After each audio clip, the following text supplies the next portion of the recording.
Just a couple kilometers away from the Bundestag here in Berlin, Germany, it all comes down to this: the 2023 NOBULL CrossFit Games Europe Semifinal, the final day of individual competition, and the final 22 tickets being punched to the NOBULL CrossFit Games. 10 teams awarded yesterday, 11 men and 11 women finding out their fate here on Sunday afternoon. Welcome into Max Schmeling Hall, everybody. Alongside Mads Jacobson, my name is Joel Godet. We'll hear from Lauren Smith in just a moment. When you look at the final day of competition, Mads, the 11 men and 11 women, there are 7 that could be rookies at the CrossFit Games this year should they qualify. What's difficult about this final day to get there? Keeping their nerves in check at the same time as they go out there and deliver. And remember, they've got a pack of hungry wolves after them. Everybody's wrestling for positions, so it's going to be a little bit harder than you would initially think. Yesterday was moving day here at the Europe Semifinal, and we start with a veteran.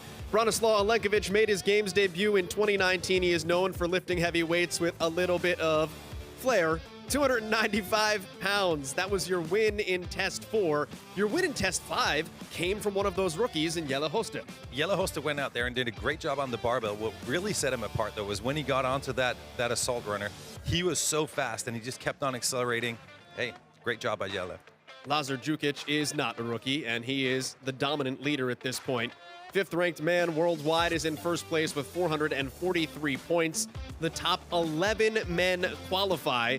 Uldis Upenix is a Games veteran. He is clinging onto that last spot with Luka Vunjak hot on his heels. We saw David Sharonki also in a qualifying spot. His partner Emma Tull on the women's side also has a qualifying spot. For more on that couple, we introduce you to Lauren Smith. Emma Tull and David Sharonki have been on a roller coaster ride since they first met.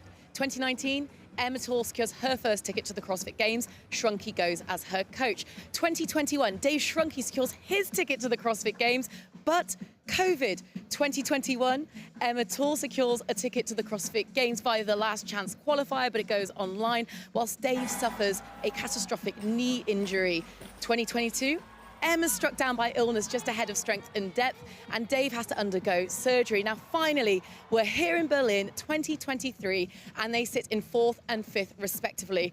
Is this going to be the year that they finally make it to Madison together? Emma Tull was your leader, Lauren, after day 1 of competition. After day 2, she is still firmly in a qualifying spot in 4th. Gabby Magala, one of the favorites, has your overall lead. Annie Thorisdottir, bidding to become the 3-time fittest woman on earth, is currently in 2nd place, with Elisa Fuliano looking for her 2nd bid to the CrossFit Games. Holding that final ticket, Sarah Sigmundsdottir looking for that return. She is just a handful of points back.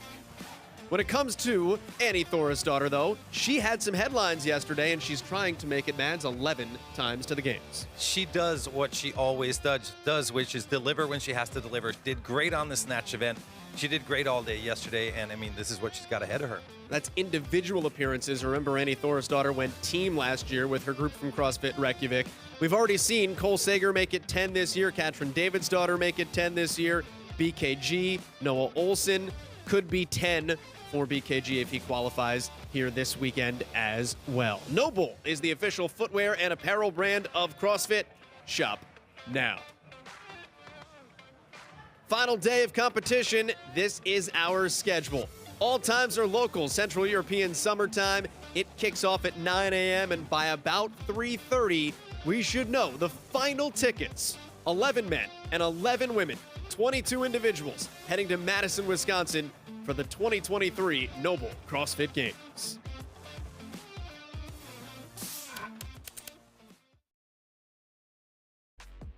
The 2023 NOBULL CrossFit Games European Semifinal is brought to you by NOBULL, the official footwear and apparel brand of CrossFit. Rogue, don't weaken. Strivey, elevate your remote coaching to the next level. GoWOD, the mobility app designed for athletes. And FoodSpring, the brand for healthy, functional fitness food with great taste.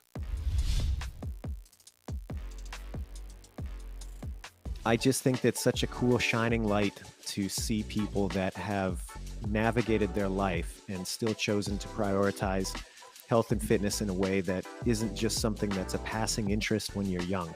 I think that's super powerful. I think it's really, really, really cool. And it's really important that people can look to that and say, hey, you know what, that could be me.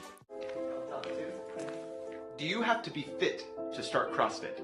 Oh, that's so not true. I couldn't do one push-up. I couldn't run 400 meters. I was out of shape. I was almost 300 pounds. I heard of CrossFit, but I had no clue what it was. CrossFit showed me a whole new level of what my body can do. Nobody starts out CrossFit fit. You got to start from somewhere. It just takes one day to go inside and try it out.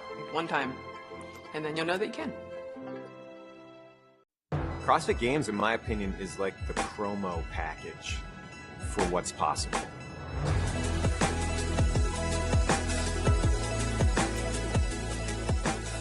Most folks in an affiliate work out one time a day for 1 hour a day, where the CrossFit Games competitor is obviously trying to increase their capacity, but for a dramatically different goal. They are literally trying to become the best athlete on the planet. They're trying to establish functional dominance over other competitors, where one here inside the affiliate is trying to maximize their capacity and be competent outside the walls of the gym.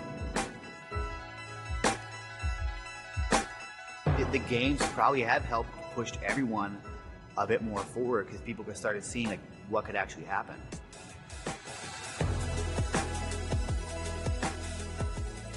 What happens at the games is just an extraordinary version of what happens inside ordinary affiliates, where they're coaching athletes to move well, to move fast, to progress in terms of their strength and their skill and their aerobic capacity, the way they move their body. And what you see at the games always inspires a different training approach in affiliates. So what you'll see on Sunday at the finals when we're crowning the fittest men and women on broadcast television worldwide will also be taken down to a local affiliate level. Those movement patterns will be broken down, and they'll be instructing ordinary athletes how to perform those same movements, maybe a little lighter or fewer reps or with less load, but that same movement will start bleeding into ordinary affiliate training. The CrossFit Games is where the CrossFit community or affiliates can see the peak of fitness on full display. The best of the best do what we do within our affiliates every single day, but at a level and a degree that probably shouldn't be tested within our affiliates. But they need to see it there to know what people are capable of. Doesn't matter what sport you follow, you can find a highlight reel and you look at that and you're like, man, that is just the coolest thing ever. Difference with our sport is that you can actually go and like do that thing and it's going to have a positive impact on your life. You're going to get fitter and healthier and better, more able to handle everyday life. And you never even have to get close to what those guys out there on the field are doing. So to me, it's a inspirational, aspirational highlight reel for everybody else to get fired up to commit to another year of training. And then that cycle comes around, you see what those guys are doing, you're like, holy crap, that's the coolest thing ever. And I want to get in there and get my training taken care of.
Athletes to your start mats.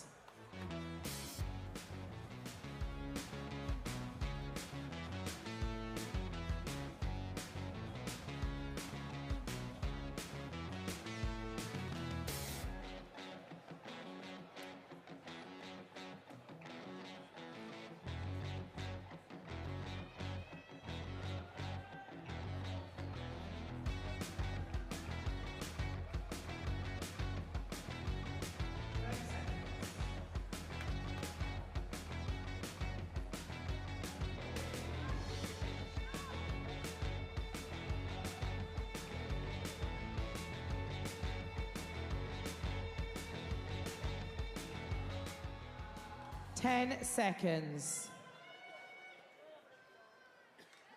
Stand by.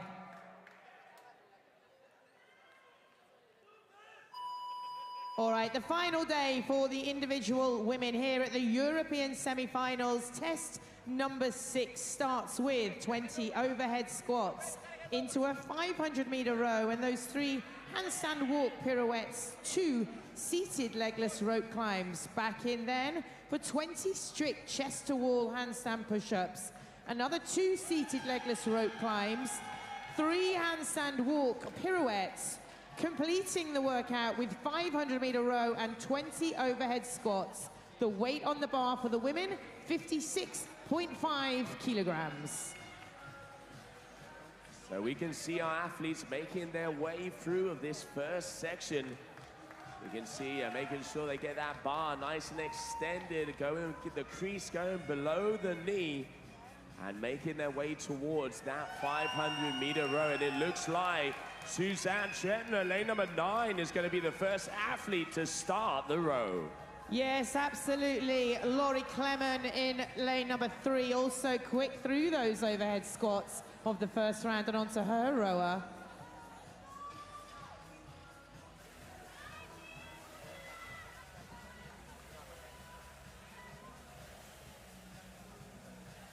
So as we've seen in quite a few of the workouts throughout this event, this first section is where they're going to be pacing a little bit. When they get to this back section of the workout, they're going to be flying on the row, because then they will come towards the overhead squats to finish it off.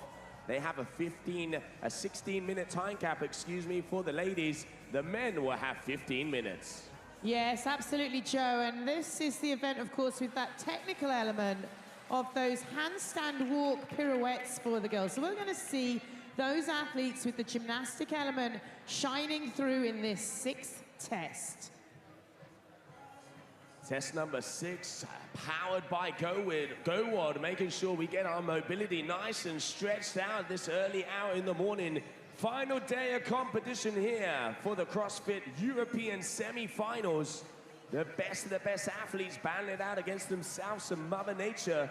And now we can see hands in the air. Each one of those fingers means 100 meters. Yeah, so it looks like the leader onto the rower, Susan Tretner. Hand is up for her. Laurie Clement over there in 3, her hand was up pretty fast.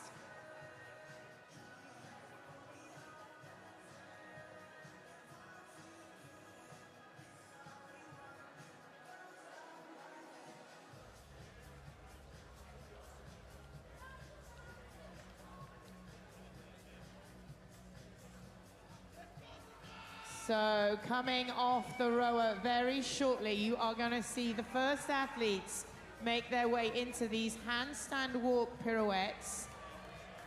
Lane 3 is your first athlete off, and Laurie Clement out of CrossFit Cairn there in lane 3 makes a start on those handstand walk pirouettes. This technical element here. Here we can see Suzanne Tretner as well, turning the world upside down and spinning it all around. That second handstand pirouette. It looks like your athlete in 9 is going unbroken there, Joe. Lane number 3 took a break there after that second rep. And lane number 9 is the first athlete to complete that 3 handstand walk pirouette element.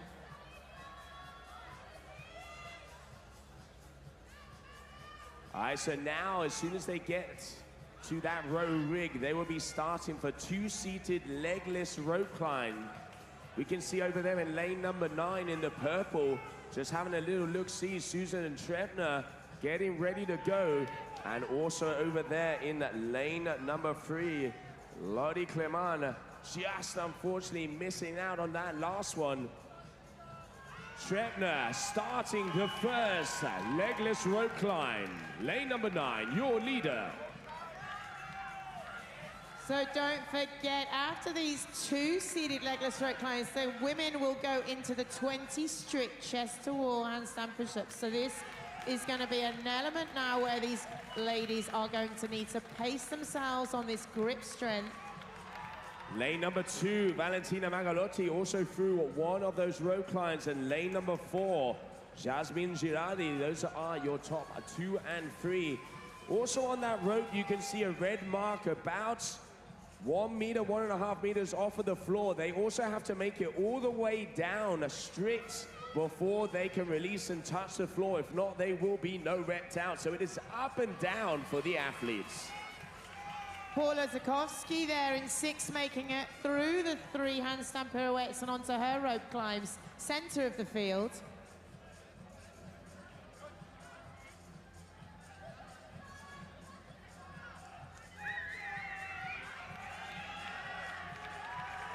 All right, so we have a new leader, lane number 2, ladies and gentlemen. Valentina Magalotti is going to be starting on those 20 strict chest to wall handstand push-ups. Susan Trebner, lane number 9. It's going to be your second athlete through those rope climbs. She heads in for her strict chest to wall handstand push-ups. So lane number 2, we have Valentina Magalotti, your leader so far. In lane number 4, we have Jasmine Girardi in 2nd position. And in lane number 9, Suzanne Trebner, your top 3, as we are just over 6 minutes of this workout. We've got lane number 5, Martina Krysiak as well there in the center, also moving through her strict chest to wall handstand push-ups. Lots of these women breaking down these 20 reps now. Final repetition, and there we have it. Lane number 2 making her way through those 20 strict chest to wall handstand push-ups. Only 2 more seated legless rope climbs. And then it is going once again with the world upside down for the pirouettes, coming back towards the finish mat.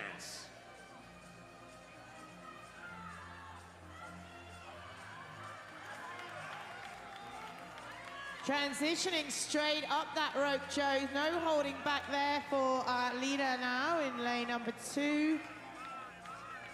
Yeah, look at her go, using all of the power, making sure those hips get all the way up so they can just make the most of that swing.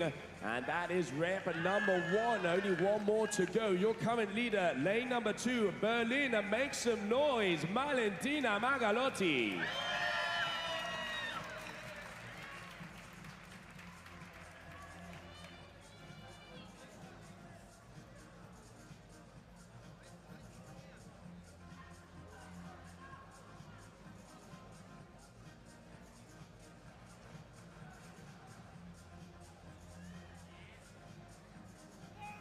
In lane 5, Martina Krysiak. She was one of the later athletes coming to these strict handstand push-ups, but she seems to be battering through those. So the hand is up for her. Looks like she's got 3 reps remaining there in 5. And put your eyes on lane number 8, who is already Iselin Rogaland, making her way towards the rope climbs. But there we have Valentina Magalotti, unfortunately got no reps out there on that 2nd rep attempt.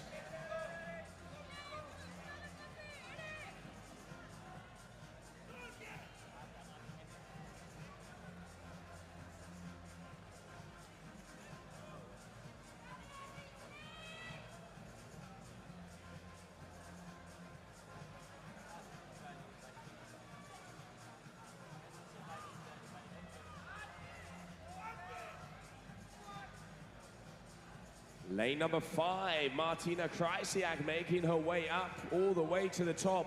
As now we can see all of our athletes are working on those seated rope climbs. Berlin, let's make some noise. Let's get these athletes through this workout.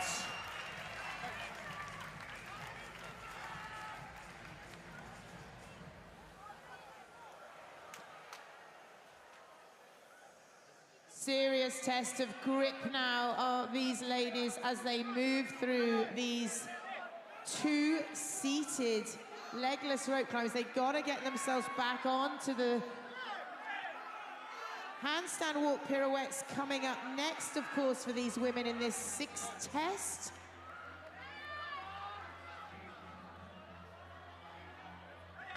Suzanne Schroeder getting that rep in lane number 9, but it is going to be lane number 4.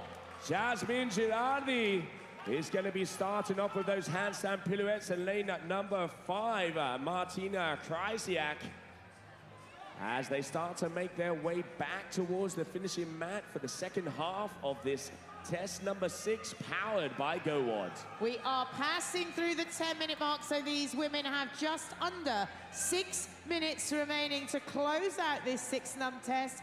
500-meter row, and then, of course, another 20 overhead squats remaining once they get back through those 3 handstand walk pirouettes. Martina Krysiak, ladies and gentlemen. Sorry, my mistake. Lane number 4. It's Jasmine Gilardi there. Onto the rower there.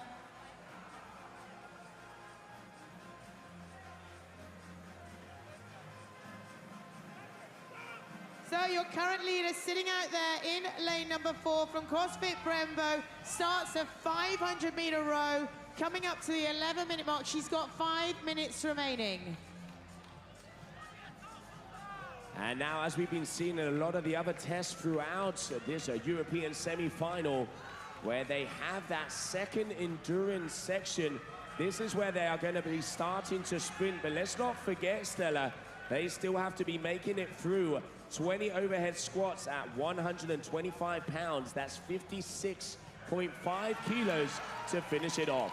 Kay Vertner is still onto the rope climbs, but there you've got in lane number 2, Valentina from CrossFit Minna. She's going to be the second athlete just ahead there of lane number 5 as Martina comes through. So you're 1, 2, and 3 all working through that 500-meter row now on this 6th test.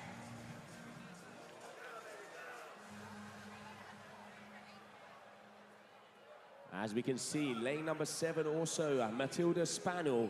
And here we have lane number 9, Suzanne Schroeder, making her way through that second pirouette. Jasmine Gilardi coming out to the final 200 meters on this second row. She is going to be moving through to the 20 overhead squats. She's your leader, center of the floor there, lane number 4. A little look to the left, a little look to the right, and here we have also Suzanne Schroeder, lane number 9, going to be joining in on the row. Only less than 100 meters for your current leader, lane number 4, Jasmine Girardi. So Jasmine Gilardi there setting the pace in this 6th test for our first heat of women out here on the floor on this final day here at the European semifinals. 20 overhead squats. How is she going to handle this final piece of the 6th test? And there it is, wrapping it up, getting her belt on to start off with the 20 overhead squats.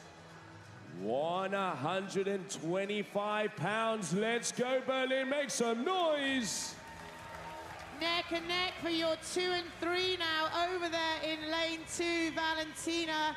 Martina in 5, both of them 200 meters to go. Looks like lane 2 is in second right now with your 3rd place athlete in lane number 5. Starting off with power, getting that full snatch all the way down. As they will be moving forward after 10 repetitions to that second bar. All right, it's Jasmine Gilardi through the first bar, ladies and gentlemen. She is your current leader. She's looking to close out the heat win on this 6th test Athletes, you have 2 minutes remaining.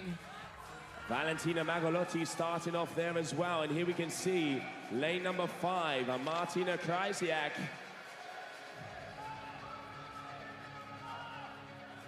Jasmine Girardi coming out of CrossFit Brembo. Already making it through. Getting that hip crease below the knee. 5 reps to go, Berliner. 5 reps. So it looks like the heat win is going to go for Jasmine in lane 4. Final rep for her. She is through and over the line, 14:39 unofficial with a heat win. What an impressive performance there from lane 4. CrossFit Brembo taking off the win.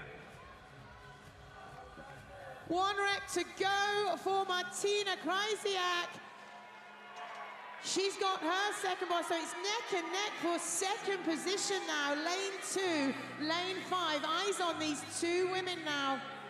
I don't know about you, Berlin, but I want to see a duel. I want to see a battle for these final 10 reps. Let's go! 45 seconds to go. Martina Krysiak. And we have a Magalotti in lane number 2. Martina. 30 seconds. 5 for Magalotti. 5 for Martina. Who's it going to be, Berlin? It looks like over there, Magalotti with 1 more rep to go. And she makes it through. 10 seconds.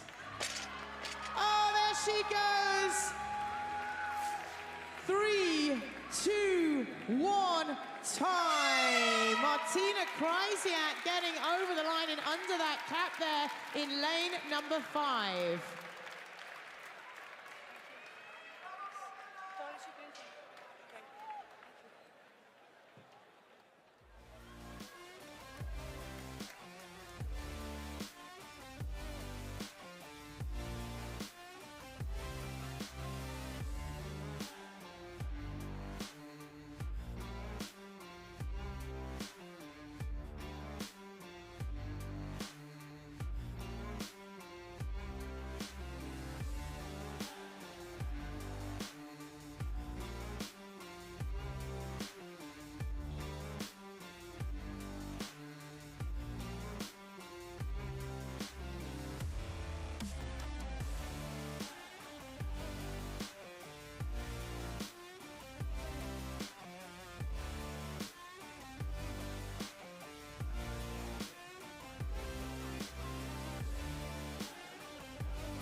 10 seconds.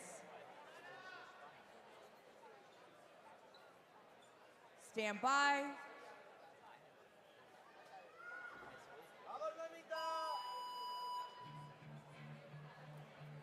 And welcome to test number 6 of the individual women for the final day of competition here for the CrossFit European Semifinals.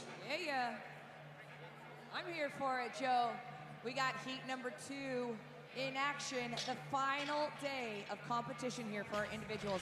Yesterday, we saw the teams wrap up their competition, found out who's going to the games. Now it is the individuals' turn. We've got athletes moving to their second set of those overhead squats. 10 is the magic number there for a total of 20. Absolutely. Then they will continue on and make their way towards a 500-meter row. Then 3 handstand walk pirouettes and 2 seated legless rope climbs into 20 strict chest to wall handstand push-ups. And then it is all the way back to the starting mat, going in the opposite direction. As we can now see, all of our athletes just about making it onto the row. Angelica Benson was the first athlete in lane number 5 to get on to that concept 2. However, the separator really seems to be the pirouettes on those handstand walks, and then what happens in there on the rogue rig as they tax that upper body, asking them to do those rope climbs, those handstand push-ups, and then having to come back out for more shoulder work on the pirouettes. They are going to be rowing for a total of 500 meters. And we will be seeing a judge's hand hit the air. Each one of the fingers will be 100 meters. So as soon as we see a judge's hand in the air, we know they're getting close to finishing this first row of test number 6. These individual athletes have 2 more tests of fitness. We got test 6, and then a nice little quick burner there at the end for test number 7 before they can close out their European semifinal experience here. Judges' hands are in the air.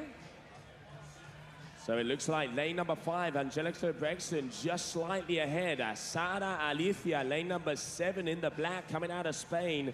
And then Evie Hollis are your top 3 spots so far.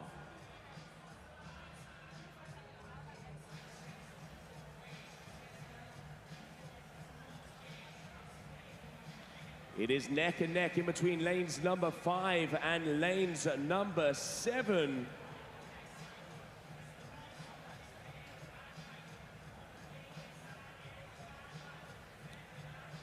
These athletes trying to generate big pulls, rowing, working those legs, that posterior chain. There we go, we've got our first athlete making a move. Lucy McGonigal in lane number 3. Kicks it upside down, but lane number 5 already on their first pirouette. Angelica.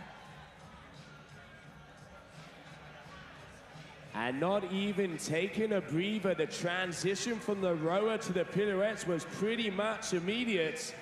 And the first athlete to make it to the rogue rig, your current leader, lane number 5, Berlin, Angelica Braxton.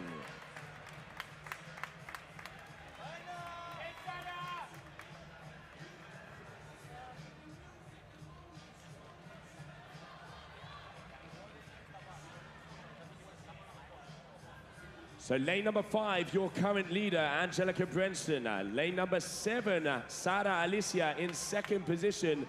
And lane number 3, Lucy McGonigal. Your top 3 out there on the rogue rig.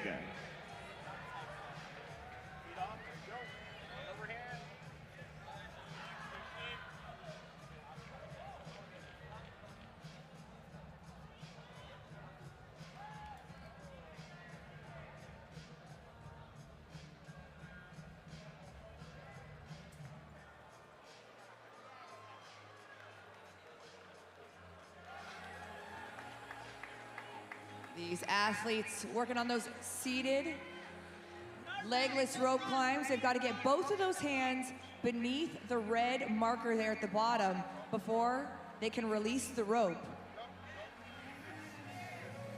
Lane number 7, using a kip, swinging those legs to get her hands up and over. That indicator at the top of the rope. This is really where we've seen some shake-up in the past semifinals, is once they enter this rig, and especially with these legless rope climbs.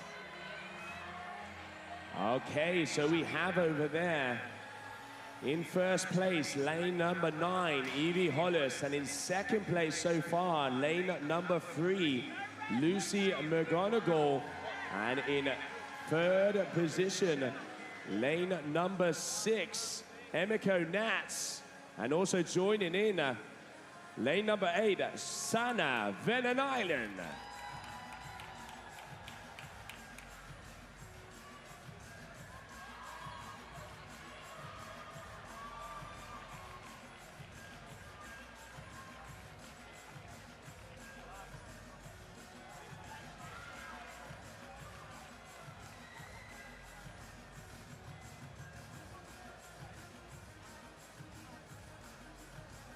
Joe is giving us the lay of the land of who's leading right now. 20 strict chest-to-wall handstand push-ups. That's what our leaders are working on. But then they got to go back in for more of that upper body blast before they head and work their way back down the line. Same amount of work required on the way in as on the way out until they can get across that finish line.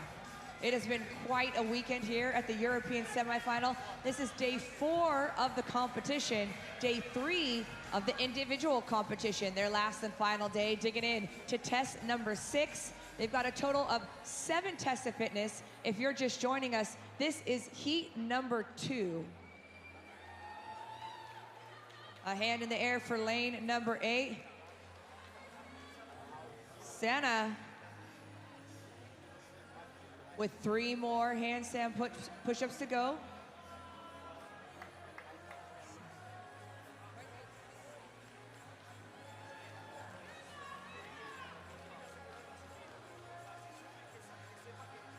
We can see our athletes just getting ready in the center of the rig to go for that second set, as they still have to do 2 seated legless rope climbs. You can hear the crowd cheering on Christina Vasic in lane number 1, fighting for those pirouette handstand walks. She's working on that last and final pirouette handstand walk, so getting some applause from the crowd as she figures those out and works her way to that yellow line. Your leader in lane number 8, I believe.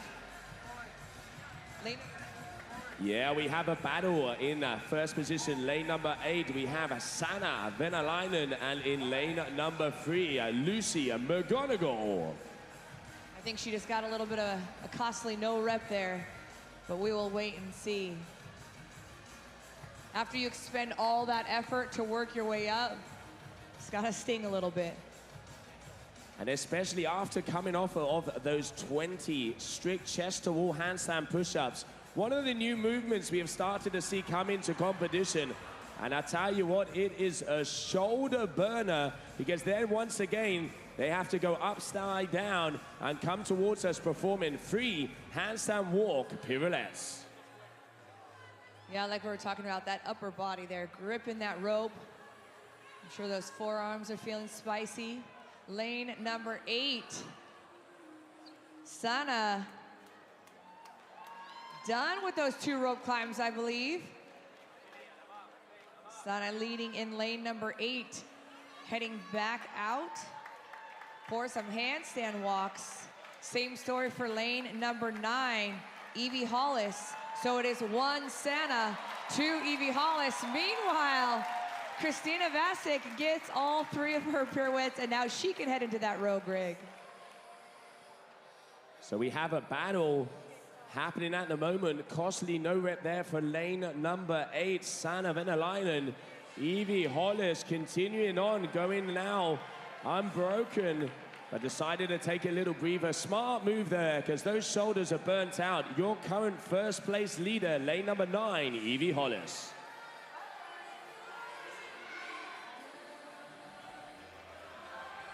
I mean, that core, the whole body there working together to try to get through those handstand walk pirouettes. Keeping that balance. Lane number 9, your front runner, Evie Hollis, with one more handstand pirouette to go. Athletes, we are 10 minutes in.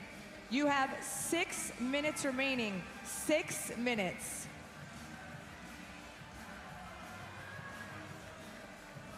You can really see those shoulders are starting to take a pounding. Evie Hollis from CrossFit Yash just about to go for another third attempt. But watch out, lane at number 8, Sana, is closing in. Ladies and gentlemen, Evie Hollis first to the row. So she will get after another 500-meter row here. All that stands between her and a finish is the 500-meter row and 20 overhead squats. The weight on those squats, 125 pounds. And Sana Venäläinen in a second position. Lane number 8 joining in on the row, 500 meters.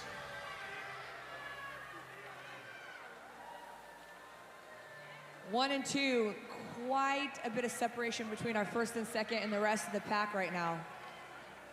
A lot of people get locked up in that rig right while they try to cycle through those legless rope climbs in these earlier heats.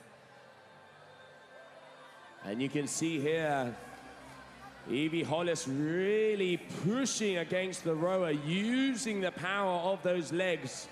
As this, instead of that first time when they were pacing themselves, now this is where they're going to be starting to sprint. As soon as you see a judge's hand in the air, it will mean they will have 200 meters remaining. While these athletes work it out on the concept too, Evie Hollis getting her judge's hand in the air, letting us know she's in the home stretch of that 500 meters. You can see the other athletes just shaking out their arms back there in between attempts on those legless rope climbs.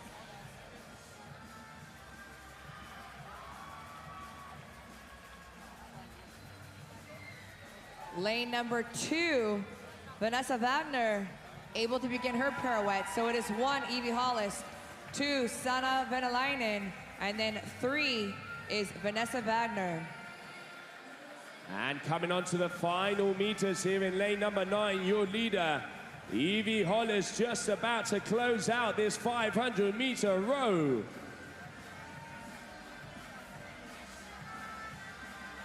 Evie Hollis, ladies and gentlemen, just needs 20 overhead squats at 125 pounds.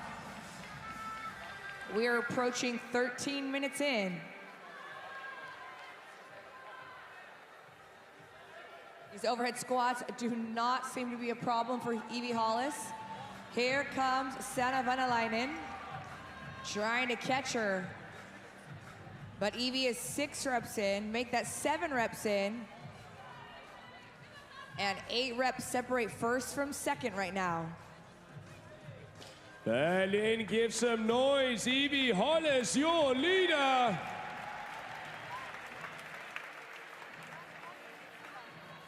Ten more reps to go on the overhead squats at 125 pounds, 56.5 kilos. Test number 6, powered by GoWad here, the final day of the CrossFit European Semifinals.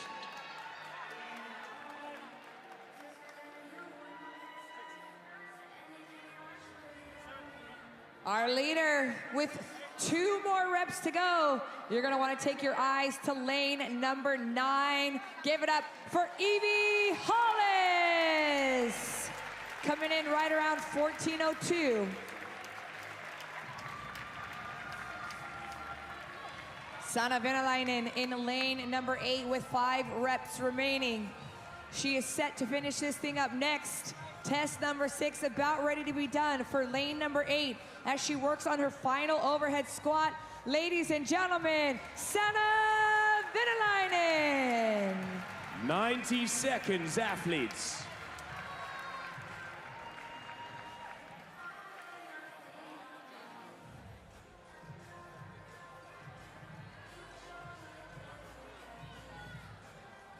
Nicely done. 2 athletes getting through test number 6 here.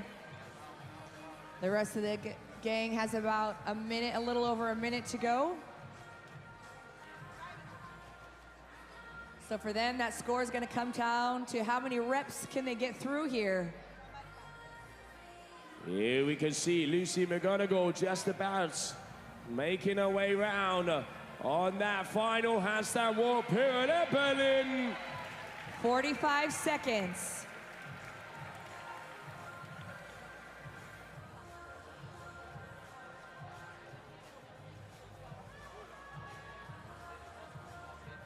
Athletes, you have 30 seconds. I can see two fingers in the air over there. Lane number 2, Vanessa Wagner. Less than 200 meters to go. 15 seconds, athletes. Make that 10 seconds.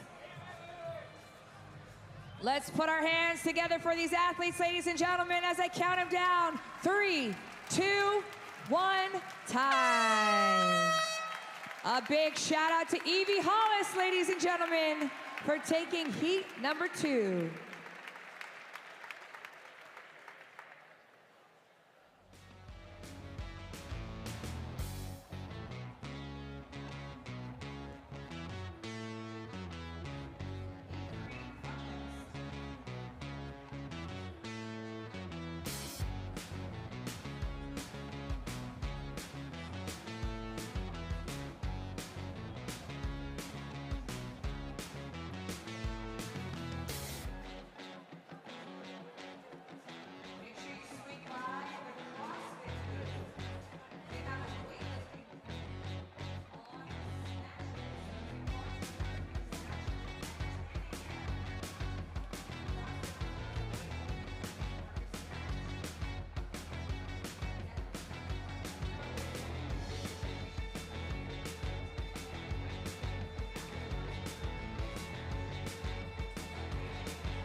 Ten seconds.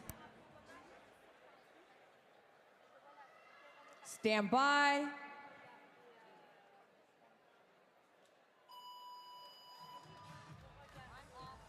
And we're off with test number 6, powered by GoWad here for the individual women. They will be starting off with 20 overhead squats at 125 pounds. Moving forward to 500 meters row, 3 handstand pirouettes, 2 seated legless rope climbs, and 20 strict chest to wall handstand push-ups. And then it is all the way back, and that is inside of a 16-minute time cap.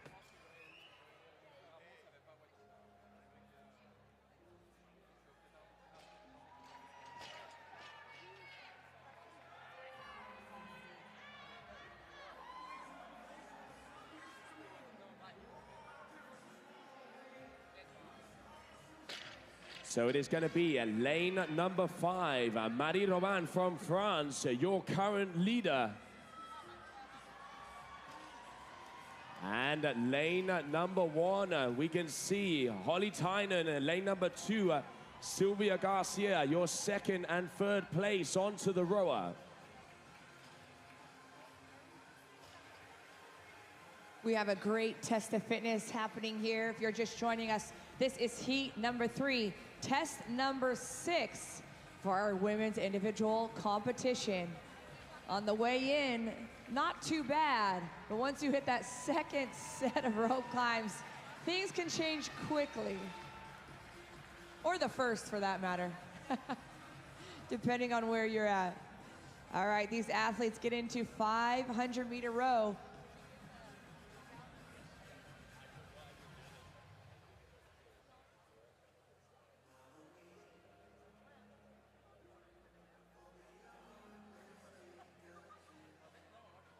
We're just 2 minutes in. In heat number 2, we only saw 2 athletes get across the finish line. Heat number 3, all of these athletes, I imagine, looking to get across that finish line, but only the fittest will be able to do it.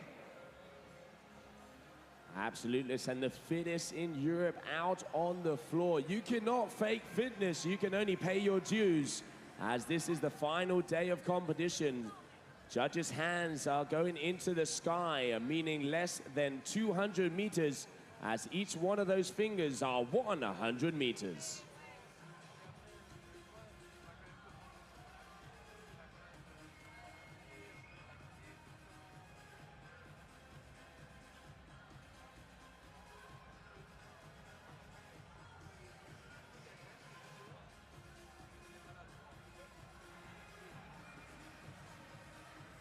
And it's just about there it is. Allez la France, lane number 5.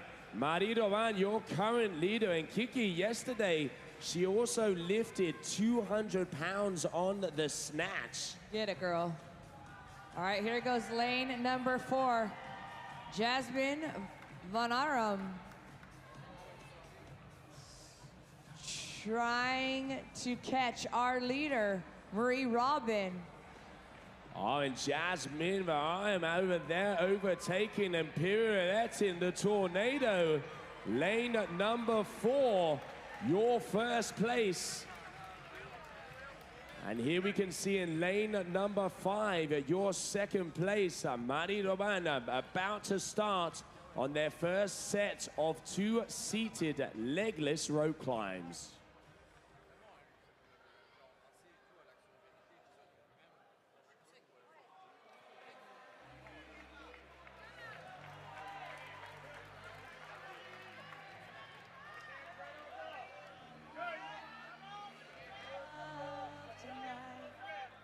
All they need is some legless rope climbs here for test number 6. But hey, DJ Zach, I'll take some love tonight. Ladies and gentlemen, let's show these athletes some love. Having a good time here on the final day of competition at the European Semifinal.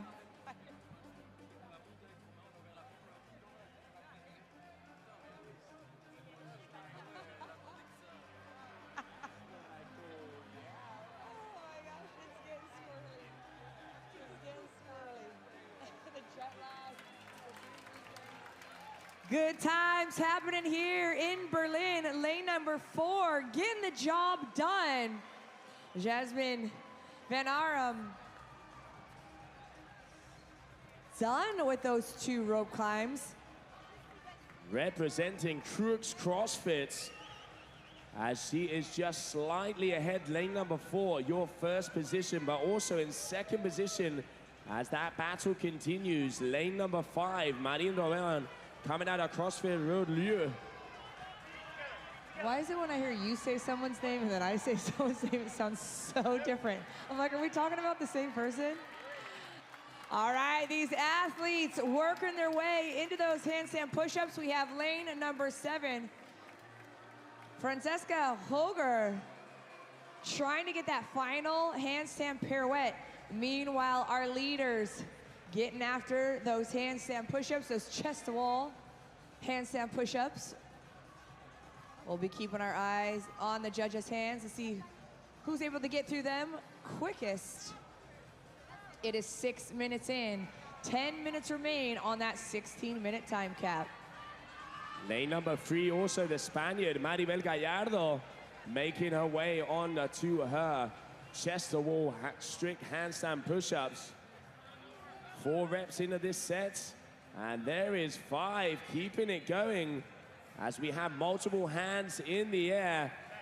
But Berlin, your first place, making her way back to the rope. Lane number 4 from Crooks CrossFit, Jasmine Van Ayen.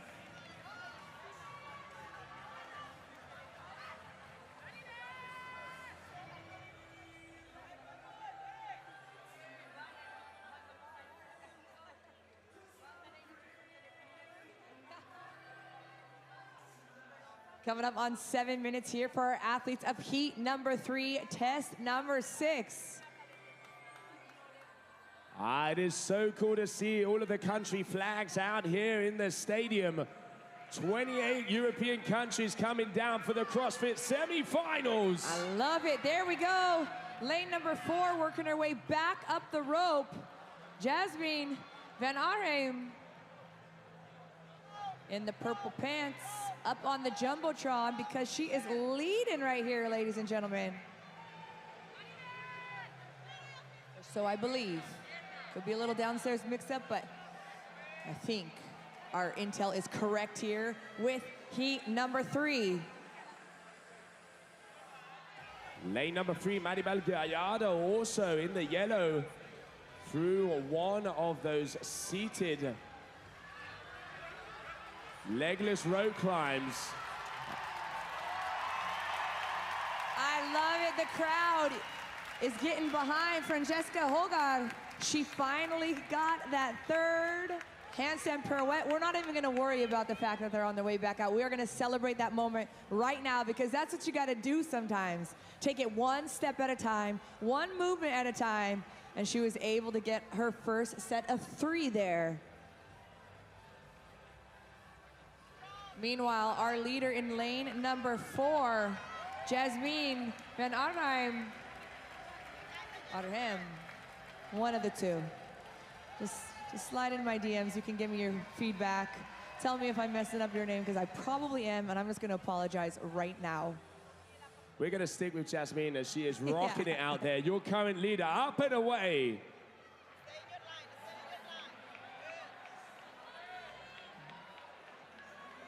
Van Ayen, upside down, checker out. Oh, so obviously their hands, if they kick down before they cross that line, they got to start back. In second place in the yellow, Maribel Gallardo, getting that first rep of the handstand pirouettes. There we can see Jasmine with a 2.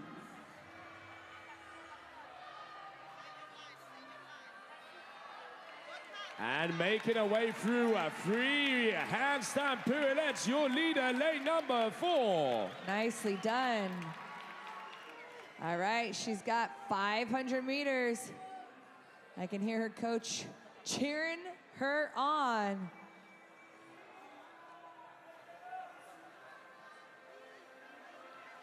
So it is 1, Van Ayen. 2 is Gallardo. 3 is Robin.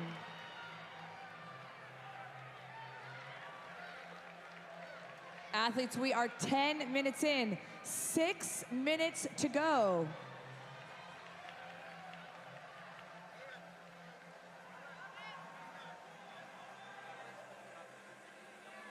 Let's go, Berlin!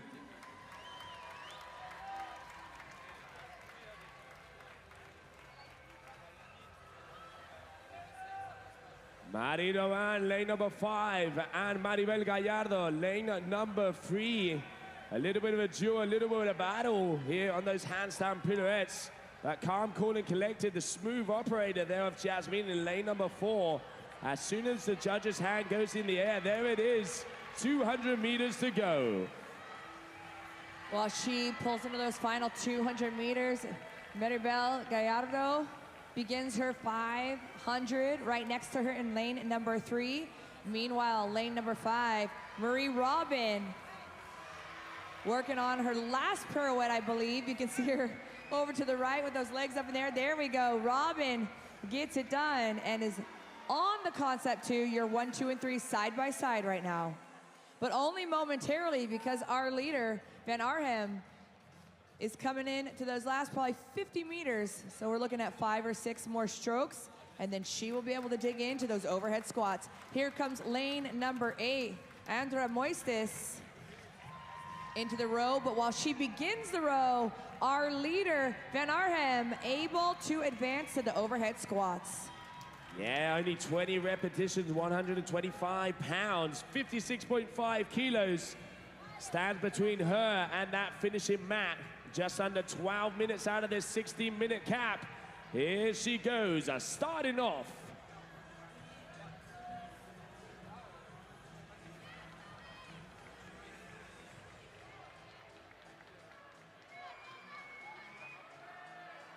"12 minutes in.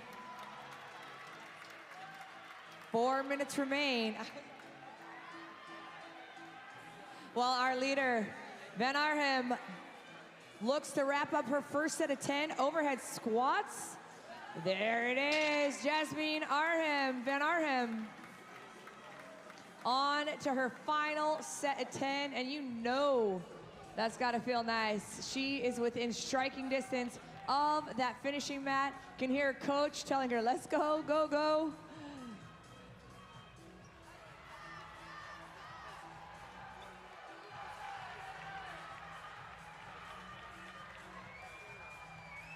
Nice little. All right, Kiki, so I just talked to her coach. Jasmine Van Arnhem is your leader, just about to be closing it out. Sounds just like that when I say it. All right, she's got 3 more reps. I'll let you call her in across that line since you got the ditty. Here it is, 1 more rep to go. Berlin, put your hands in the air. Your winner, Jasmine Van Arnhem. Nice job. Congrats. She's got 1 more test of fitness to go. Nicely done.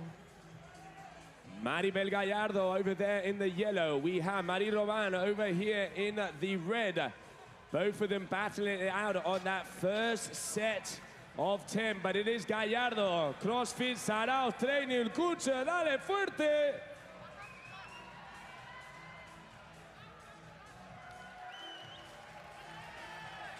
Maribel Gallardo getting into position for overhead squats. Her judge making sure that hip crease goes below the knee. She's got to get that full depth and stand it all the way up. The judges are looking for full extension of the knee, hip, and obviously the weight overhead with arms locked out. 4 more reps to go. She's got to drop it. Opening the door for lane number 5, Marie Robin. She can take the lead right here. She can hold on for her last and final squat. Ladies and gentlemen, Marie Robin. The French athlete closing it out, but over there, representing Spain, Maribel Gallardo. Your third place finisher of this heat number 3.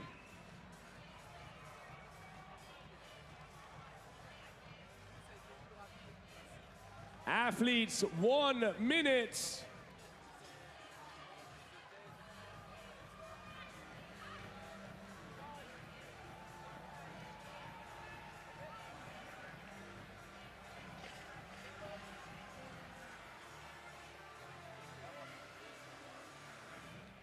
We've got 40 seconds, athletes, until that 16-minute time cap hits.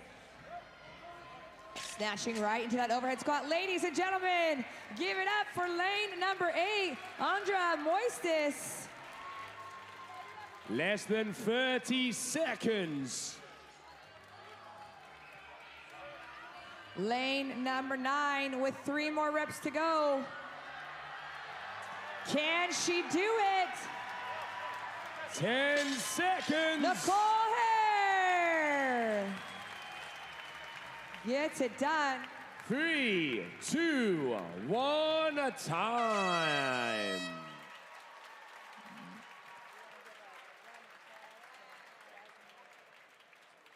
And an incredible workout.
'23 NOBULL CrossFit Games Semifinals here in Europe and Max Schmeling Hall in Berlin, Germany.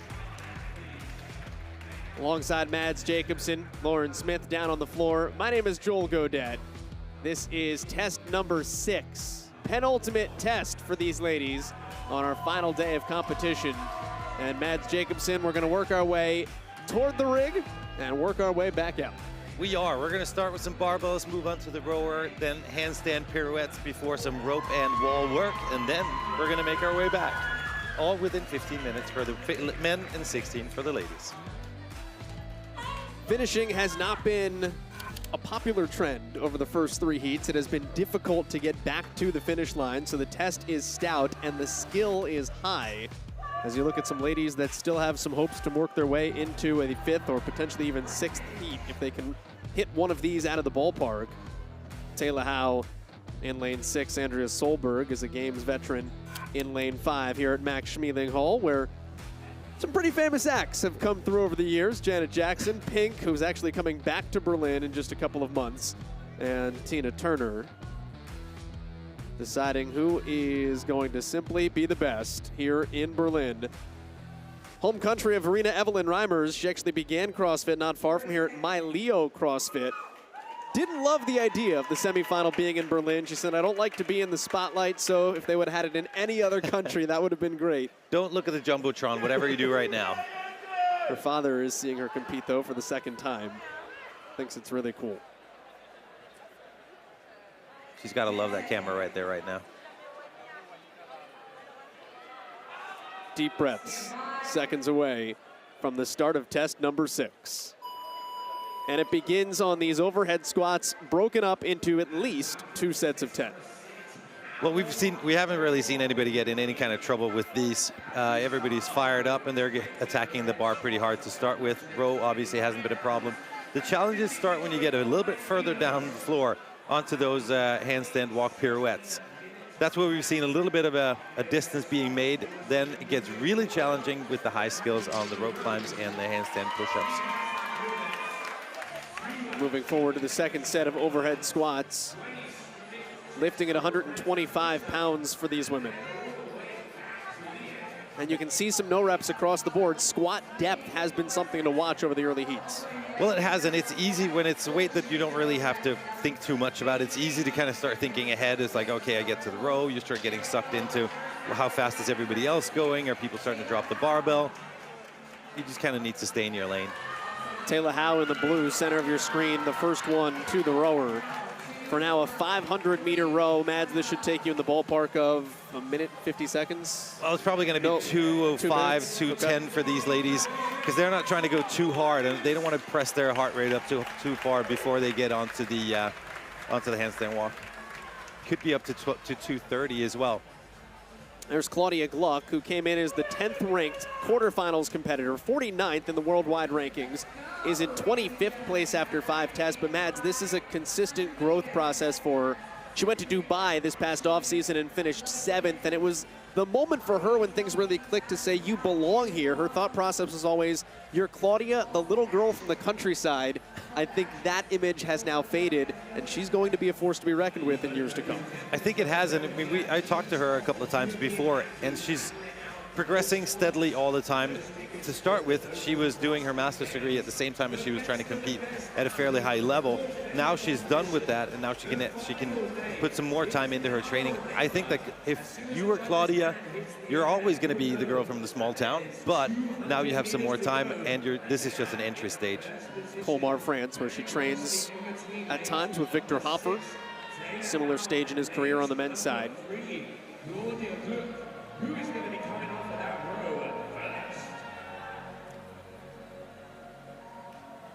I was chatting to Andrea Solberg in the build-up to this event, and she told me that a real focus of her off-season has been working on legless rope climbs. She's working on becoming a more all-round athlete. She's known for her gymnastics. She loves handstand walks.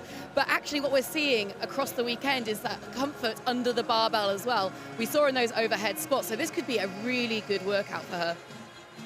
Lauren, she's trying to make it back to the CrossFit Games since 2020, when she was 27th in that online portion of the COVID Games in 2020.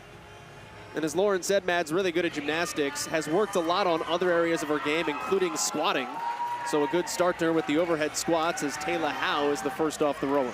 Well, and Andrea Solberg is from Oslo, kind of a, as everybody's seen over the weekend, a powerhouse of CrossFit in the Scandinavia right now. And wow! Look at Solberg just cruising in the blue pants all the way through the pirouettes, unbroken, right out of Cirque du Soleil. If anybody ever had any questions about, how to do these, I hope you were watching, taking notes.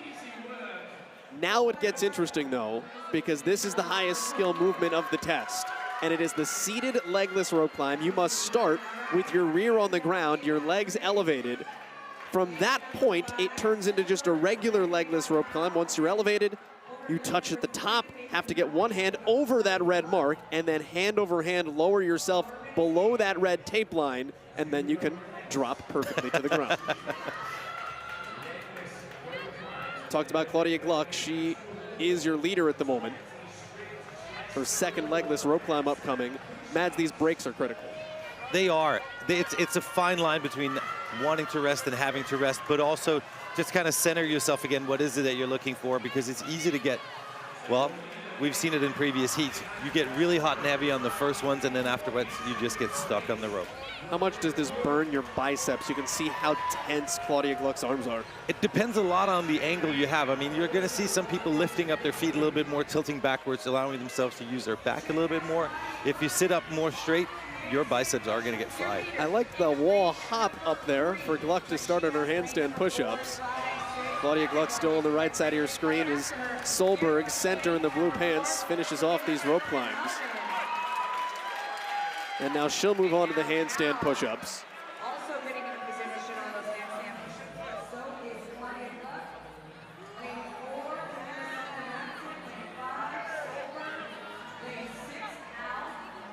Solberg here not having a problem with the handstand push-ups either.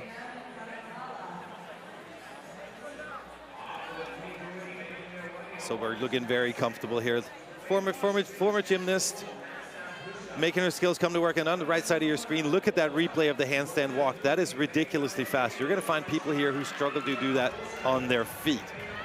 This is just really impressive.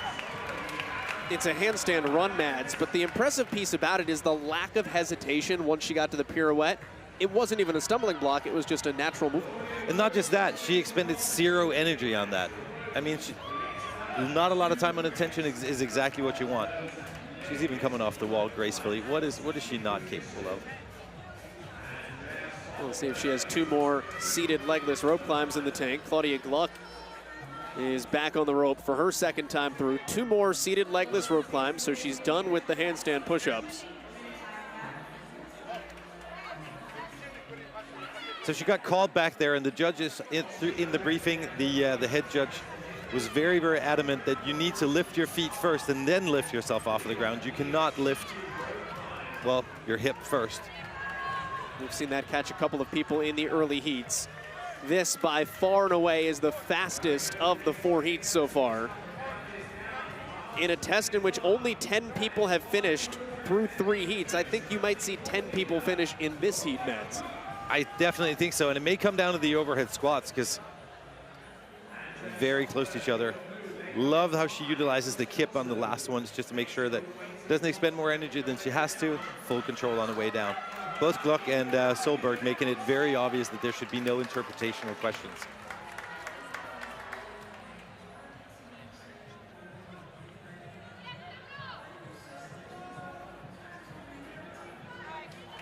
Claudia Gluck was 10th at the Lowlands Throwdown last year, 17th at the online German Throwdown in 2021. A steady build for her. Elena Sanahuya is on the left side of your screen, also making moves here out of CrossFit 4 Friends. As Gluck on the right side of your screen is coming down, display control. Ah, smart. Look at your judge, make sure they're happy. Sanahuya here making it, shaking it out as well. And Gluck is good here, but even if you compare that pirouette to what we saw from Solberg, it's the unbelievable ease of the complete, comfortable gymnast, but you'll take this any day of the week. Oh, absolutely. This is efficient. This is exactly what she needed to do. She made her move on the rope and on the wall, and she's out here leading the entire heat. Claudia Gluck on the left, Andreas Solberg on the right. Gluck does have a second place finish on test 2 here at the semifinals. That's her only top 10 finish. Trying to see if she can vault herself back up the leaderboard into the day in 25th. This is huge by Claudia. I love what she's doing right here. All alone on the rower for another 500 meters. Pretty commanding lead she's got as well. We've got Sanahuya starting to come into the party, top of screen in the white top. And on the right side of your screen, you see the judge right now, but in a second, you're also gonna see Taylor Howe as she kicks up, and that's impressive. We've always looked at her as a strong, big athlete, but I mean, she's worked on her gymnastics as well. Taylor's coming in her own, this is good. It's ironic because Taylor Howe is a gymnast. She's a power gymnast though, and says she thought it would have translated over to CrossFit better. Well, Taylor Howe is just power any which way you look at it. Solberg, look at the way that she sprints forward. She could pass Taylor Howe. I mean, she didn't, but it was darn close. Howe is second on the rower. Sanahuya is struggling at the top of your screen. And you could find Camilla Solomons and Hellman there actually taking over Sanahuya on the handstand walk, the same time as you got Taylor Howe, Andreas Solberg, and Claudia Gluck on the rowers. So 3 women rowing. With a 16-minute time cap. Again, only 10 women have finished so far, with the time to beat coming from Heat 3, 13:17. And unless Claudia Gluck is a very slow overhead squatter, she should be your new clubhouse leader. I find that hard to believe. Jasmine Van Arnhem, who also, by the way, like Andrea Solberg, was a phenomenal handstand pirouetter. She did great. She did really, really good on that, yeah. Solberg is actually looking at herself on the video board in the arena, or just looking off into the distance here as she rows. Well, Claudia Gluck is down to her last 100 meters. And as I said before, I don't think she's going to get in any kind of trouble on the overhead squats either, so it's looking very good for Claudia. Last couple meters. Hand is in the air for Taylor Howe on the right side of the screen as Gluck gets off first.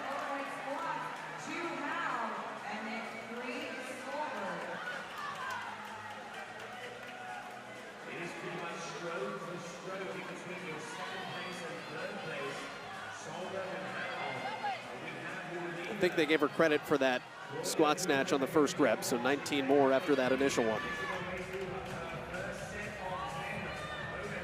And both for her own sake, but also because you've got Taylor Howe coming up behind you, and Taylor was really, really fast on the overhead squats coming out. Head judge checking on the squat depth. 10 in the bag, 10 more to go for Claudia Gluck.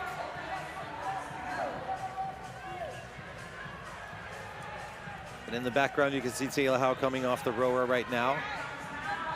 No hesitation at all to getting to the bar.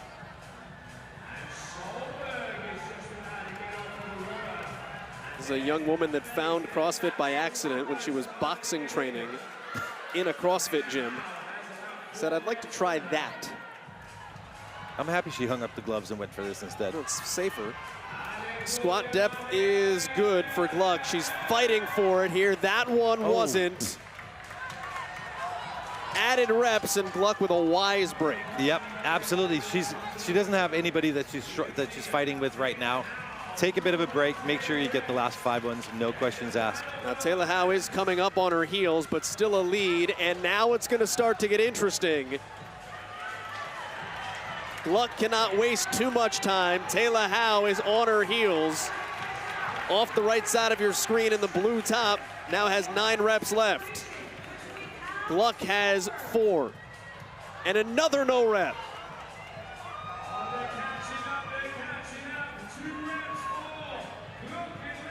One more for Gluck. And Claudia Gluck hangs on. That is a new time to beat. 12:54 for Claudia Gluck. And here is Howe. She'll be second in the times to beat in about 13:04.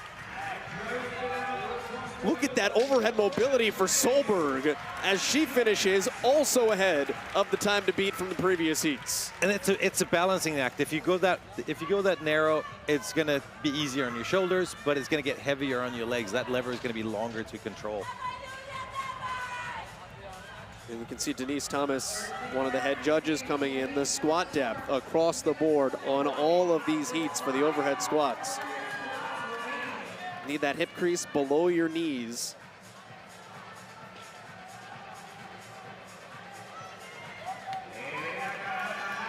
Mads, what becomes the hiccup on squat depth, particularly with an overhead squat? Well, not in this particular case. What it is everybody's shoulders are fatigued, and as you start tilting backwards, you're going to have to really drive into it with your shoulders.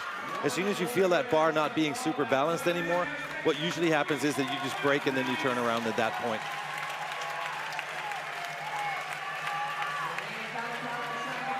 One more rep for Camilla Salmonson-Hellman. And she is finished. And the Swedish crowd in front of us rejoicing. Gluck rooting for Sanahuja. Both are represented by the same camp, and Sanahuja is across in 14:33. Sanahuja set herself up for success, but struggled more than she probably wanted to on that handstand pirouette.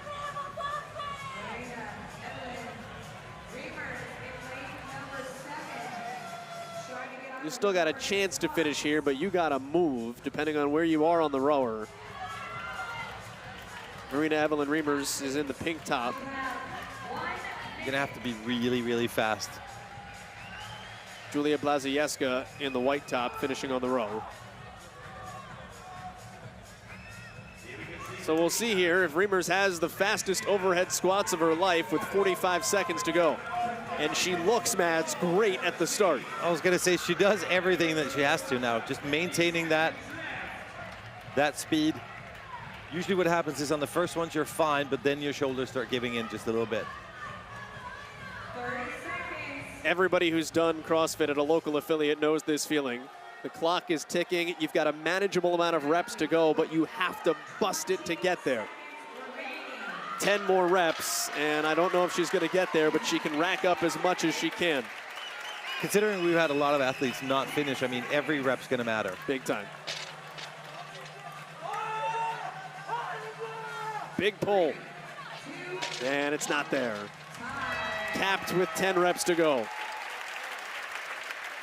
Gluck's your new leader at 12:54.73. There's the "you can't see me." Well, this is how it all started out. Andrea Solberg just went unbroken on her handstand walk. The pirouettes looked like there were no challenge whatsoever. Obviously, they weren't. And we were wondering what's going to happen at this point. Is she going to run away with it? Gluck made a move, though, got to the handstand or the overhead squats before everybody else, and we thought we're going to be safe. Then she added a little bit too much excitement with a couple of no reps before she was able to finally drop the bar and run over the finishing line. Pretty happy with that. Yes, love you too. 12:54 for Gluck. Taylor Howe and Andrea Solberg also finish ahead of any of the other times from the earlier 3 heats. We have 2 more heats still to go here on test 6. Some more to come when we return to Berlin.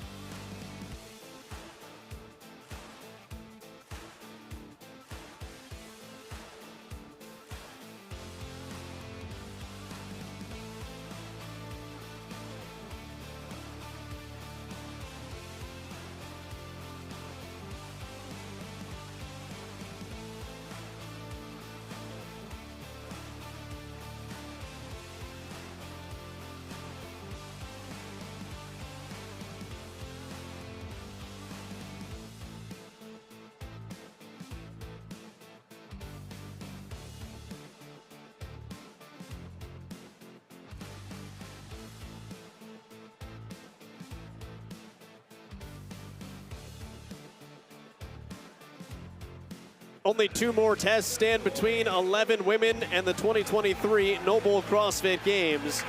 We will find out who those 11 women are as we progress through Sunday. Gabby Magala leads the way, the Games veteran with a lead over the 2-time champ Annie Thorisdottir. Emma Toll in 4th place was your day 1 leader. Laura Horvath is the #1 ranked woman currently in the world. And there is that red cut line. And those are the 10 women that we will see in this 5th heat of test number 6. Elisa Fuliano trying to cling to that spot. Mads Jacobsen with this test. Well, they're going to move out and they're going to go back. They're going to start with some overhead squats, move on to the rower, then some handstand pirouettes before a bunch of work on the rope and on the wall. Then they need to make it all the way back. They need to do so within 16 minutes. Elisa Fuliano hanging on to that 11th and final Games ticket is in the middle of the floor in lane 5. Sarah Sigmundsdottir next to her in lane 6. Rookies bookend those two with Persson out of Sweden in lane 4 and Linda Caseman as well. 12th place after 5 tests. It is very doable for Sarah Sigmundsdottir to make the jump inside the top 11. And she's been here before. She's been to the big stage before, so this shouldn't be a problem for her. Mentally, you know that she's strong enough to do it right now. She's been looking happy all weekend. And Elisa Fuliano holding on to that 9-point lead over Sarah Sigmundsdottir. Qualified for the Games last year, and she said she feels the Italian pressure this year. She and Enrico Zanoni both represented the country in Madison a year ago, and said during the Open, she had people come up to her saying, good luck at the Games. And she said, whoa, whoa, whoa. Let's get there first. She is very process-oriented. Well, I think that's a smart thing. Just take one step at a time. And for now, it's going to be a couple of barbells, some rows, and some gymnastics.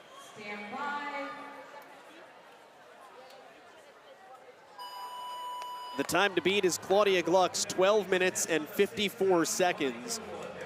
Based on that, believe it or not, this test has been completed in under 11 minutes at other semifinals. Only 3 people have done that, led by Danielle Brandon in North America East. Well, we've got Thuri in the, we just had Thuri in the picture right here, and she's one of these athletes who I think could do that. Bottom of screen is Thuri Helgadottir. Excellent weightlifter. Overhead squats seeming like they are no issue for most of the field. Trying to make it to the rower inside the first minute. We really haven't seen any problems on the first overhead squats. It's on the last ones. Treacherous thing to throw in there, Adrian. What were you thinking? And it is Helgadottir that makes it to the rower along with Oihana Moya first. The Spaniard with the black top and teal pants, seafoam pants in lane 3.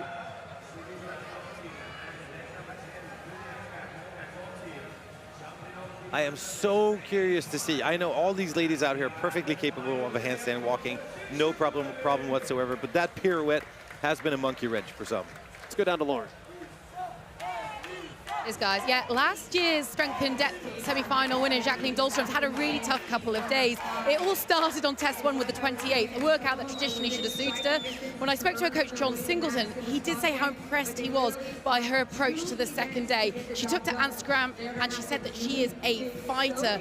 We have seen a pattern of the more experienced CrossFit athletes rising the ranks on the final day, and Jacqueline in 17th, she fits that bill. She was definitely going to be eyeing up those 200 points for grabs.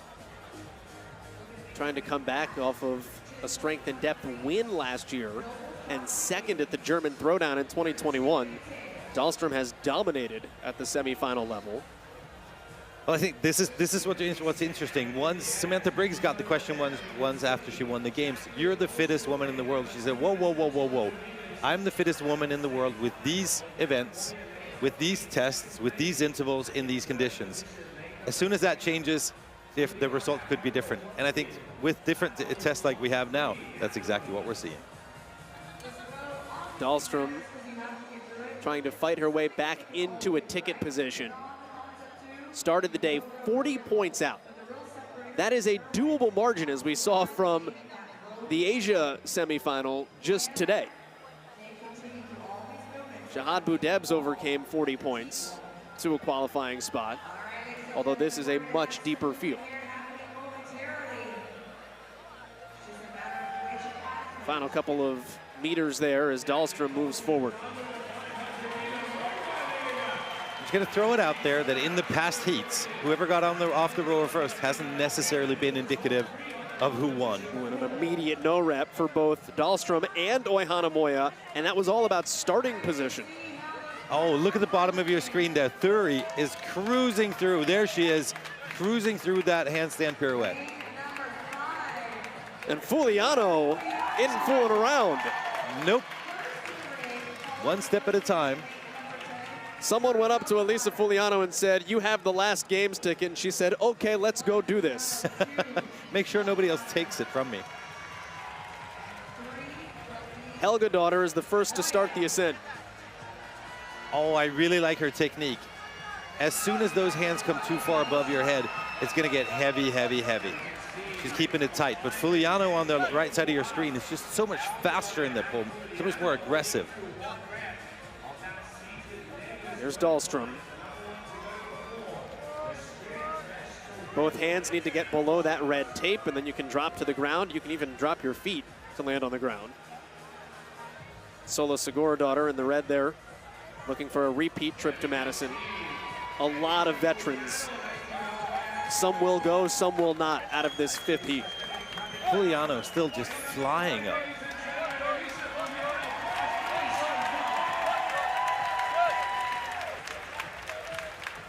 Fuliano is wearing the appropriate shirt. We talked about everybody wishing her good luck at the games during the Open. She has her Open t-shirt on here at the semifinals. Wow. So Thury and Fuliano, the only two on the handstand so far. But look at the difference in speed.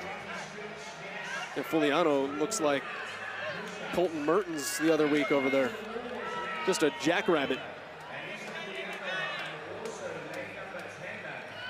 Both taking a break at the same time. Interesting. Mads, you've just done those seated legless rope climbs. How taxed are your shoulders, especially after the overhead squats, to go into these push-ups? Well, that's the interesting thing. They're obviously going to be taxed, but if you're as fast as these two ladies have been, it's not that bad. It is primarily your back and your biceps that are going to be a little bit taxed, but your shoulders are going to be fine unless you get too much time under tension on the rope. Fuliano back to the seated legless rope climbs, 2 more reps, and then she will head back to the handstand walking that gave her no bother. Now, that really wasn't a problem for her at all. Just that as Thury, she was flying right through those. She's just been a lot more aggressive, both on the rope and on the wall.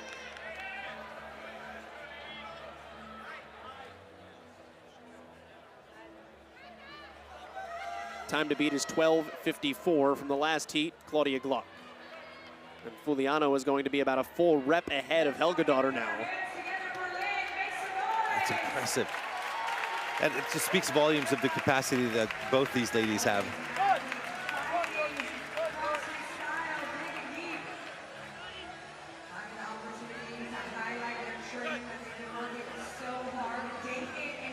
Taking some time. Make sure you don't start a rep and fail. You need that gas tank full before you begin. Fuliano's story has been very well told at this point. She has battled rheumatoid arthritis and is in a really good place with it right now. You have to play with some different therapies, has found one that works, and the exercise actually helps her tremendously, but she's also very open about the fact that she knows she's on a clock, how long she can compete at this level, and she said, look, I'm hoping for 3 more years, maybe 10, but I'm hoping for 3 more years. It's a pretty decent margin. She doesn't want to let a ticket get away. She only has so many cracks at this apple. You can see Sigmundsdottir hanging on to the rope in the background. She just picked up a no rep, and it's Sigmundsdottir that is chasing Fuliano first and foremost. Oh. No rep for Fuliano. Well, she's still far ahead of the rest of the field, but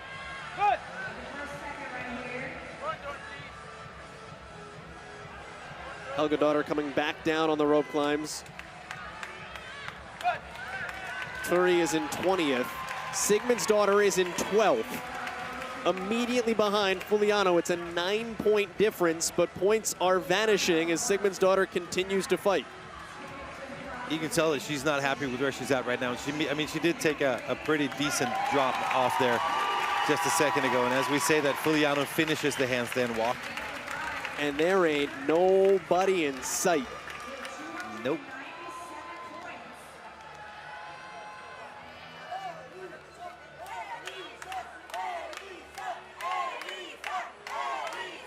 Fuliano doing everything she can so that the Italians can enjoy her at the games again. And the Elisa chants breaking out just below us in the stands.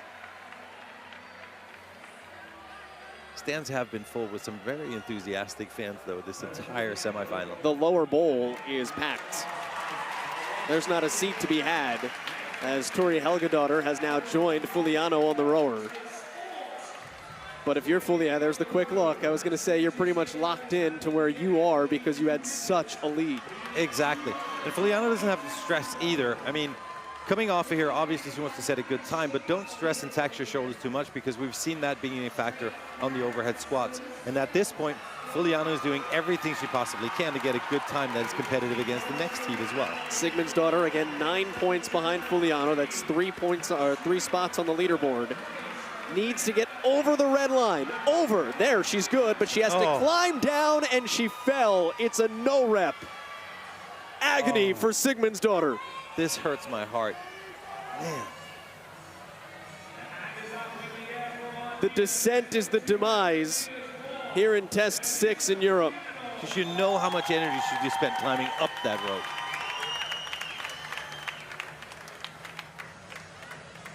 The field starting to come from behind here. 4 more on the handstand pirouettes. So both Dahlström and Jacqueline both Dahlström and Wittesson on the way to finishing their handstand walks, making it back. And so is Linda Caseman. Oh, she's got called back. Caseman would be looking for her first appearance at the CrossFit Games. She's 20 points out. And Wittesson back on the rower at the same time as Fuliano makes it off. I'm combining first and last names left and right here. This is great. Time to beat Claudia Gluck's 12:54. So about 2.5 minutes for Fuliano to complete 20 overhead squats, and she'll become the new leader in the test. Still 10 more athletes to go in our final heat. Well, that was an easy clean and jerk to get her started. I was worried about how her shoulders were going to do, and does not look like there's any problem whatsoever.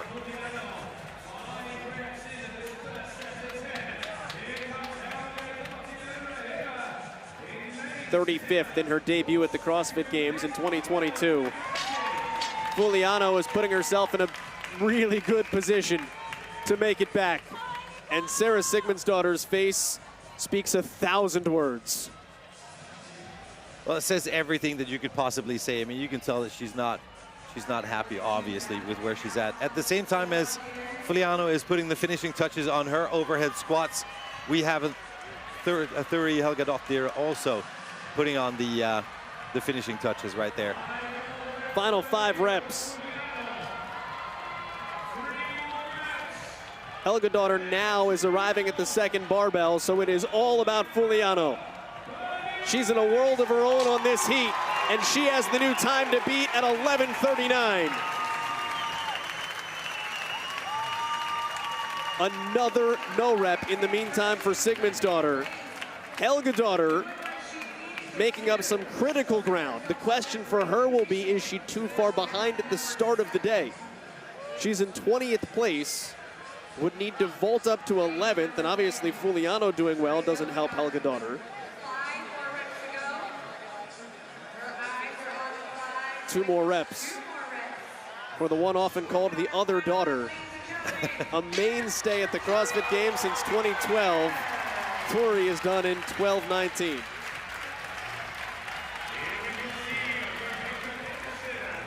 We're going to see a lot of people finish now.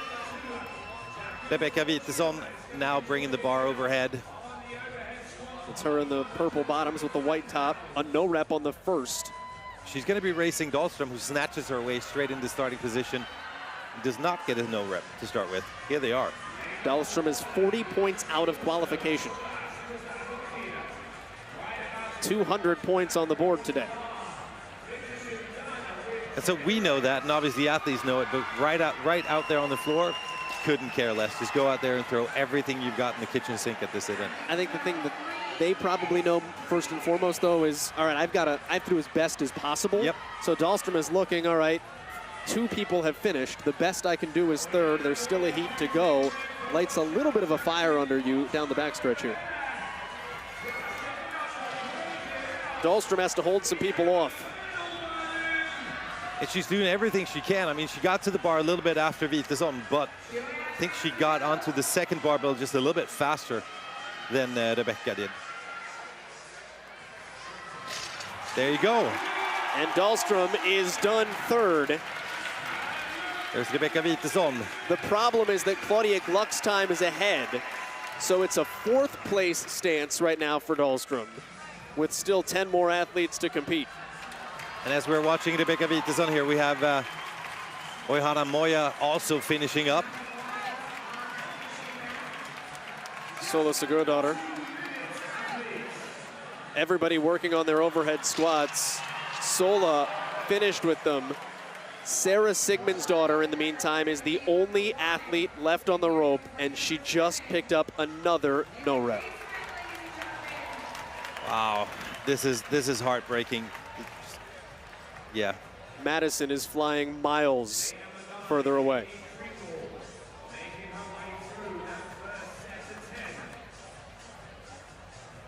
So at the same time as we're seeing Sarah just collecting her thoughts here and deciding what she wants to do. There you go. Mads, why is the descent here the part that is the most crushing? Well, basically her grip's pride. She gets to the top position. She's gotten a bunch of reps, and she's expended a lot of energy getting up there. And on the way back down, her grip's just fried. She can't hold on to it. And the more attempts you do, the worse that's going to get. That's the hard part to wrap your head around as you do this, yeah. And the more mental it becomes. It does. It sure does. Amy Kringle, she won test number 5 yesterday.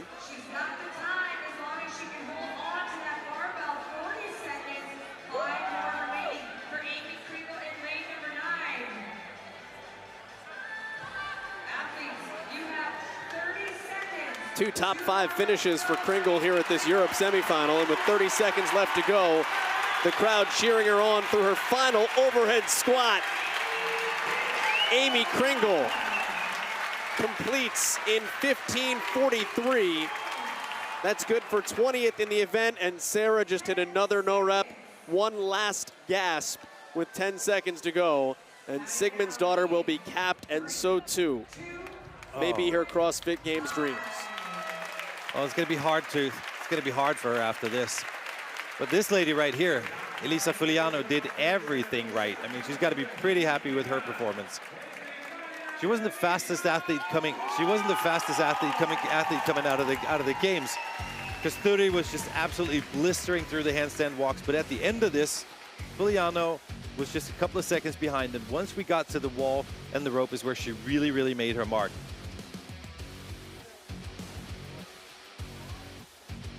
So here we see Fuliano finishing up at the same time. Then we got to the rope where Sarah Sigmundsdottir found herself in a little bit of trouble.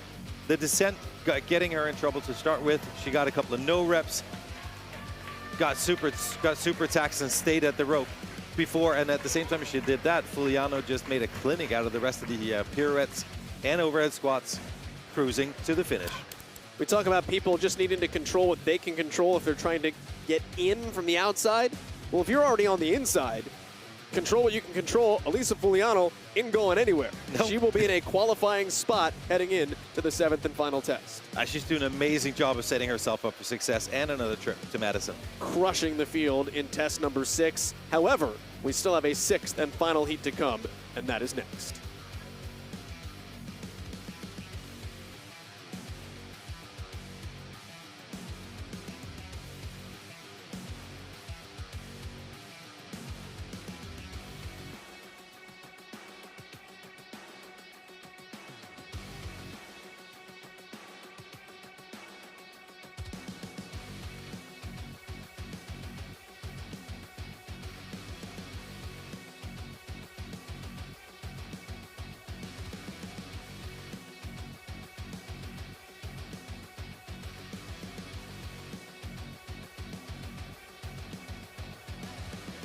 Final heat of the penultimate test here in Max Schmeling Hall. It's the Europe semifinal on the road to the 2023 NOBULL CrossFit Games.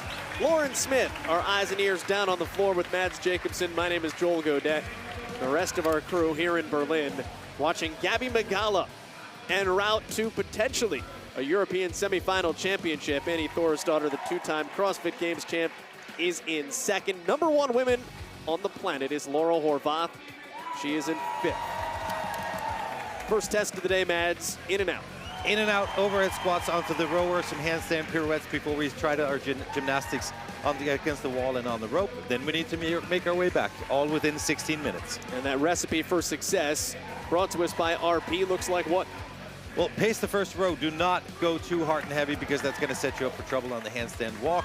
And know your capacity on the handstand push-ups. We've seen it before. Going too hard, too fast will get you in trouble for the following rope climbs. We've talked about some of the veterans. Jennifer Muir, though, in lane 1, could be a rookie at the games if she qualifies. Ella Wunger in lane 10, staring down a similar path as we go down to Lauren Smith. Thanks, Joel. Yep, legless rope climbs have always been a little bit of an Achilles heel in Gabriella Magawa's armory, and she's got a stunning resume, hasn't she? But she set herself up so well for this test. She's 22 points clear at the top of the overall standings, and we spoke to her coach and partner, Christoph Horvath, and he said that this is going to be the true indicator, not just of her mental fortitude, but of all the work she's been putting in the off-season. Lauren, thank you. Laura Horvath is also Gabby Magala's sometimes training partner. The two of them are phenomenal friends. Of course, her brother is Christoph. Gabby's partner and coach. They were thrilled for each other with their performances at the end of yesterday on tests 4 and 5. They would love nothing more than to stand on that podium here at the semifinals together. There's a good chance they will. I mean, Laura said yesterday, I kind of fly under the radar. It's like, do you know who you are? Everybody knows that you're the rock star. But she still does kind of fly under the radar in some ways. Well, I mean, she does, but that, I don't know. It's I guess it's a question of degrees. I don't think if you ask anybody out here who Laura Horvath is that they wouldn't be able to tell you right off the bat. She is a likely favorite to win the 2023 NOBULL CrossFit Games. But she always kind of is the other name. Even you go back to the last time she finished second. Tia-Clair Toomey won the games in 2021, and then everybody else talked about who finished third that year because it was Annie Thorisdottir coming back from pregnancy. Laura Horvath finishing second was just like, oh, the other person on the podium. She's trying to stake her claim. That other super fit person who always does well. Yep, that's who she is. Horvath is with a host of others to the rower here at the same time.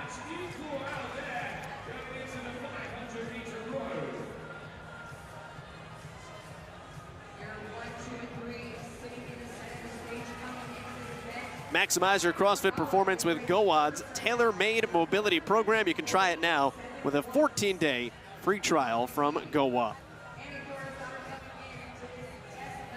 We've seen about 2-minute row times in the earlier heats. Well, I mean, they're definitely, there's no need to be on a hurry here. Around the 2:10, 2:15 mark, it's going to be fine. Karen Freyova, can we please talk about her? She snatched 2:10 yesterday.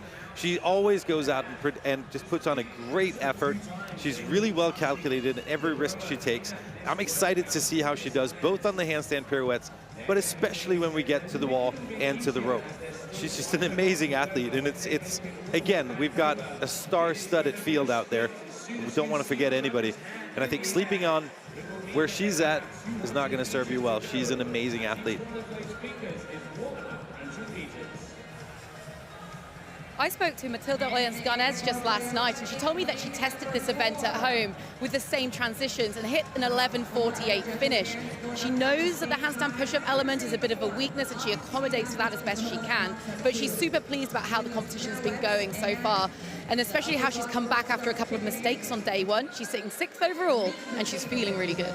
Lauren, thank you. 11:48 as a test would be good enough for second if she were to repeat it in the event, chasing behind Elisa Fuliano at 11:41. And for Garnez, remember, she told us she thought she might have overtrained coming into this. There was a time about 2 months ago where she said, I don't know if I'm actually going to be able to compete. She might qualify. Well, ask any coach out there, and they're going to tell you that around 2 months ahead of the competition, most athletes should be feeling that way. 3 minutes as we get off the rowers. So Freyova hasn't always been super comfortable with the handstand walk, so she needs to be very deliberate with it. And look how wide, Mads, her legs get, particularly on the pirouette as she fights for balance. I think for her, the most important part is being able to do this unbroken to start with, build some confidence for the way back. And there she is, finishing at the same time as Annie Thorisdottir.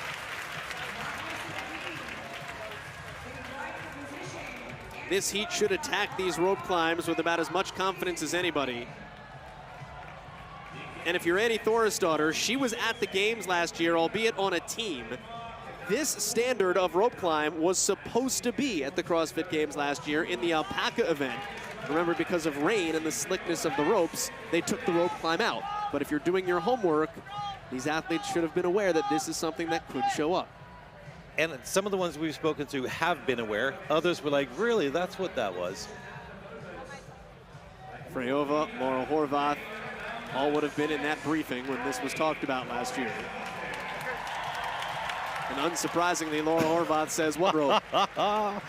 Well, I used to hear a lot about Laura Horvath and how she used to be a rock climber. She's got amazing grip and everything like that. But this is just Laura Horvath coming into her own. The one hiccup in her game has always been deficit handstand push-ups. These are regular wall-facing handstand push-ups, and they look just fine. Look at this rope climb again. And it's surgical. She's using her legs really, really well. She's using her legs really, really well to gain upward momentum at the same time as she is very fast with her hands. Laura Horvath knows exactly what she's doing. And she is headed right back onto the rope. Oh no, I think she was chalking up. She still has a little bit more left on the handstand push-ups. Veteran move there from Annie. Hey, there's chalk on the floor. I'm just going to grab that. There's never chalk on a Florida CrossFit affiliate. No. Well, there has to be, otherwise it's called a spa. 5 more reps here for Horvath on the left side of your screen. Same for Thorisdottir. Oh, Migawa really playing with fire. Horvath here playing with fire on the handstand push-ups. Just getting a little bit of, looked like a kip, but well within range. The judge was right there looking at it. You've got Thorisdottir on the right in that split. You've got now Horvath center of screen. And look at that. So just fast hands, great kick with her legs, propelling her upwards. So it gives her 100th of a second where she can move her hand without having to death clench the rope with the other. Same thing with this lady right here. Annie Thorisdottir has been around for so long. Works out and gets, well, her training with Yami Tikkanen in the training plan. And I know that they've been working on this.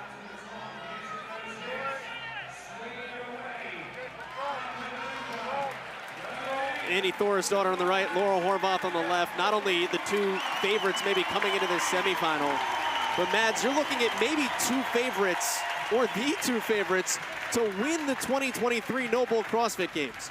Horvath is the #1 ranked woman in the world.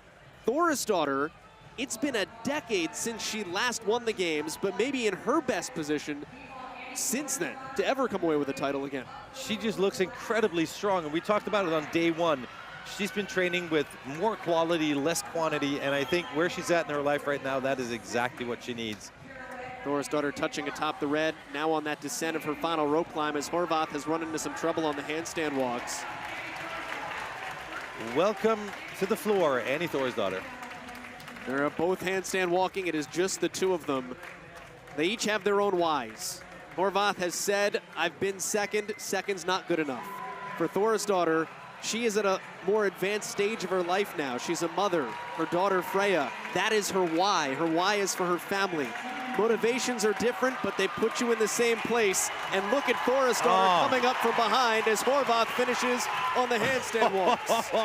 We have a race.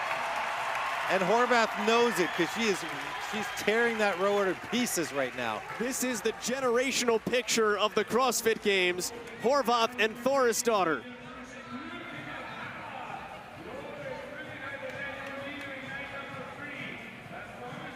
And behind these two ladies on the floor, we've got Emma Tall. Emma Tall went through her gymnastics on the wall and on the rope really, really well, but kind of flew under the radar just a little bit because she was there a little bit after these two. But she's doing great. Only now are we starting to see other athletes make it onto the floor.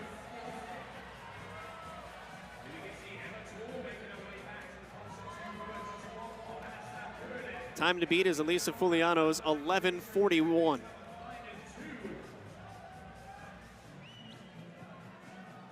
Tall stammering through, does complete the handstand pirouettes.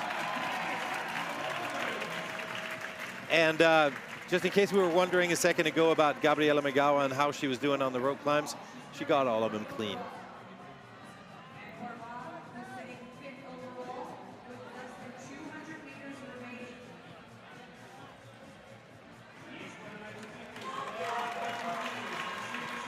Join the family on the rowers. And as Migawa just to the side of Annie Thorisdottir's box. Thorisdottir on the right, Laura Horvath on the left. Final couple of meters for both of those women, who again finished on the podium in 2021. Horvath second, Thorisdottir third. Tia Toomey the winner that year. And Tia's out this year, right? Because now she's a mother. Something about mom strength. Tia just gave birth not that long ago, opening the door for the return of Thorisdottir or the emergence of Horvath as the fittest woman on earth. And I think Laura Horvath is not only going to smash the time to beat, she's got the potential to be the 4th woman worldwide to finish this test in under 11 minutes. She is so strong. It's just every position she's got.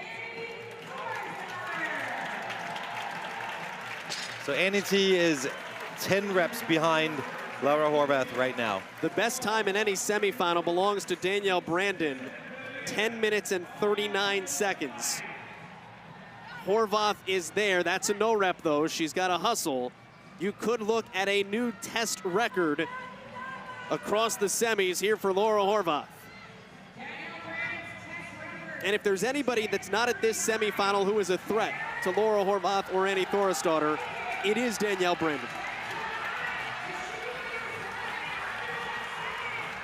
This is going to be right on the buzzer. Go. Barbell down. Steps on the mat. That's the best time in the world. Laura Horvath.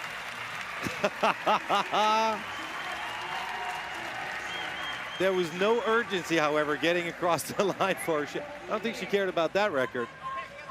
And she missed it by a half second, Mads.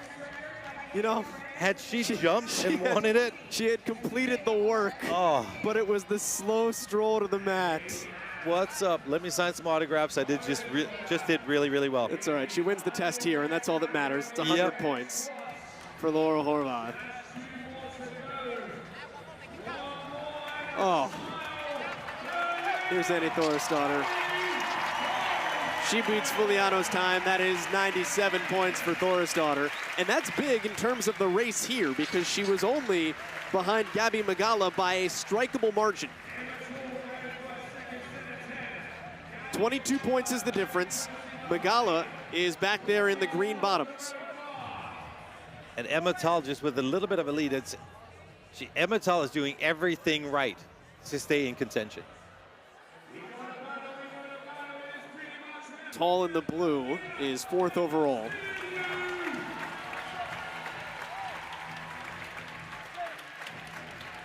.11:41 has passed. 12:19 is the next benchmark. That's Helgadottir.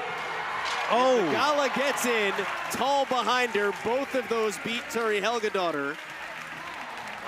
And that is now your top 5 for scores in the test.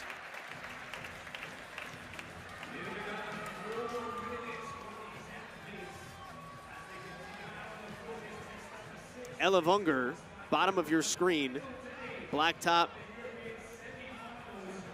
trying to become a rookie at the CrossFit Games. And she's doing really, really well. I mean, she's keeping all the right people behind her, so let's see if she can hold on to this. This is Manon Anganiz, who is bidding for her first appearance at the CrossFit Games as well. And she finishes in 12:56, the winner of the Rogue Q in the offseason.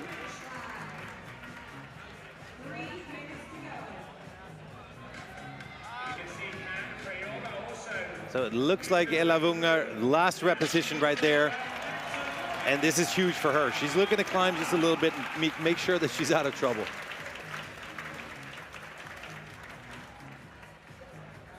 We had 3 people in this heat looking to make a rookie bid at the CrossFit Games. Karen Freyova is not one of them. She is a wily veteran, but she does struggle with those handstand walks, so good on her to get through it to this point. She did amazing on the way out. I mean, it was a little bit of a struggle on the way back, but she did amazing on the way out, and it's pretty obvious that somebody's been working on them. The rookies were Anganiz and Wunger, both of whom have finished. And then also Jennifer Muir trying to punch those tickets. Freyova is hit with a no rep and has to reset with 2 minutes still left to work. Opening the door to Matilda Garns. Matilda Örjen Garnes running to the finish right now. She's got to be happy with that.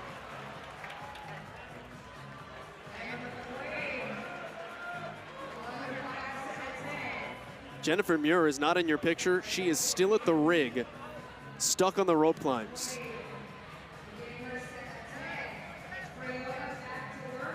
Oh, now she's on the handstand push-ups. Yep. I thought she was back on the second round of rope climbs. She's still got a load of work to do as Freyova finishes. Muir came in 38 points safe. And that is the best news for everybody's spots 12, 13, 14, 15. Now the good news if you're Muir, as Emma McQuaid finishes, with a minute left to go in the cap, is that Sarah Sigmundsdottir, who was the first person out, also got stuck back at the ring. This is throwing the leaderboard around for sure.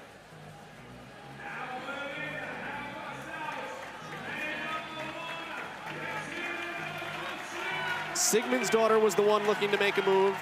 Linda Caseman and Madeline Person were the other two. Caseman was 20 points out of a qualifying spot. Person was 11.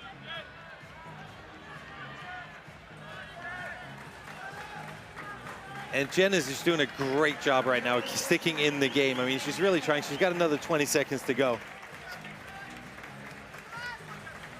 And every rep is going to count because we have a lot of people here who didn't finish. Obviously, this is also going to open up the door to some of the people that she was competing with.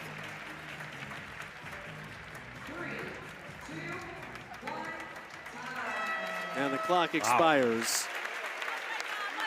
Laura Horvath has got to be happy with what she just did. And if I ever get to talk to Laura again, sprint to the finish, please. I mean, this was a really, really interesting heat. And we knew we had a lot of very capable athletes. Laura Horvath, one of them right there. Look at her, just fast, coming down, showing control off of the rope. And as soon as she got down, went straight to business, back to business on the wall. We were wondering, what's it going to be like on the wall for her? Well, no problem whatsoever on the handstand walks. Then handstand walks on the way back. Bit of a race there with Annie Thorisdottir, but Laura Horvath made it onto the rower, just a little bit ahead of Annie. And after that, catching Laura on a rower, that's going to be hard for you. We had both Laura Migawa and Annie on the rower at the same time. Laura finished it faster, though. Got on the barbell. This barbell is never going to be a trouble for her. And here she is finishing really close to the world's fastest time. Another interesting part, though, is Emma Tull and Gabi Migawa right here, slugging it out. And Migawa comes in a little bit ahead of Tull. We're going to see what that does to the leaderboard. Those are the overall results for Test 6, with Laura Horvath picking up the win in like 40 seconds of difference. Let's go down to Lauren Smith. Cheers, guys. Laura, 100 points, and you join a select 4 women and going sub-11 in that test. What was the secret to that workout?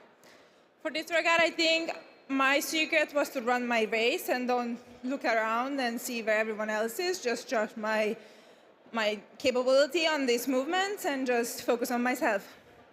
It really worked. You've come into this weekend ranked #1 in the world. There's more talk about you than ever before. People are saying that you're going to win the CrossFit Games. How are you dealing with all of the extra eyes on you?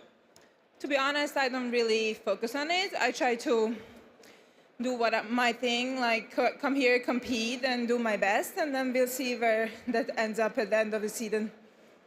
I always love your approach, and when you crossed that finish line, it was done so relaxed and casually. Did you know you were less than half a second off a test record? To be honest, I'm not really focusing on the test or the world records here. I'm just here to compete against the European girls, and I couldn't care less if it's a world record or not. I'm very proud of my effort and what I did in this workout, and I'm just happy. Yeah, you smashed it. Great job. Thank you so much, and thank you so much, guys. You're amazing. In fairness, test records really cool, but you know what else is awesome? Just like the boldness of putting your hands in the air and asking if you're entertained as you walk across. And knowing you beat everybody. Uh-huh. Yeah. 1040 is the beating score and a test win for Laura Horvath. We'll have some standings shakeups, and those will come your way as we continue. It's the final day at the Europe Semifinals of the 2023 Road to the NOBULL CrossFit Games. Tickets are going to get punched on Sunday in Berlin.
have to be fit to start CrossFit.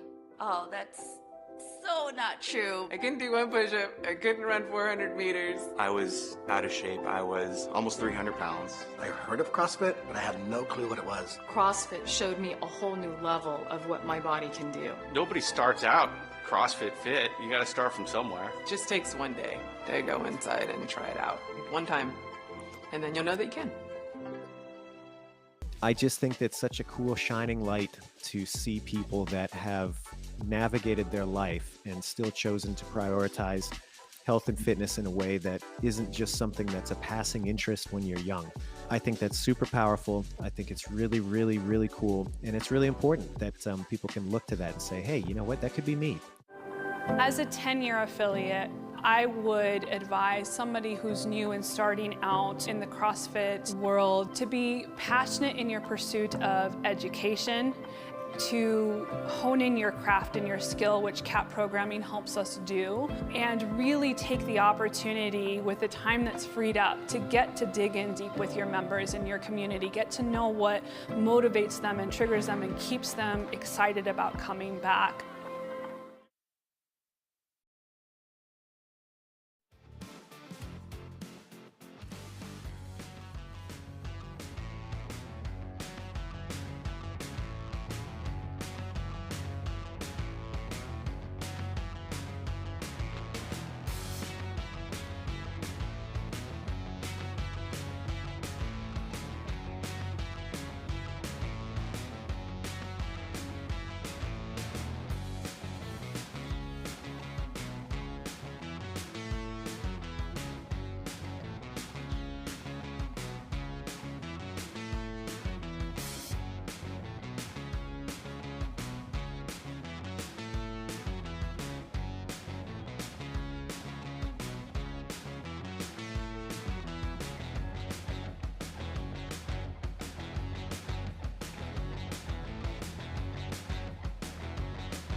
Ten seconds.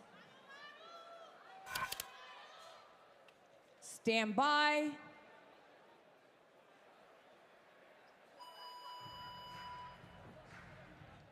And we're off with test number 6, presented to you by GoWad. They're going to be starting off with 20 overhead squats at 185 pounds. That's 84 kilos. Continuing on with 500-meter row, 3 handstand walk pirouettes, 2 seated legless rope climbs, and then 20 strict chest to wall handstand push-ups and then all the way back towards us once again.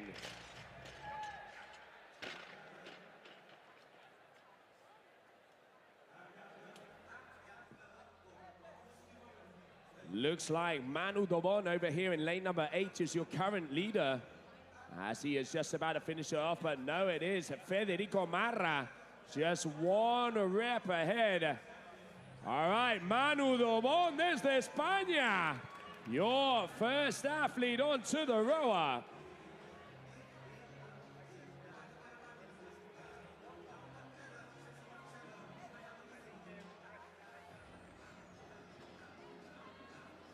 We got a few of these athletes on that rower.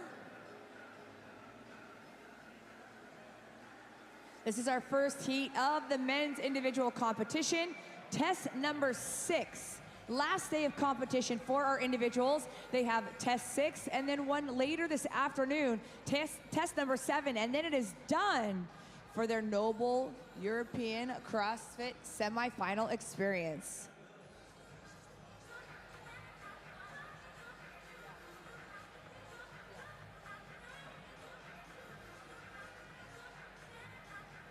So the men have a 15-minute time cap to make their way through this test.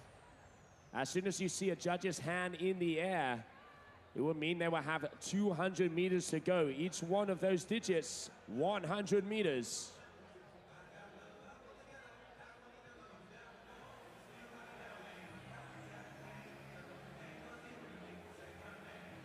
Manu Dobon, a little bit further ahead over here. In lane number 8, your current leader, and in second place is in between Federico Marra and Yuri Marinchenko in lane number 3.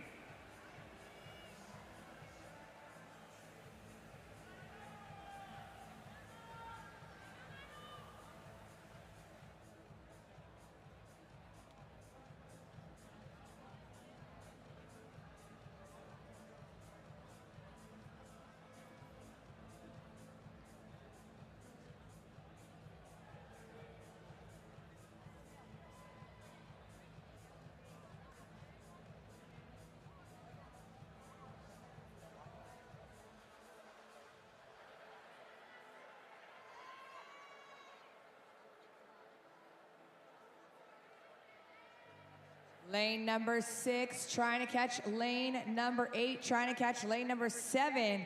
Federico Marra, Jason Lingerie. And that is Stephen Fawcett kicking upside down. Lane number 8 though, Manuel Dobon trying to get across that line, but lane number 7, Federico Marra, first in. So your first place, 7, Federico Marra. Second place, 8, we have Manuel Dobon. And in third place, lane 3, Yuri Marinchenko.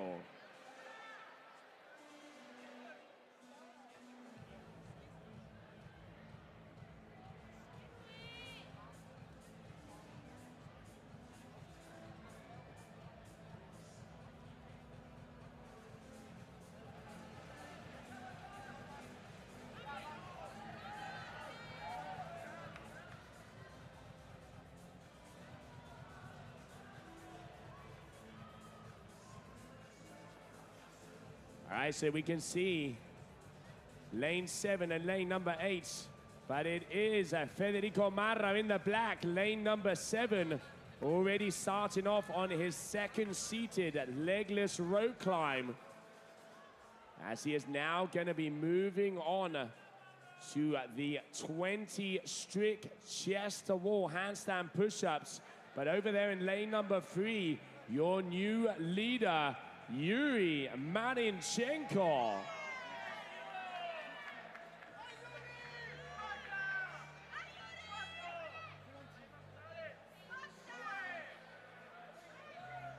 So first place, lane 3, Marinchenko. Second, lane 7, Federico Marra.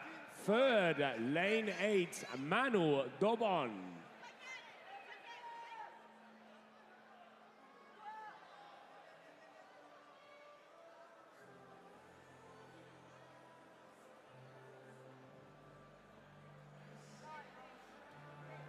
I can see a finger up in the air.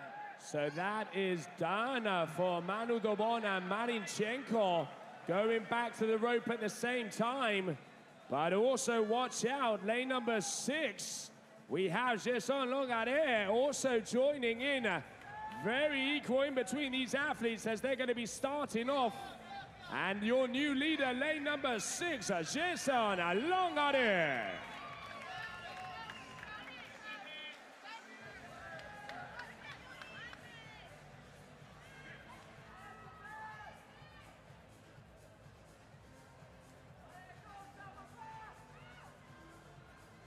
Lane number 3, second place, Marinchenko through another legless rope climb. But it is the Frenchman here in lane number 6, just about to finish up. Yes, there it is. Your leader, ladies and gentlemen, Jason Longaret, lane number 6.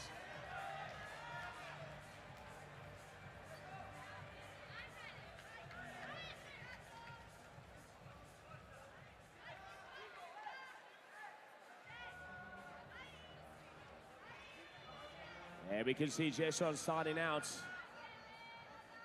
on those handstand walk pirouettes. That's 1 rep.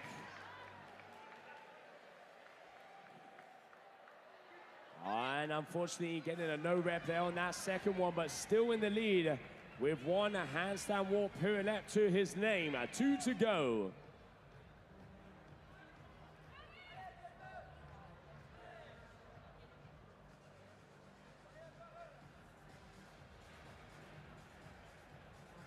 There it is, upside down and spinning it around. That is 2 reps there for Jason. Making his way straight in to that 3rd rep. But that is going to be a no rep as he was outside those lines there, Kiki. If your hands touch those white lines, you got to come back. Federico Marra in lane number 7, also on the handstand pirouettes.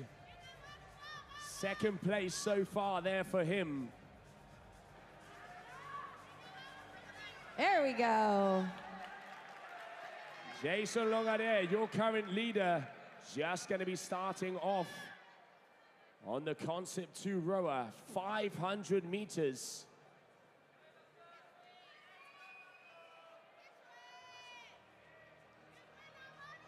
Jason Longaret with CrossFit Black Wings. First athlete to the row, as Joe was telling us here, lanes 7 and lane 4. Trying to catch him though, trying to get there as well.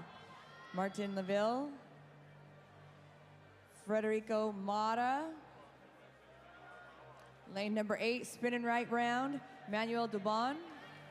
And Martin Leville already out there on the rower, your 2nd place in this heat. So it looks like both of the French athletes have come in with fire. But I mean, Kiki, this is the final day of competition here of the European semi-finals. Berlin, let's show our athletes some love.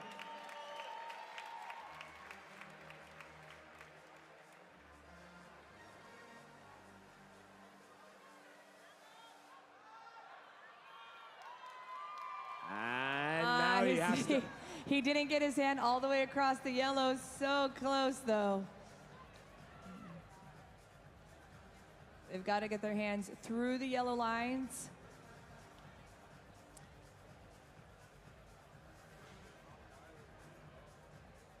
You know, it doesn't have to be pretty, but they do have to get across the line. They can't have their hands touch the white lines. And it's the same across the board from semifinal to semifinal. Trust me, he's not the only one who's gotten dinged along the way. And we can see that finger in the air, less than 100 meters for your leader, lane number 6. Flying the French flag high. Jason Longaret just about to close out his 500 meters. There it is. And now going to be moving it forward as he has 20 overhead squats at 185 pounds, 84 kilos.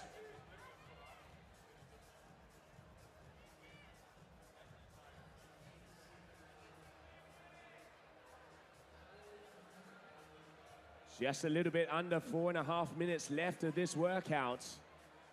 Jason just taking a little breather here, eyeing up the bar, but he has to be careful because I can see Martin Lavelle over there in lane number 4 is just about to finish, and there he is coming off.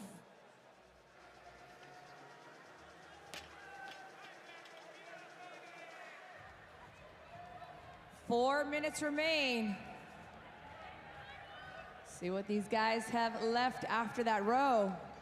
And there we can see our master athlete making his way forward. Stephen Fawcett there in lane number 5. Nothing like a little pressure, little motivation from another athlete coming to get you going on your own. Overhead squats here. So first place, lane at number 6, Jason Longader. Second place, lane at number 4, Martin Laville. Third place, lane at number 7, Federico Marra.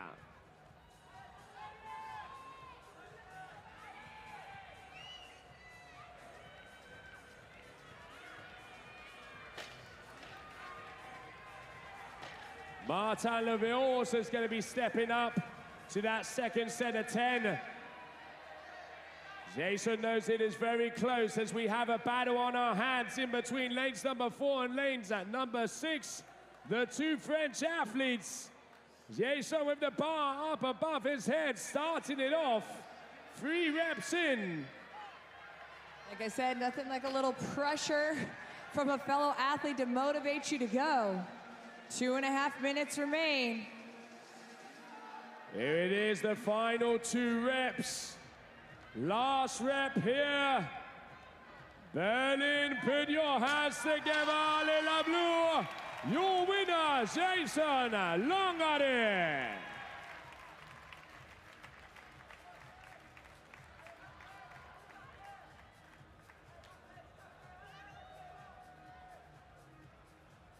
And also closing it out, Martin Laville.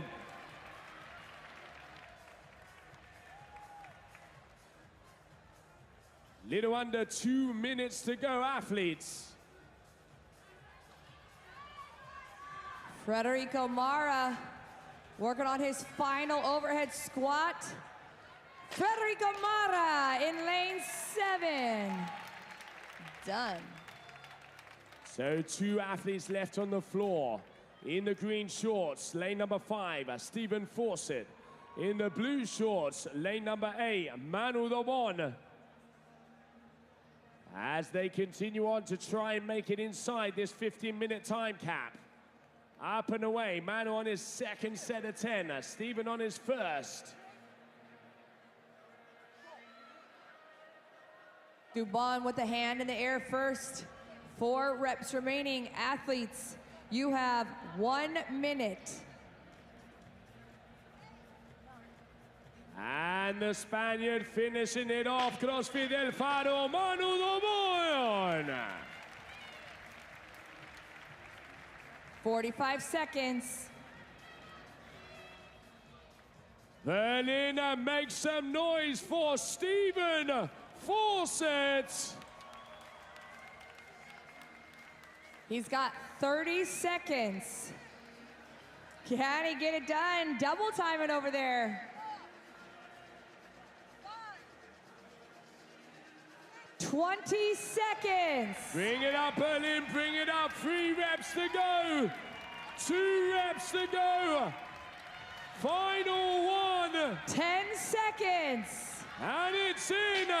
Make some noise, Stephen Fawcett. 3, 2, 1, time.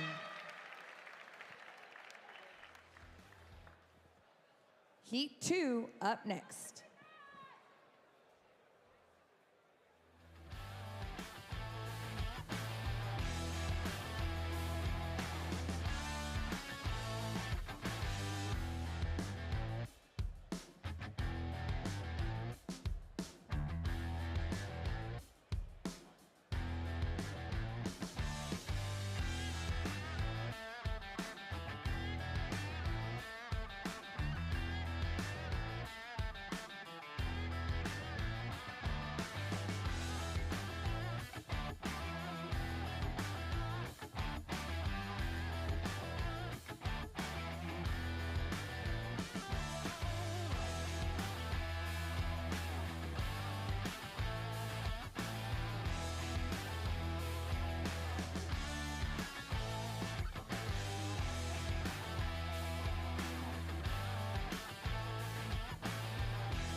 10 seconds. Stand by.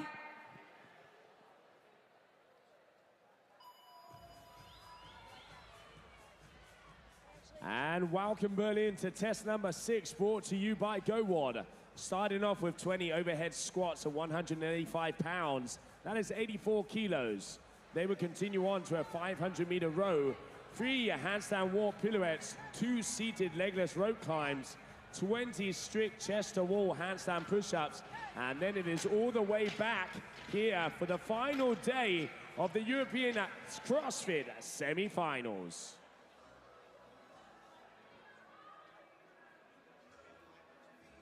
So far, it looks like in lane number 6, Pietro Andoloni has a slight advantage, but over there, Ignacio Iarramendi in lane number 3, 1 rep ahead. First place, Ignacio Iarramendi, lane number 3. Second, we can see at the same time, lane number 2, Rogue Denikovic. And over here in lane number 6, Pietro Andoloni, pretty much at the same time out onto the Concept 2 rower. Yep, they're going for 500 meters right now. This is not the part of the test that seems to be the problem. Things get a little boggled up on the rig, at that rogue rig with the legless rope climbs and those chest-facing handstand push-ups. How do you feel about those chest-pushing, handstand push-ups? How'd those go for you?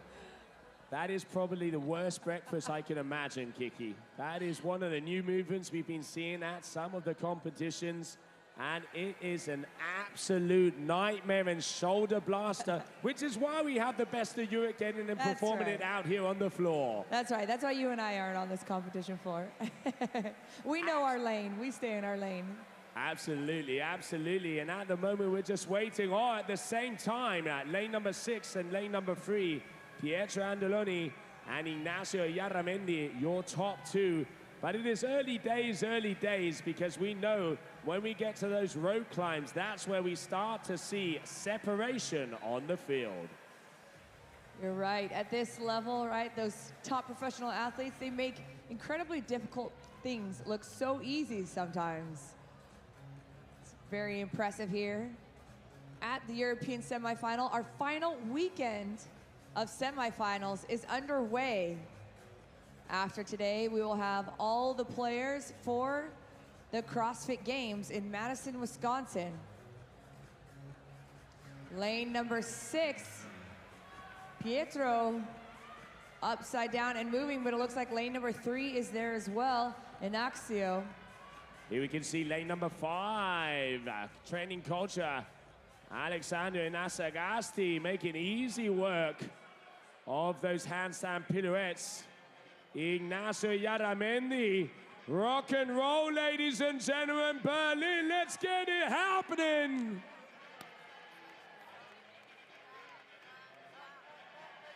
Lane number 3, Ignacio Iarramendi. First to the climb in lane number 3. One of the top Spanish athletes, and there we also can see Anasagasti there in lane number 5, currently in 2nd place. Oh, Anasagasti pretty much going touch and go. 2 in a row right there. Great work for the Spaniards. So you're number 1 in lane number 5. Alexander Nasagasti, dale fuerte, bicho, dale duro.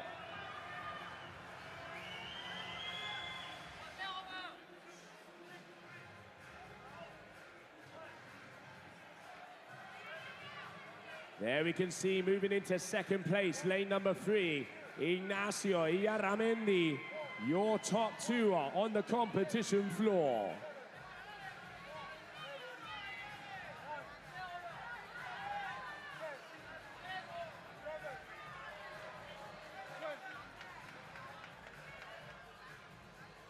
Our leader needing 1 more rep in lane number 5.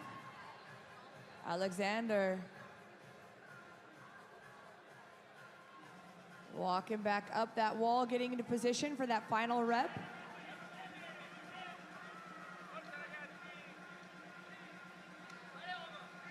And there it is, lane number 5, Anna Sagasti, your first place so far.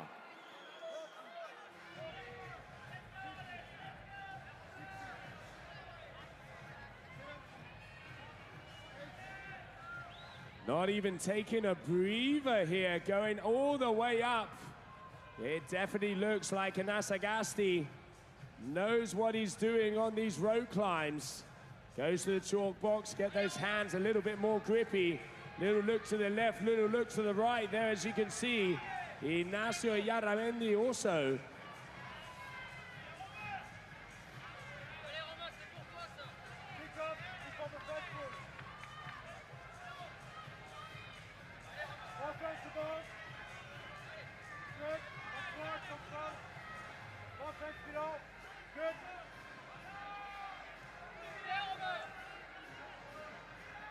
And Berlin, hagamos ruido, lane number 5, Alexander Nasagasti.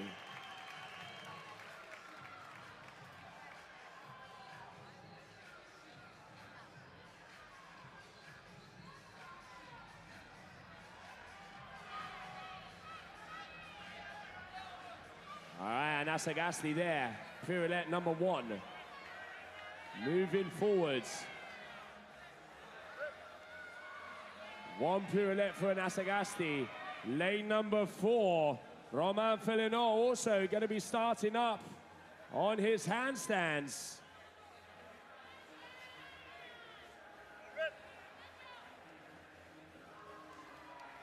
Costly no rep there for the Spaniards, as you can really start to see those shoulders paying the toll of the workout they have had so far. Making it through 2 pirouettes. And your new leader, Romain Fellinot, lane number 4. Those handstand pirouettes, changing things up a bit. Shaking things up a bit here. Test number 6, heat number 2, final day of competition for the European semifinal. Vamos, Ale, es tuyo, va, va, va, va, va.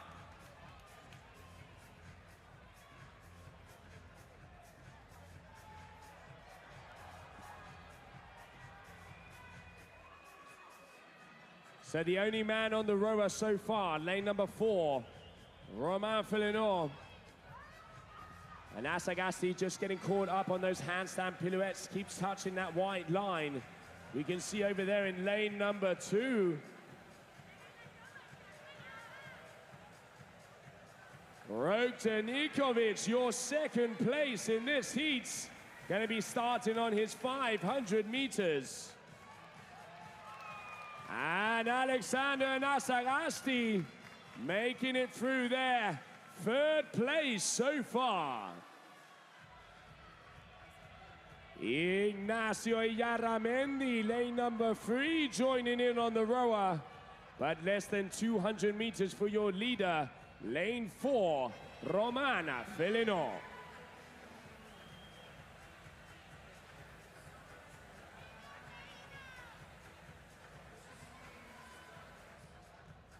We are 9 minutes in, as our leader in lane number 4.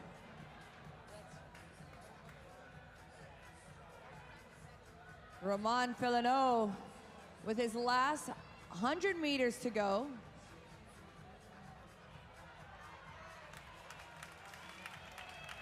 Lane number 7, Emilio Rossini, also joining in on the row. And here we can see lane number 6, Pietro Andeloni.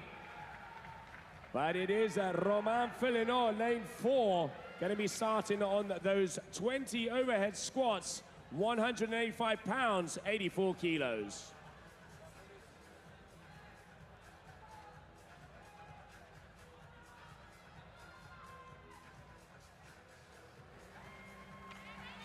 Here we go, Romain Filano. On his way.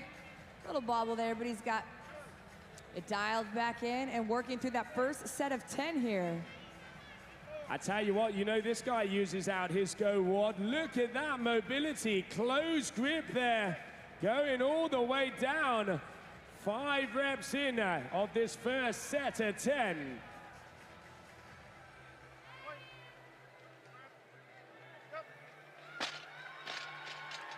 Just 10 more reps to go for Roman Filano. Rokta Nikovic over there in lane number 2, also going to be starting up on the bar. Alexander and Asagasti joining in on the fun.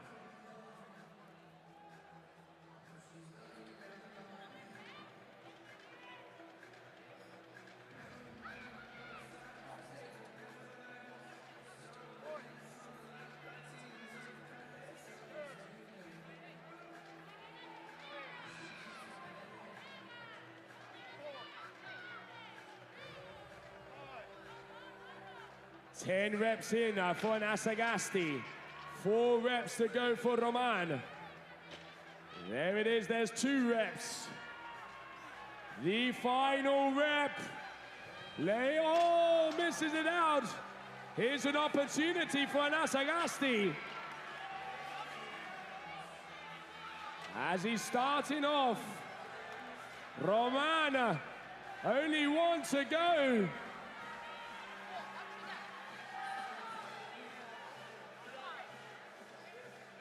Five to go for Asagasti. Dale. 1 more. Your winner, Roman Filano. And Rokta Nikovic in a second position. 3 minutes, athletes. Less than 3 minutes to go.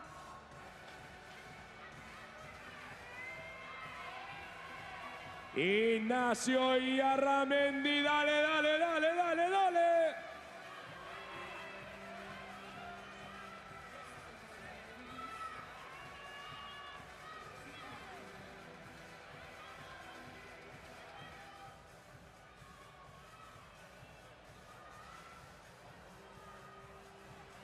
Ignacio Yarramendi. Last rep for Alexander. And Asagasti making his way through.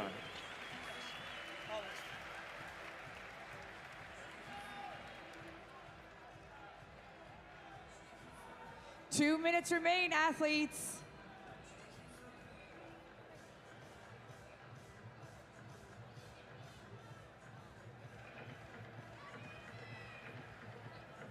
With less than 2 minutes remaining, Pietro Andoloni trying to get there in lane number 6. He gets that last squat, and that'll do for Pietro Andoloni out of 4 Flamingos CrossFit.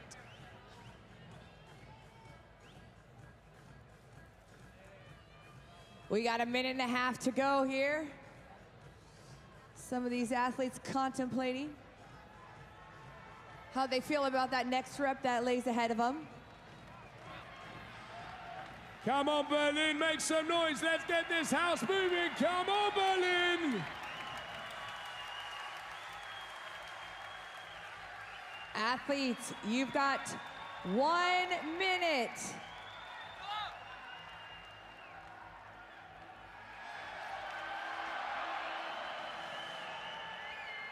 The crowd getting all fired up as Kochar works on those rope climbs. Rossini with 40 seconds to go. We've seen people get it done. He's got 5 more reps, Berlin. 30 seconds. Working on his final 2 reps in lane number 7. Finishing this up, Emilio Rossini.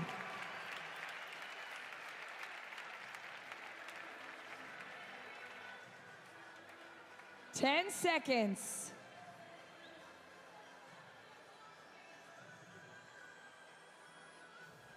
3, 2, 1, time.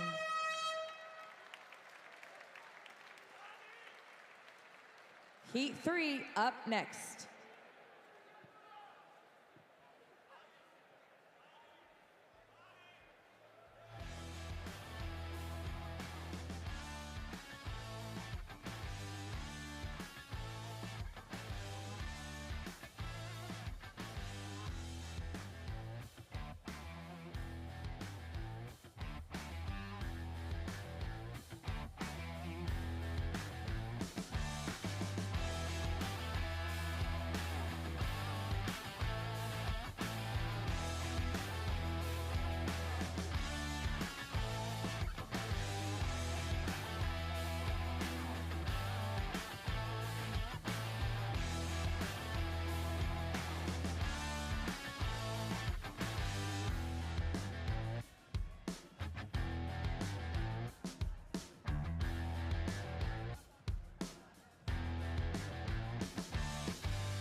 Ten seconds.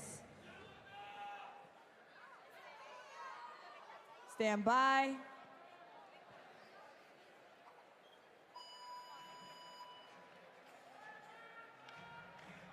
And welcome to test number 6, powered by GoWad.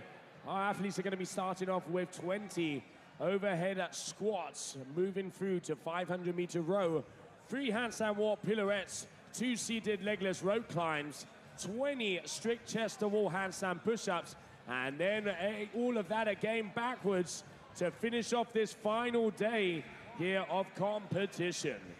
Currently it is Tommaso Pieri in lane number 7, your leader, followed closely by Brian Hernandez in lane number 8.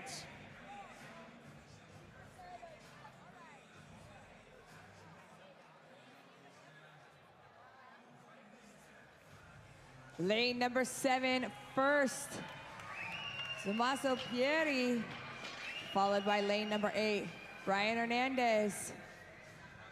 Emmanuel Bibiano to the rower as well. Here comes lane number 4, Callum Clemens.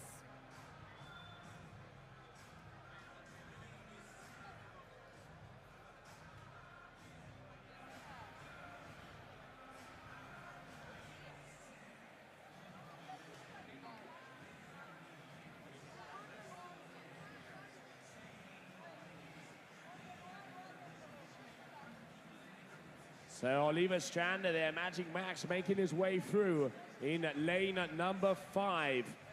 Once again, when you see a hand in the air, you know there's 200 meters to go.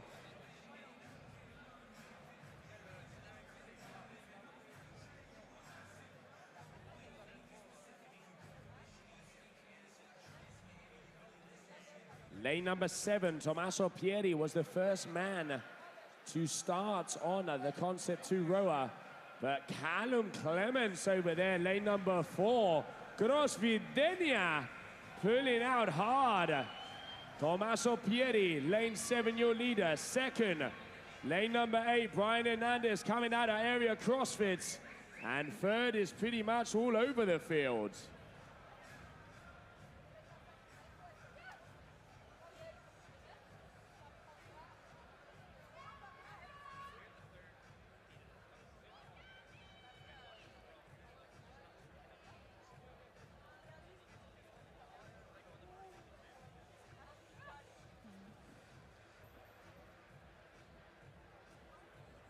We're going to have some movement here momentarily as these athletes pull into the final 50 meters here on those Concept 2 rowers. Again, they were going for 500 meters. Pieri in lane number 7. He is 1. Hernandez is 2. Clemens is 3. Tommaso Pieri, one of the bigger athletes out there and handling those gymnastics very well. Brian Hernandez also, Area CrossFit making his way in lane number 8. Look at them go. It looks like leading Brian Hernandez, El Bicho. These guys doing well on those pirouettes for the most part there as they make their way into the rope. Now time to just blow up that upper body here. Hernandez through a 1 rope climb. Then we can see in second place, lane number 9, Emanuele Bibiano, equaled out with lane number 4, Callum Clemens, CrossFit Denia.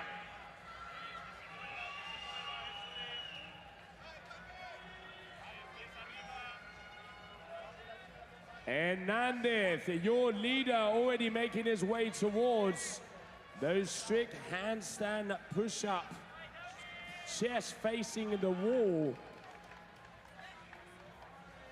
Second place is looking like Tommaso Pieri. And Pieri barging through them. Sam parking there in lane number 6, making his way.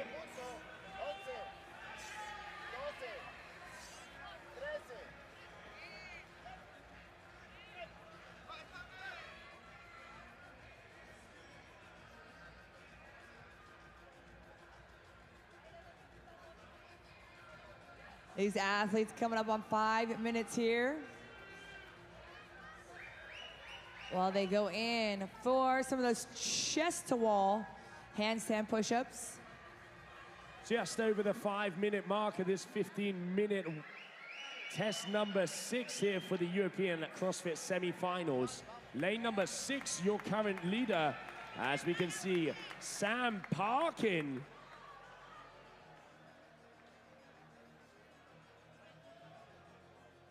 Those guys working through those handstand push-ups. You can see the judges keeping an eye on them, making sure their forehead touches the mat. And then full extension there on the finished position for those handstand push-ups. Brian Hernandez, lane number 8, already through 1 rep, second place so far. Now we can see Sam Parkin in lane number 6, just about to go for his second rep of 2.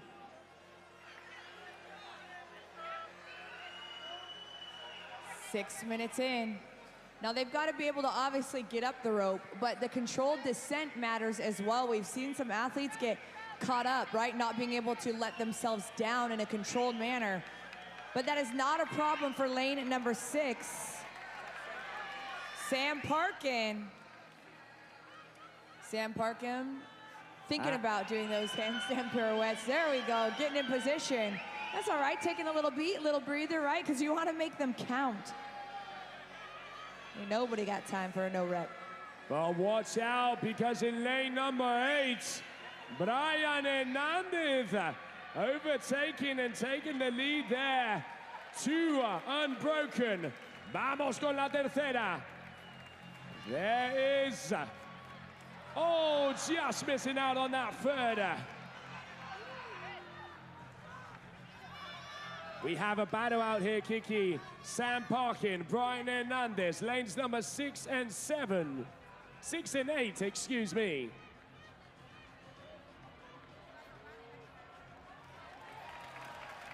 Brian Hernandez, España, hagan ruido.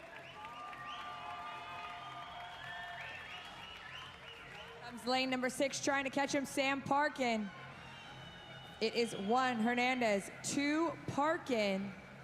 And then I'm thinking lane number 4 over there, Callum Clements is looking to slide into the third. There it is, Clements is third. He's got 1 more handstand pirouette walk to go.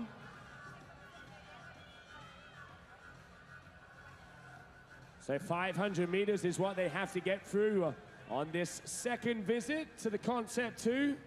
When that judge's hand hits the sky, means they will have 200 meters to go. But then it ain't over, Kiki, it ain't over, because there's still 20 overhead squats at 185 pounds.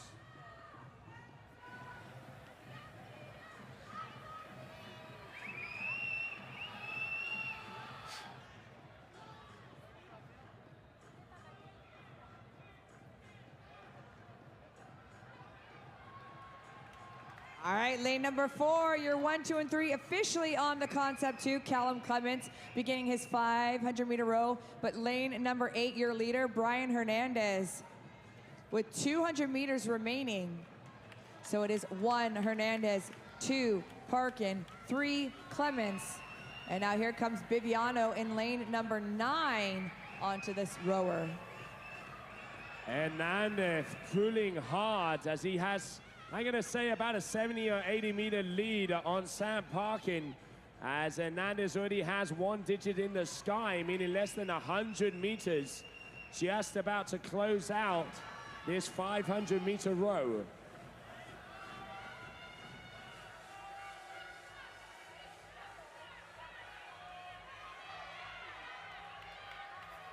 Here comes your leader, Brian Hernandez.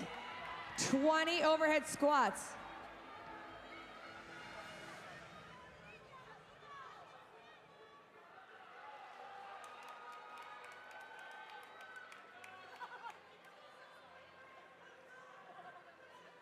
Área CrossFit, no os oigo. Let's make some noise for Brian Hernandez, Berlin.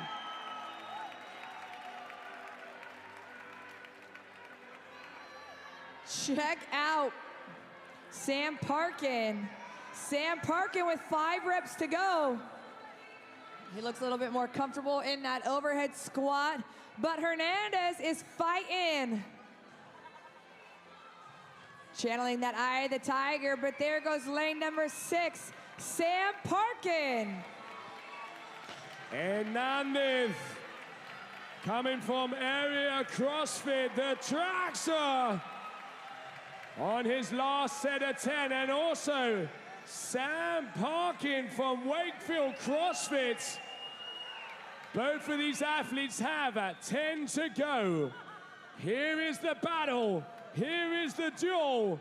Parkin missing the launch. Brian Hernandez gets 1.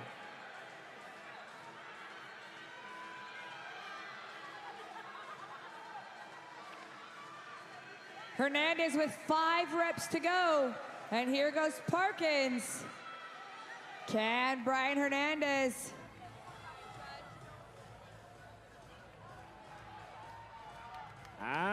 And one more to go. Brian Hernandez. Eso sí que sí.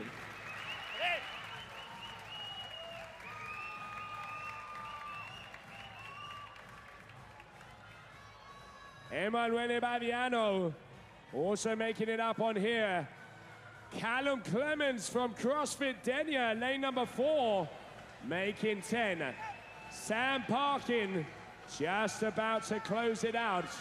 There is the final rep, Berlin. Put your hands together. Sam Parkin.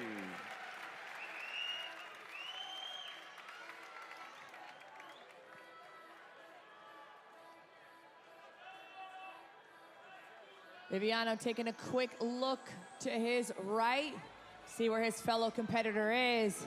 Viviano going right to work here. Baviano making it look easy. Rambo out on the competition floor.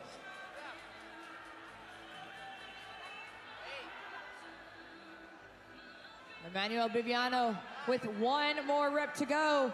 Lane number 9. Woo. Going for a little walk. I think his foot went onto that mat. They've got to stay within that box. Clemens there, CrossFit Denia making his way through our training culture. Nice job. There we go, Emmanuel Viviano, ladies and gentlemen.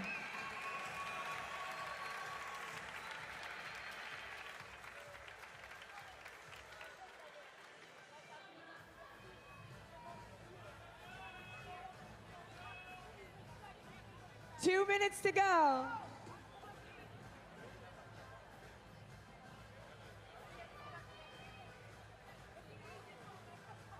Less than 100 meters here for Tommaso Pieri, coming out of No Shortcuts CrossFit. Lane number 7, and Max Oliver Strander in lane number 5.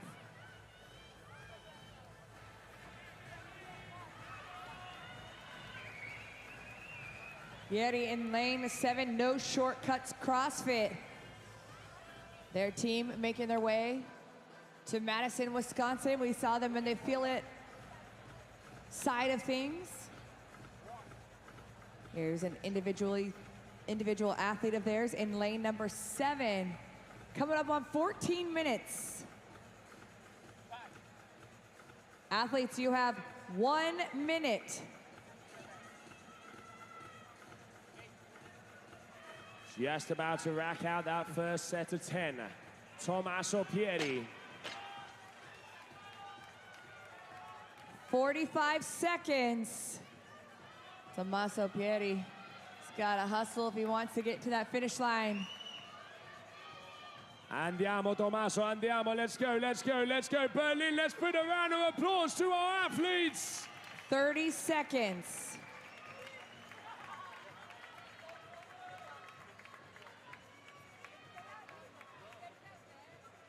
20 seconds.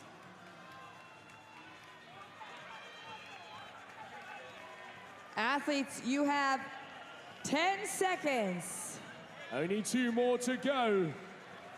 1 more to go. 3, 2, 1, time. Tommaso Pieri, I reckon just inside of the time cap.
Max Schmeling Hall here in Berlin, Germany, where Fall Out Boy is going to perform in November. The Offspring were just here earlier this season. Blink 182, Slipknot, Dropkick Murphys. As a Bostonian, I appreciate that one. Everybody and anybody has performed here in Max Schmeling Hall. And this weekend, it is the European CrossFit Semifinal. Building our self-esteem here on Test 6, Heat 4. Alongside Mads Jacobson, Lauren Smith is down on the ground. My name is Joel Godet. Glad to have you along with us here. Penultimate test for the men, and it starts, Mads, on the overhead squats. Sure does. Overhead squats, moving on to the rower, then some handstand pirouettes before we get to test our gymnastics on the rope and against the wall, and then we need to make it all the way back. Time cap for the men, 15 minutes. 185 pounds on that barbell. Victor Hofer came in out of quarterfinals, ranked 3rd in Europe. He is currently in this 4th heat in lane 2. Reggie Fossa, Harry Lightfoot, 2 other guys that are looking to end their semifinals on a high note, coming in with really big hopes on this large of a stage. There is Victor Hofer, a national level gymnast, national team level gymnast in France. Handstand pirouettes should be no issue for Victor Hofer. As we welcome in Daniel Chaffee into the broadcast booth, he's CrossFit's international director. Good afternoon. Welcome, sir. Thank you very much. Good afternoon. How has this gone for you, being in charge of helping to put on a semifinal here in Europe? Just fantastic. So grateful for the opportunity to bring CrossFit back to Europe. Even though we had an open announcement, this level, this scale of event, we haven't seen since the old regional days, back here in Berlin. So amazing. And the Berlin Regional in 2018, Berlin Semifinal in 2023, and we are underway. There is Reggie Fossa darts to start this first round of overhead squats. Daniel, let's talk about Europe as a fertile ground and a next frontier for CrossFit. Why Europe? Why is it that this is the place that CrossFit can grow and take itself to that next level? Well, because Daniel's here. Well, we have an international team that's well established here. So we have 12 country managers covering about 27 countries, basically, or territories. And they've been in contact with gym owners, affiliates, coaches for several years now. So there's good momentum. And we've been managed to translate stuff and localize stuff. So an American-based, I'd say, fitness movement, CrossFit, but it has to be global. So we've been localizing stuff for many years. We've been getting to do that now in Australia, New Zealand, over in Asia, parts of Africa, Latin America, and Brazil. But we got a head start here in Europe. We started in 2017, thanks to Dave Castro. So he came for the open announcement, 17.1. We did that in Paris, and he was like, hey, maybe it's a good idea if we actually have someone who speaks a different language in the team, actually talks to these people. So we started that in 2017. France is the fastest growing country for CrossFit, number of affiliates and people taking part in the sport in the world. Followed closely by Spain, then the UK, and then Korea. So those are 4 fastest growing territories. So yeah, really, and you can see it by the athletes as well, like a Victor Hofer, Guillaume Briand, you get it, and the French teams as well, right? We got Jonas qualified yesterday. So it's filtering through now in all levels. Even seminar numbers, the number of people taking level 1s and level 2s is increasing in these countries. So Europe is a fast-moving territory for us. There is Victor Hofer as we work our way through this 500-meter row. He's a really interesting kid. I know him fairly well, obviously living in France. He's very, very popular, very humble. But day one, he kind of got in his own way. The first workout, he was disappointed, and that kind of held him up ever since. I think he's showing a little bit of an experience. Mads, you'd know more about that than me, but I mean, it happens all the time. It's like you get hung up on something that didn't quite go the way you wanted it, and then that kind of gets in the way of your focus for the rest of the test. Vice versa to that, also, if you walk in here and you have a great start, that can kind of catapult you through some events that you're some challenges that you thought you were never going to get over. So I mean, it does kind of swing both ways, yeah. I agree. I think like if this event had been day one, Victor would probably be in the top 5 or 6 athletes at the moment in the ranking. Yep. But he came off that first workout. He was disappointed. You could read it on his face. His micro-expressions were dreadful. His body language was bad. And then he tried to pick himself up after that. And I think he's doing a better job. Yesterday, he came out, more optimistic. But yeah. Get ready to watch this, though. Oh, that is gorgeous. Exactly. This is what we're talking about, right? Victor Hofer was a national level gymnast in France. He went to an academy for it. It was a boarding school. That guy is a gymnast through and through. That was a clinic. Now here is the question, Mads. We saw Alexander Anasagasti do these legless seated rope climbs touch and go a couple of heats ago. Will Victor Hofer try to show him up? Well, I know he's capable of it. Whether that's a part of his game plan or not, that's a whole different thing, but I know he's very capable of doing so. But his work the last year or so has been how to increase his strength and his bar work, right? But without taking away from his body strength, you know, and the body weight stuff. So we'll see how good he's been at that. Yeah. I mean, I think it's smart of him. He knows he's perfectly capable of going touch and go, but he doesn't know how that would influence him on the way back. No need to stress. Be confident. I mean, look at that. It's the old adage of just because you can doesn't mean you should. He breaks in between re-chalks, and the two legless seated rope climbs are no match for the 20-year-old. He's 20 years old. He still has the presence of mind to look at his judge in the top and be like, you good with this? Just so he doesn't get all the way down and be like, yeah, that was a no rep, by the way. Handstand push-ups, piece of cake. Yeah, and the question this morning was, you know, should I be looking at lanes 1, 9, and 10 to make sure I'm getting some distance from them to move up the ranking? And when I spoke to him, I said, dude, just do your thing. Forget anyone else. Yeah. You go out, have some fun. This is your workout. You enjoy this, you will toast everybody else. You just toast them. Exactly. I mean, on a test like this, it's easy to get caught up in somebody else's game, and that's not what you need. Mickey Smith on the right side of your screen is in second. The Irishman came into the day 26th overall, 31 years of age, and the owner of Crooked Lake CrossFit. Seems like Reggie Fasser has an issue in lane 10. Yep. Something is not good. And you could just read Denise Thomas's lips. She said, do you want to withdraw? So Reggie Fasser came here hoping to bang a ticket to the CrossFit Games, and it has not gone his way, and that is how his weekend ends. That's a shame. He's a crowd favorite, especially with the UK crowd that's out here. He'll be very disappointed. But hey, you know, one man's misery is another man's opportunity, right? So absolutely. But we're also, at the same time as you say that, we are a competitive community. We all know that. We're also a community that is absolutely supremely gifted when it comes to coming together and showing support for somebody. And listen to this, the crowd is appreciating the fact that he's in a position he didn't want to be. Yeah. We'll get back to Reggie later and find out what's going on with him as we enjoy Victor Hofer as he descends on the rope again. Just absolute piece of cake. And now kick back and watch Harold with a purple crayon go to work. Oh my goodness. Oh wow. Just gonna enjoy this for a second. Unbroken. He knows that he's supposed to be fatigued at this point, right? How he got called back because he touched the line. We'll see what kind of impact that has. The test record is 8 minutes and 55 seconds. That was set by some random guy named Justin Medeiros. Oh, he should try. He should really get into this, like, for real, because it's a pretty fast time. What is the potential of someone like Victor Hofer when you're talking about being in the air of a test score? I don't care what the test is, any test, like Justin Medeiros, the reigning fittest man on earth. Well, I think this is the year for Victor to kind of come into his own. What Daniel alluded to earlier, the whole, you know, getting hung up on something that happened before and not letting it go and that halting your potential a little bit. This is the year that he comes into his own, tries this out, feels comfortable with it. I think he's done an amazing job. Imagine where he's at next year. No rep for Smith. At this level, it's really important how these guys will surround themselves, you know. And Victor's got a good coach in terms of physical prep. Yep.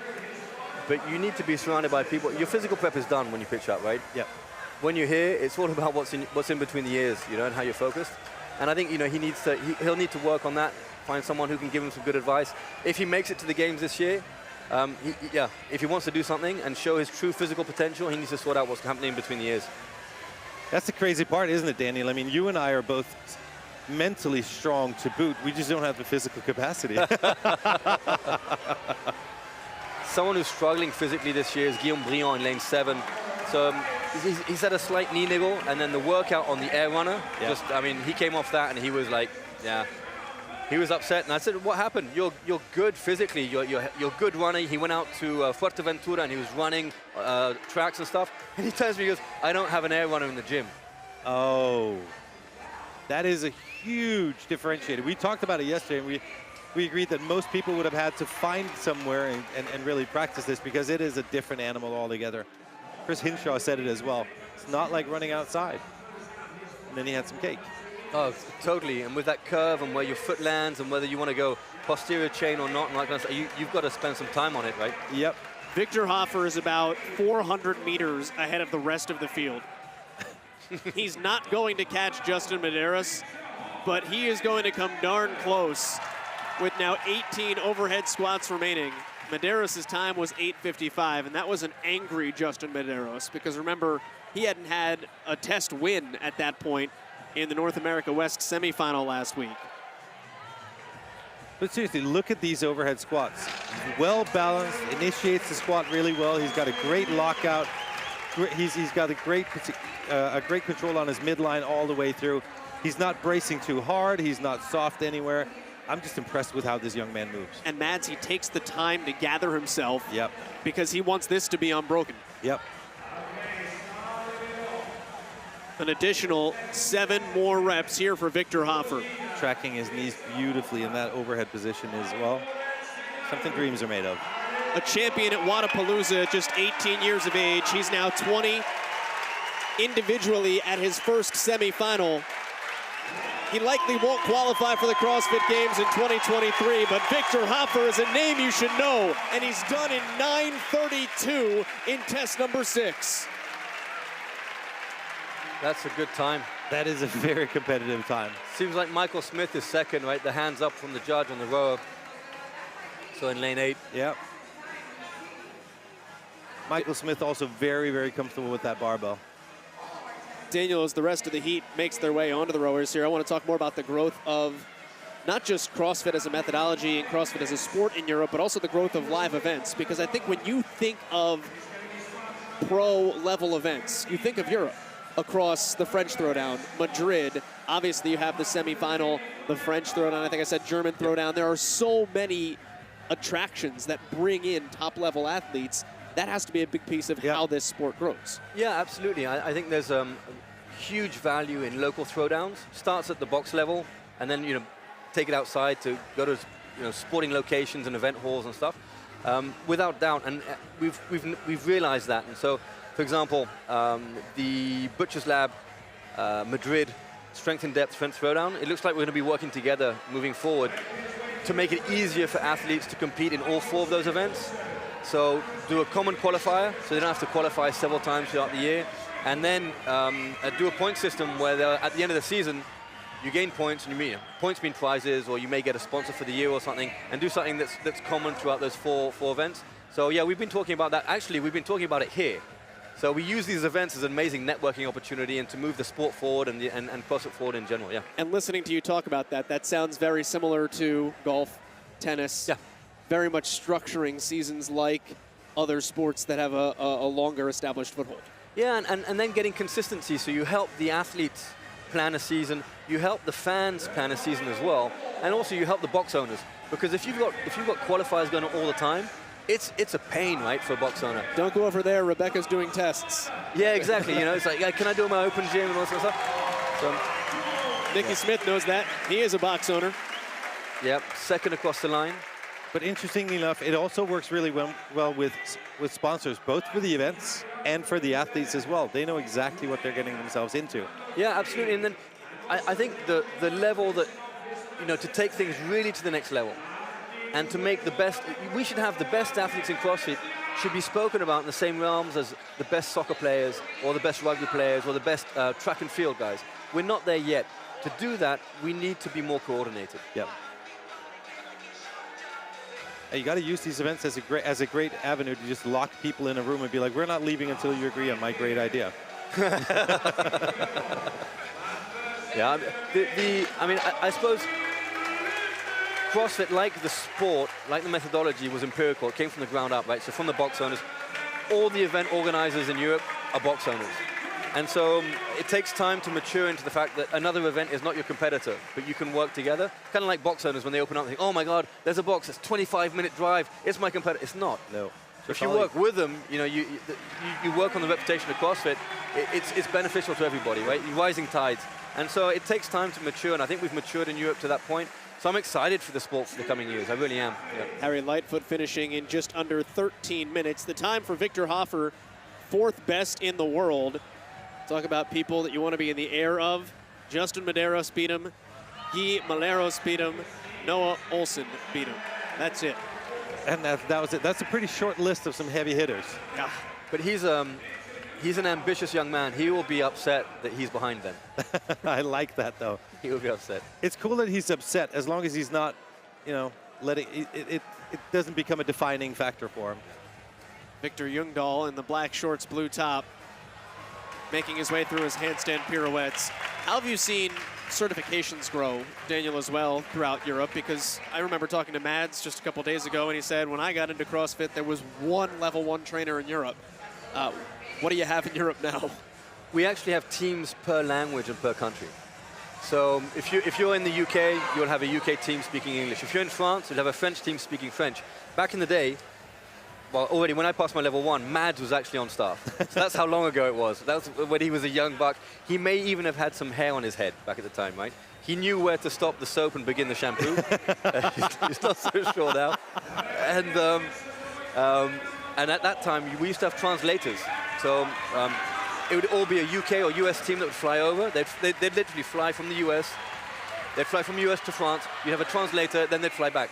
Now we've got German teams, Spanish teams, Italian, and that makes a really big difference in terms of understanding and success level. You have to pass your level 1 to be able to affiliate your gym. So the higher the success level, the more people are going to affiliate their gyms, and you know, CrossFit's growing. So yeah, everything works together. Sport, gym, education, all that works together to bring CrossFit to the forefront. Yeah. 10 seconds left here in this test as Ljungdahl continues to work his way through the rower. There are still a couple of athletes back on the rope as we hit the cap in an event dominated by the 20-year-old Victor Hofer. If you haven't noticed Victor Hofer before, you sure did now, and you should for all future as well. This young man is going places. The way he executed this was just, I don't know, it was something out of a fairy tale. We knew he was going to be good on the handstand walk, but as he came off the barbell onto the rower, he was the first one. Getting off the rower onto the handstand, he was the first. And then we all just kind of held our breath and enjoyed this. Because this, ladies and gentlemen, is what it looks like if you're really, really, really, really good at something. If you're doing the common uncommonly well, that's Victor Hofer on a handstand right there. As he got to the wall, no problem whatsoever. He was very, very composed, didn't stress in any way, shape, or form on there. And I think that was really, really good for him. Then he got back on the rower, no problem at all. Made it onto the weights, beautiful overhead squats, no doubt at all about depth or anything else. And that got him in a position where, here you go. Daniel Chaffee joining us as well, the director internationally, the international director for CrossFit during heat number 4. Appreciate the time, sir. Thanks a lot. We've got heat number 5 coming your way in Berlin next.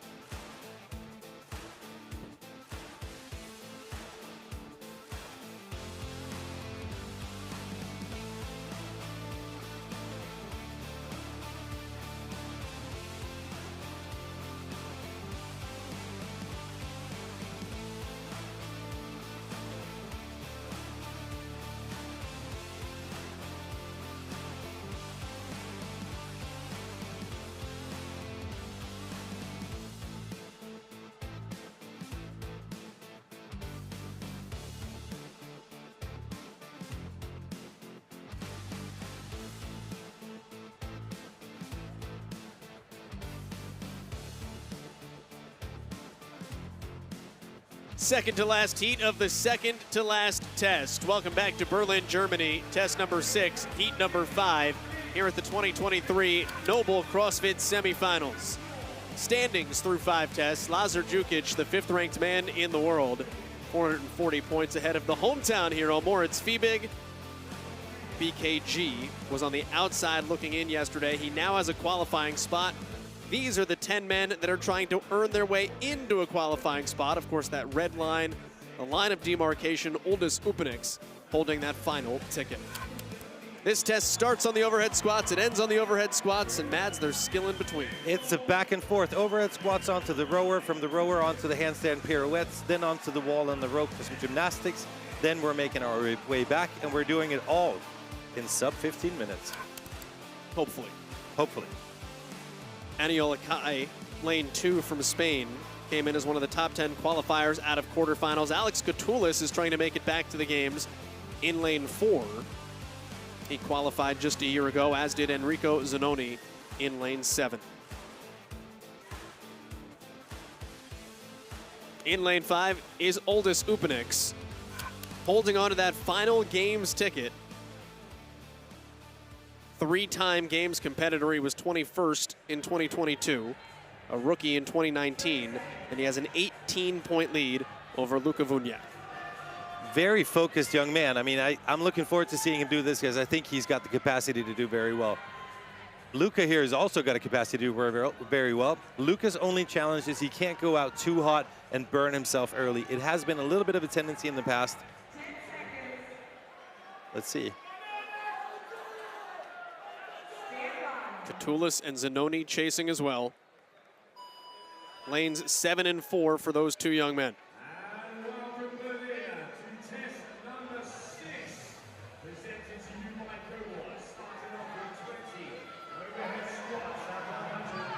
Overhead squats underway. And it's interesting, none of these gentlemen have problems with the weights at all, but some of them are going just a little bit too fast and getting no reps. And I stand corrected, Catullus would be a rookie this year. Was 5th in Dubai this past offseason. He won the Burj Khalifa most notably. Oh.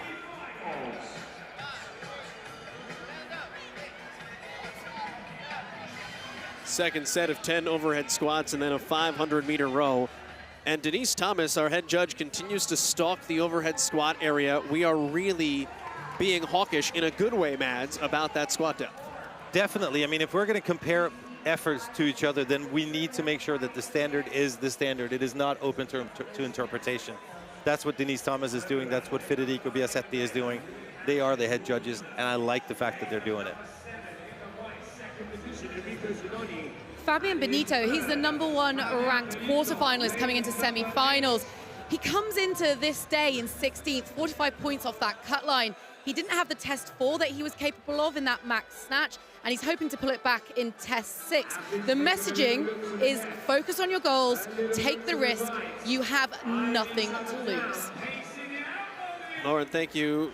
Benito, we talked about Dubai, won Dubai this past year. He won a tiebreaker with Moritz Fiebig, so all the confidence in the world coming off of the offseason, competed in the last chance qualifier each of the last 2 years. So Mads, he has been on the cut. He knows the feeling. Can he clamp down and really stomp his foot on the final day this year? Well, he's physically capable of it. There is absolutely no doubt whatsoever. The interesting part is what he just said right now. I've got nothing to lose. I'm going to go out there and execute. If he can do that and just stay in his own head, I think he's going to be capable of doing it. However, if he starts thinking about where everybody else is at, how do I have to pace this? Do I have to sprint now when I didn't want to sprint? Then he can find himself in trouble.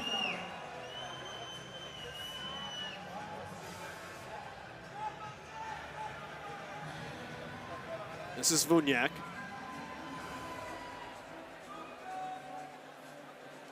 Luka Vunjak now, it looks like he's pacing the rope very, very well. As I said, I had a little bit of a, and I still do have a little bit of a, please, Luka, do not go out there and just blow through the first part and get stuck anywhere. Pace yourself as much as you have to, then deliver on the way back.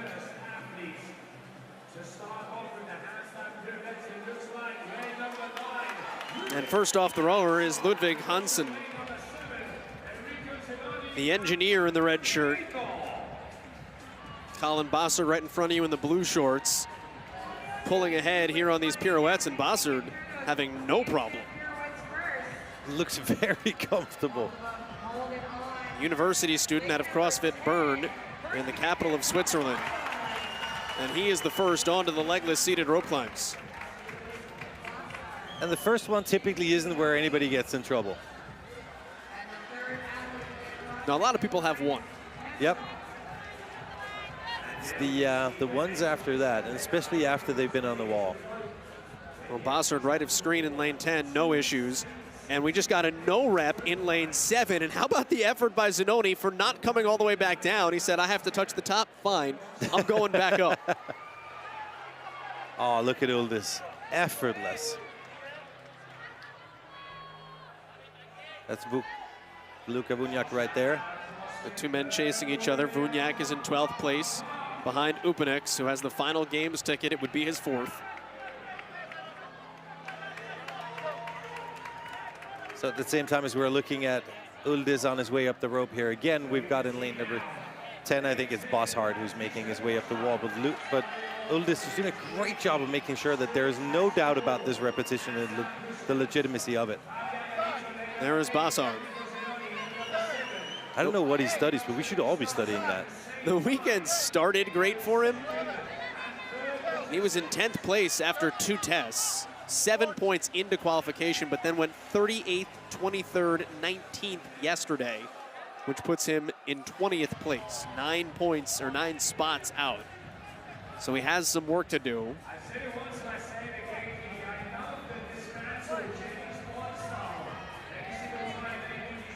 Top 3 out, Zanoni 34 points, Katulis 23, Vunjak 18. Every spot finishing is worth 3 points.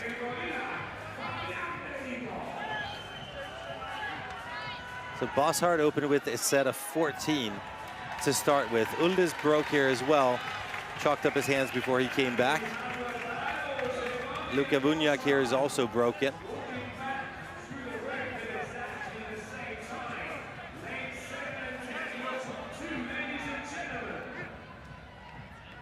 And Upenix is good on the handstand push-ups. He'll go back to the rope. Vunjak back to the wall. Bosshard, in the meantime, is back onto the rope. How far has Colin Bosshard come?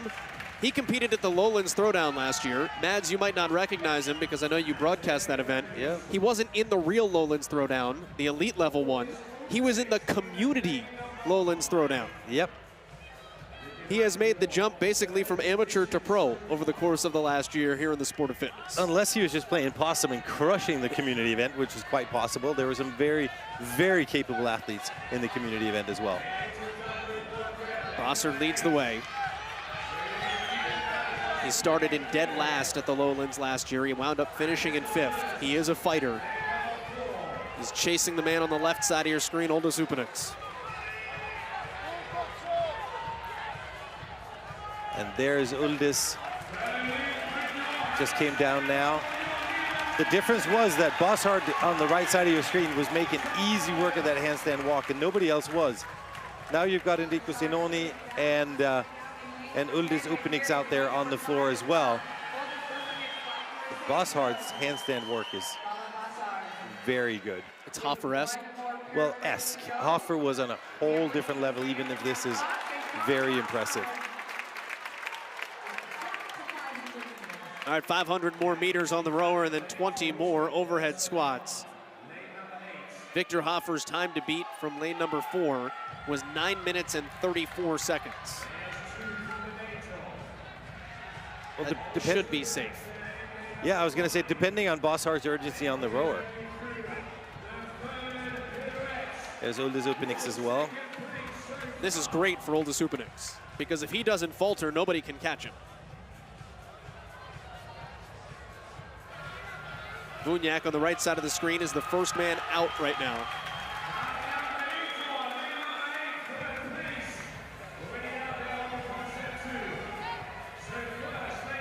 And we have to remember, as we've talked about so many times before, all these athletes need to remember that there's a heat after this. Yes. And there have been heats before. And in the heat before, Victor Hoffer blew the hinges off this test. And they're currently all behind his split.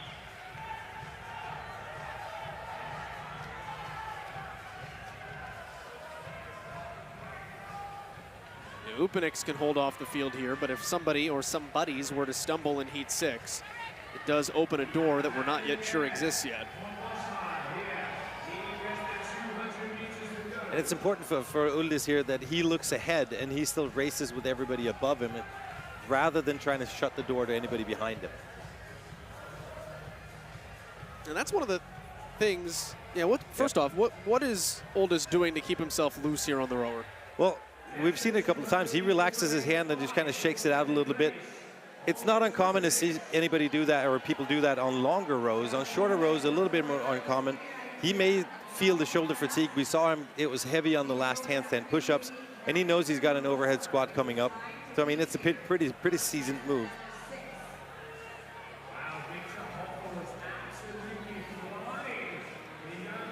A 100 meters here for Uldis Upeniks. And Vunjak has now arrived at the rower, some 400 meters behind.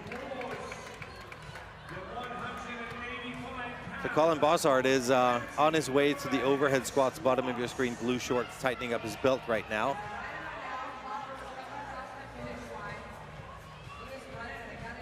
That's a pretty commanding lead. But Mads, you touched on it earlier. You have to run the race of the heat that still is to come. And that's why if you fall behind early in the competition, day 1 or day 2, and you wind up in earlier heats, it puts you behind the 8 ball because you're racing invisible people, as opposed to being in the fastest, latest heats and actually racing those people. Exactly. I mean, you really need to push it all the time because you have no control of all those variables. And at the same time, pushing it hard on the overhead squat, we've seen that before, gets you unbalanced a little bit, which means you usually shorten down your squat and come up too early. And we know that both the head judge and the judges are looking at repetitions like that. Bossard got hit with a couple of no reps on the right side of your screen. Uldis Upeniks is now caught up, and they're both moving forward to the next bar at the same time. And Fabian Benito is going, hey, not without me, dudes, as he addresses his bar for the last 10 overhead squats. Benito in the gray pants, middle of screen, came in as the #1 seed here in quarterfinals. He's 45 points out of qualification, 16th overall. We haven't touched on him a lot because he is more on the fringe, but a great score here throws him immediately back into the conversation. Upeniks, 2 more reps. Upeniks left, Benito middle, Bossard right.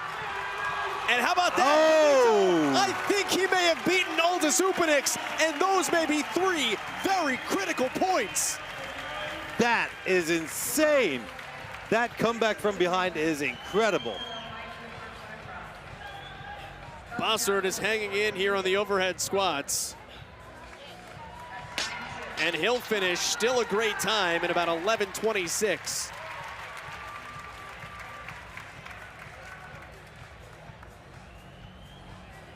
Got Alex Katulis putting the last finish in on overhead squats. Yeah. 11:05 for Benito.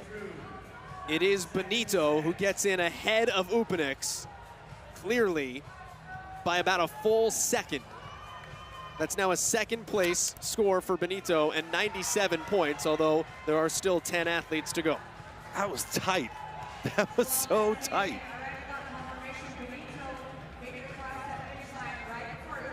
The Luka Vunjak, who had to make a move now, going through his overhead squats and seeing a lot of people finish before him. He puts himself in a spot where he's going to need to do yeoman's work on the final test #7.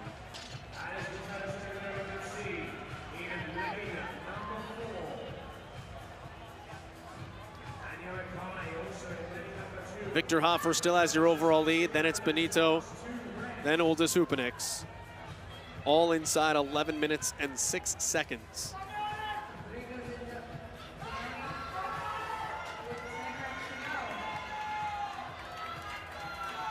Think about how fast those scores are throughout the course of all semifinals. There are 5 men that have gone under 10 minutes so far. That's in every semifinal. It's tremendous. Katulis done in under 13. Helsinghoff and Zanoni only have a couple of reps left on their overhead squats as well. Under 10 minutes. And Vunjak, a little bit of damage control. Done in 13:18. There's Helsinghoff finishing in the blue. Enrico Zanoni is still out there in lane 7, and this is the worst case scenario for the Italian. Zanoni in 13:34. That's good for 25th place in the event with still 10 athletes to go.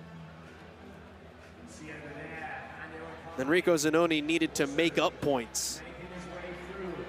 He was 34 back.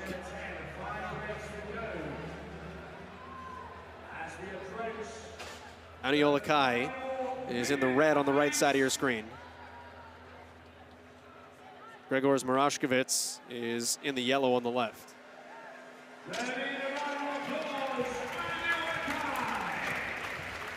And Akai is frustrated with his weekend. Came in as a top 10 qualifier out of quarterfinals, but a big learning experience for the Spaniard. And I mean, he obviously is going to be disappointed right now, but I think when he sits down in a week, he's going to go, this was a great learning experience. I'm going to come back, and he's going to be lethal next year. 30 seconds to finish the overhead squats for Marashkovits. New dad, by the way, about 5 months ago. Congratulations. Indeed.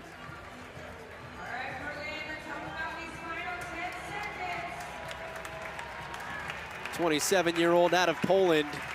5 seconds to finish the work. And he has to drop the bar. He will get capped. But Fabian Benito, that's a massive, massive heat win. Yeah, he really, really needed that, and he's got to be happy with where that put him.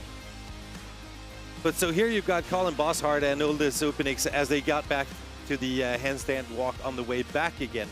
Colin looking super, super confident. Uldis taking a bit longer time on that. But then they got back on the rower. Uldis Upenix, seasoned moves, just letting go of the shoulders, or letting go of the handles, shaking out his shoulders, checking out where everybody else was. Feeling pretty confident about it until he got onto the barbell. And at the barbell, he was looking ahead. He's thinking, I'm good to go. What he didn't know was that Fabiano Benitez beat him to the very buzzer.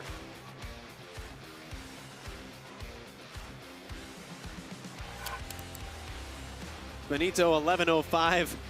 Uldis Upenix just behind him. But the score still to beat belongs to Heat 4 and Victor Hofer, 9:34. 10 guys are going to try to crack that number when we come on back. 6th and final heat of the penultimate test at the Europe Semifinal.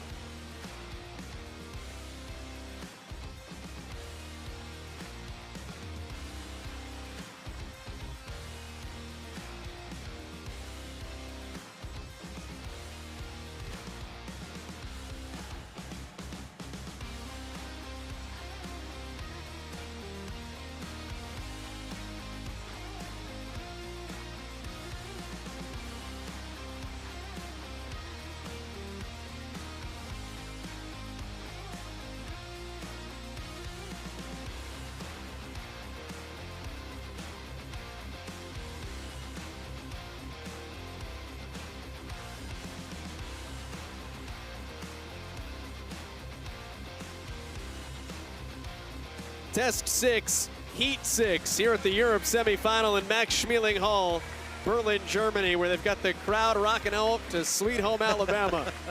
Alongside with Mads Jacobson, Lauren Smith is a reporter down on the floor. My name is Joel Godet. Final 10 men to complete this test. These are them.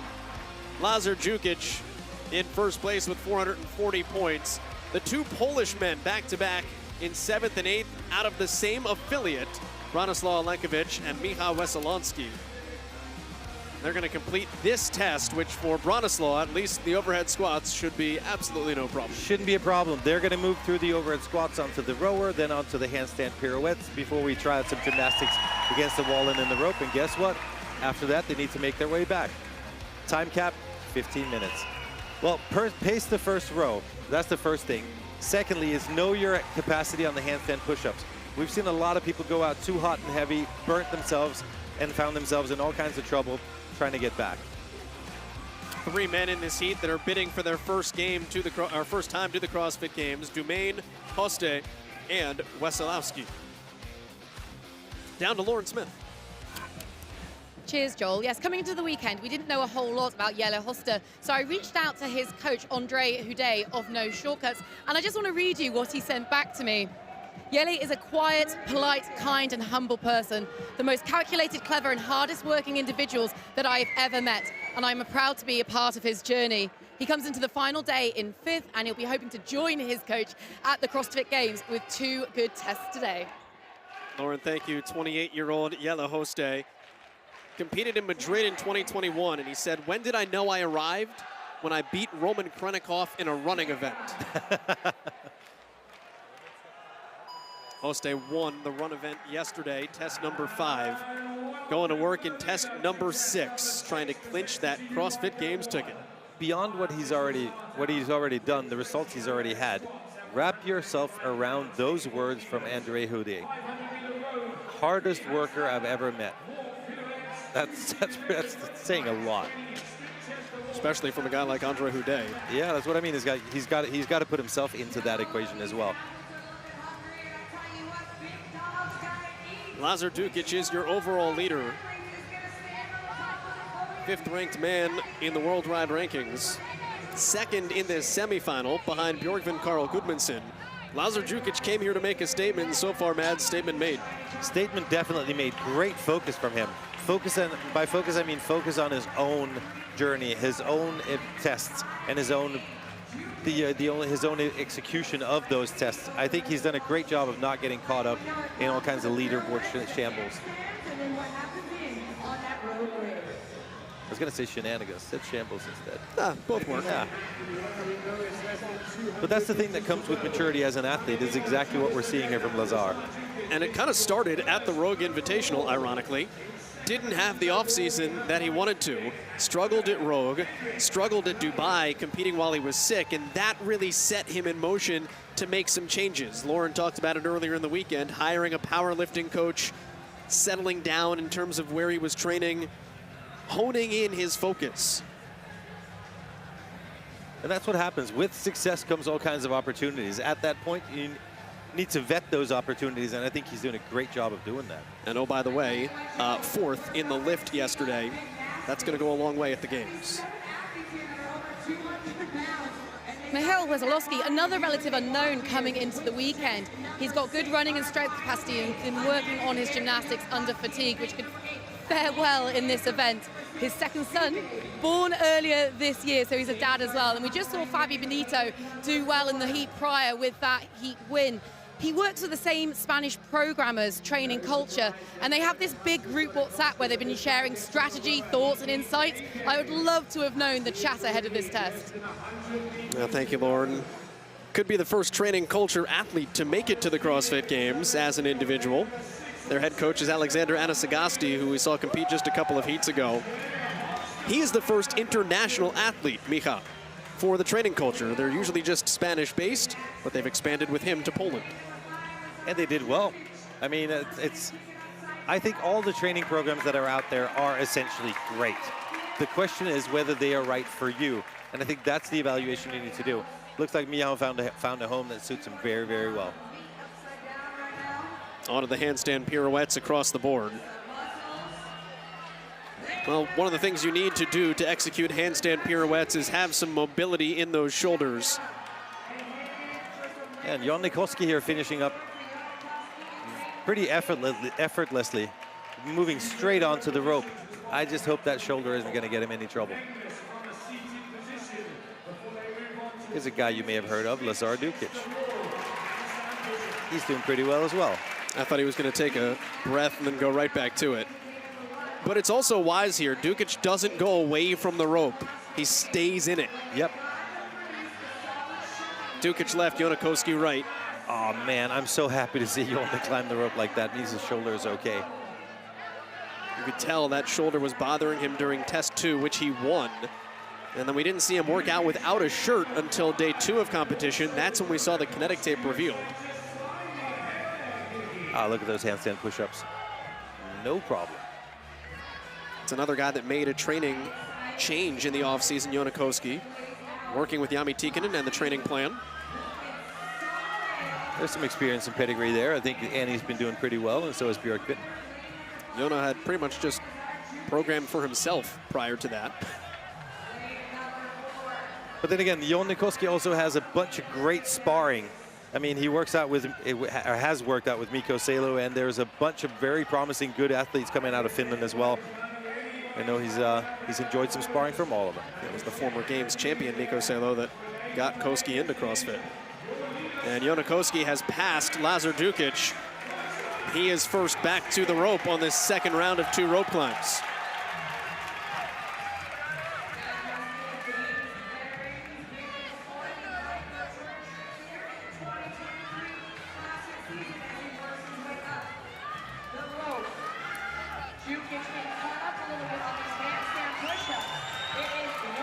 One down for Koski.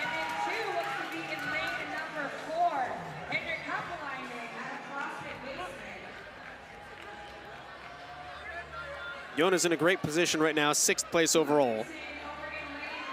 He was 15th on test 1, and ever since then has not been outside of a qualification spot to the games.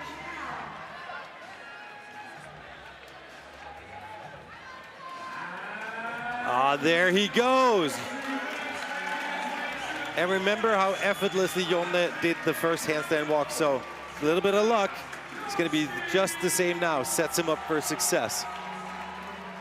He's the only man doing the handstand walks, because in lane 10 on the right side of your screen, that's Antoine Dumaine, still on his first round of handstand walks. And Dumaine came into this heat 28 points clear of qualification. He is watching a potential first trip to the CrossFit Games slip through his fingers. This is great news for Fabian Benito, who was tremendous in Heat 5. It sure is, and you know he's outside just looking at this right now. BKG, top of the screen in the black bottoms. Trying to make it to his 10th consecutive CrossFit Games. Also got out to a slow start this weekend.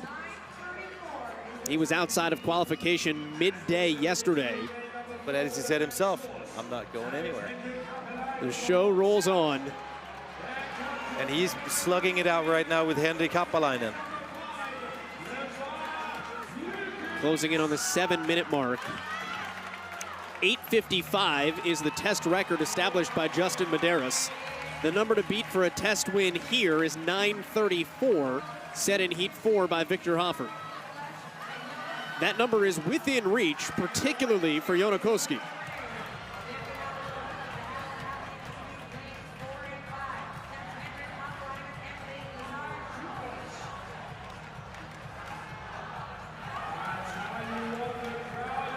.855.89 set last week in Pasadena by an angered Justin Medeiros. You would not like me angry. Lazar Dukic making it onto the rower as well. At the same time as Jonne Koski has about 200 meters left on the rower. Koski has that kinetic tape on his shoulder. Probably going to stretch it out after the event. Maximize your CrossFit performance with GoWOD's tailor-made mobility program. You can try GoWOD with a 14-day free trial today. A lot of GoWOD going on back in the athlete warm-up area. More and more so during an entire weekend like this. Pre- and post-event protocol. Jonne Koski, that shoulder starting to bug him here.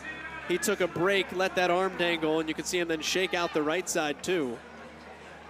Well, it's a veteran move. If you know you're going to have to get something overhead afterwards and stabilize it, then why not shake your arms out? Because this is not the road that you're going to blow yourself up on. Well, Koski's not going to catch Justin Medeiros' test record, but he could pick up a test win. He needs a minute before Victor Hoffer's score comes into play. Oh, and this is a clinic by Jonne Koski. This looks good. This looks very, very, very good. The crowd is behind him.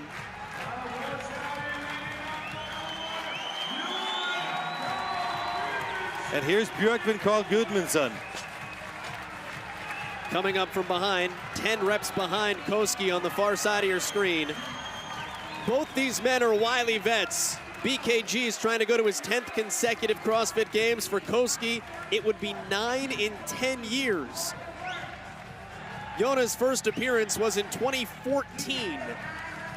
He's still only 28. His goal is to podium. He said, I see myself capable of winning the CrossFit Games. That's why I do this. Hoffer's score is at 9:34. Victor Hoffer is going to come away with a test win, but it's Jonne Koski with the heat win. He all but seals up a spot at the 2023 NOBULL CrossFit Games as well. And this is great. This is great for Koski, obviously. I mean, it's an amazing effort. Shows that the shoulder isn't necessarily a problem, but it is also great for Björkvin, who only has these last couple of reps left to go, and he needed a big win here, a big finish. He went out and got it. BKG done. Top 10. Top 11 with a games ticket. Here's Jukic. Lazar first place overall.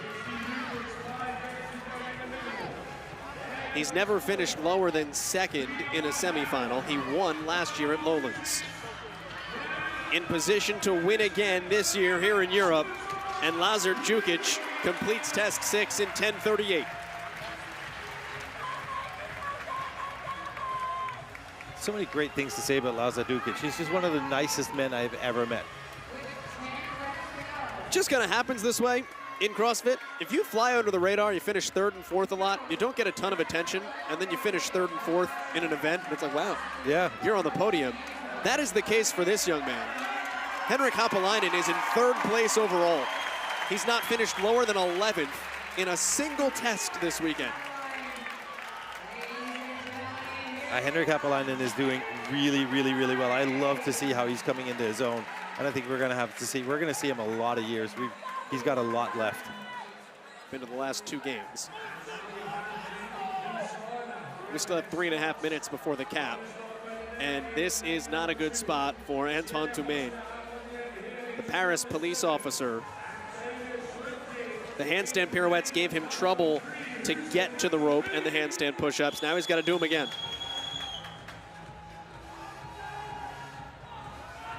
Yeah. It's not his favorite movement, that's for sure. Dumaine was 28 points good on qualifying. Olenkowicz trying to lock up his second ticket to the games. And while we have Jelle Hoste out here at the same time as David Sharonki, we also have Moritz Fiebig back on the rower, which is not good for Moritz.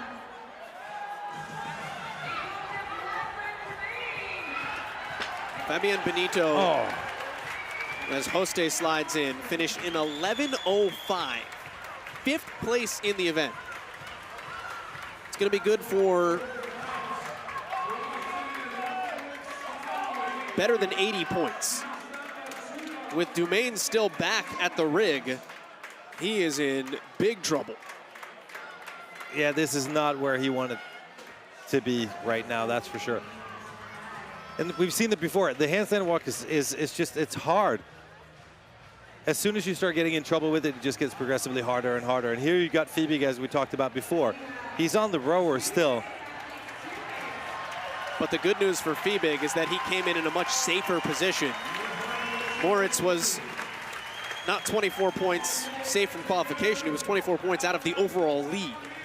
So Fiebig is in a much better spot, although this will dent him. And as Wesolowski finishes, he is 29th in the event. We're talking about picking up teens of points at this point.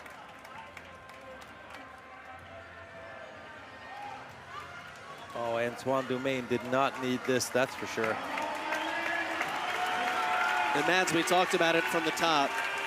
A lot of times at regional, sanctional, semifinal levels, your rookies make noise through the first couple of days, and then you get to the final day, and oftentimes your veterans rear their heads. All that experience just comes into play. Fiebig's got the entire crowd behind him here in Germany.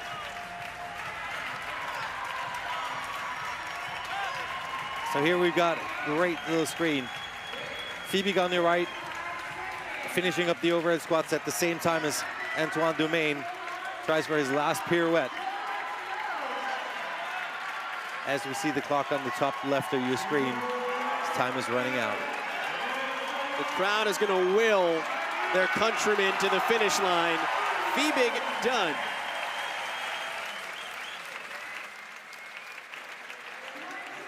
Final score, 14:35. That is good for 36th place for Moritz Fiebig, 9th in the heat, and Dumaine is watching a plane ticket to Madison fall through his fingers. Oh. And a no rep, he touched the line. The test is over. Pencils down. Oh. Jonikoski did an amazing job, though. I mean, he really, really went out there and put on the clinic that he needed to put on. And I've got to say, I really liked what I saw from Jonne. We had some questions about his shoulders, but there was no need for that. Here he is on the way back after the gymnastics on the rope and on the wall. Back to the handstand, looking very, very good. He did come down once on the way back before he got to the rower. Once he got on the rower, he was really composed. He knew exactly what pace he needed to keep, and also he shook his arms out, he adjusted his knee braces. He made that row a prep for the overhead squat. And there it is. Once he got to the overhead squat, close to beating Hoffer's time, but didn't quite get there. But pretty happy Jonikoski finishing up. BKG did exactly what he needed to do. He said yesterday he wasn't going anywhere, and this is exactly what he needed coming out of this. At the same time, though, a lot of other things were going on. Antoine Dumaine was right there on the bubble, and he found himself in all kinds of trouble on that handstand walk, and he may have just seen the plane ticket to Madison go out the window. Well, there is a plane ticket for Jonikoski, and he's with Lauren Smith. Cheers, Joel. Yes, he is indeed. Jonna, we can see that your shoulder's strapped up, and you've had a bit of a niggle there. Did you have to strategize that workout at all to compensate, or are you okay?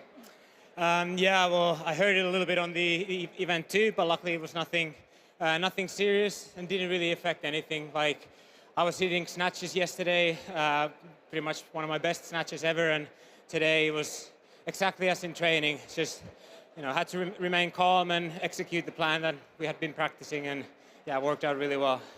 It was a good plan. You came into the day in 6th, and you told us a couple of days ago that we haven't seen the best of you yet. So what does success for you look like this weekend? Well, it's been a bit of a roller coaster weekend, had some up and downs, a couple of very good performances, and then some not perfect ones. So I think if I manage to do my best on the last one, I can be happy with that. The guys' field has been very competitive, and the guys that are at the podium now might be too far away, but I'll give it a shot anyways and give it my all on the last one. What do you make of heavy sandbags? I like them.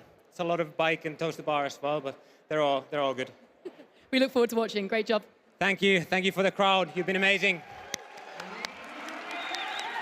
Up and down is an interesting way to say it. Jonikoski hasn't finished outside the top third in any test this weekend. He finishes behind Victor Hoffer by 5 seconds. BKG needed a good result there as well. Fabian Benito is the giant winner of test number 6. We'll have to see what this does to the overall standings, how close he is to qualification, or if he's holding a ticket heading in to the 7th and final test. We still have one more opportunity for all of these athletes, and then we're sending 11 people on the women's side and 11 people on the men's side to the 2023 NOBULL CrossFit Games. Final test on the women's side is coming your way next.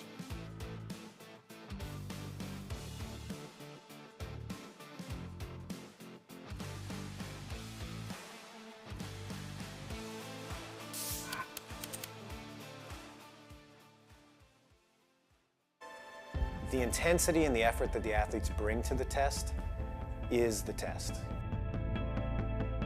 I use this analogy all the time. You have a 100-meter dash. It's super compelling and super exciting, but nobody's concerned about the athletes making the distance. The challenge of the test on its face is not what makes it interesting. It is the intensity and the effort and the application that the athletes bring to it that makes it compelling. And I think that should be true for most of the events at the Games. You gotta go fast and you gotta lift heavy if you want to get yourself into contention for that podium position. ANCOM, it's absolutely necessary at some times to put out a test that's a little bit beyond where the current field is and have them reach for that. But it shouldn't be all the time. The intensity and the effort that the athletes bring to the test is the test.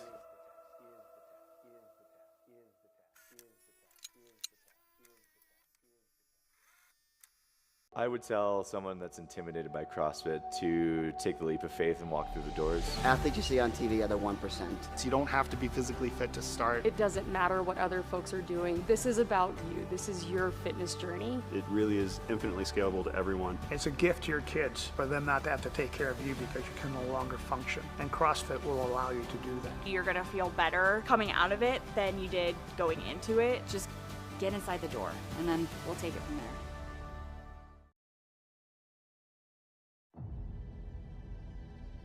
I have so much respect for my competitors, but when people compare me to the other competitors, it really doesn't even faze me because I know I'm already going to win.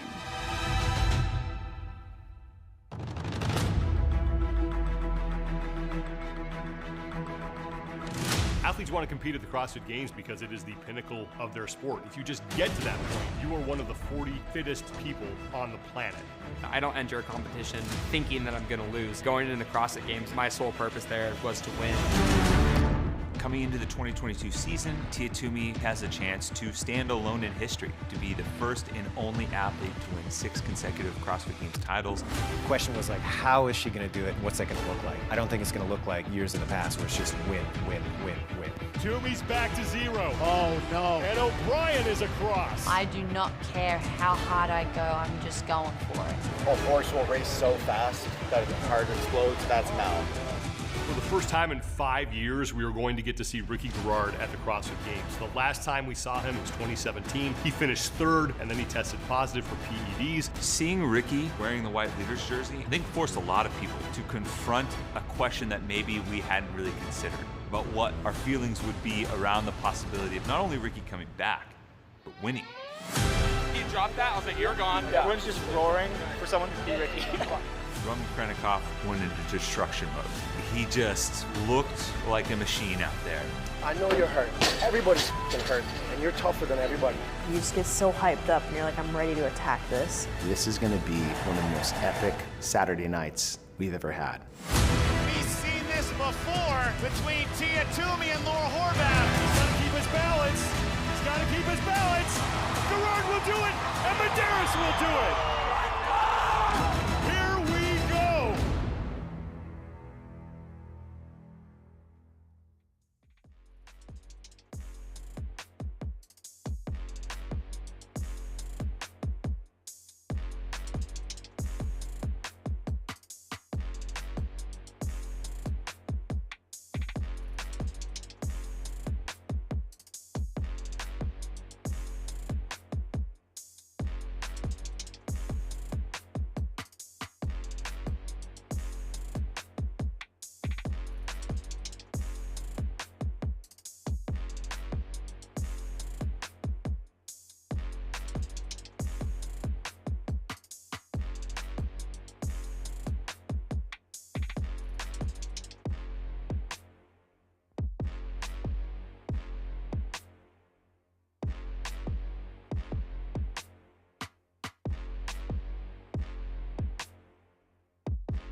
10 seconds.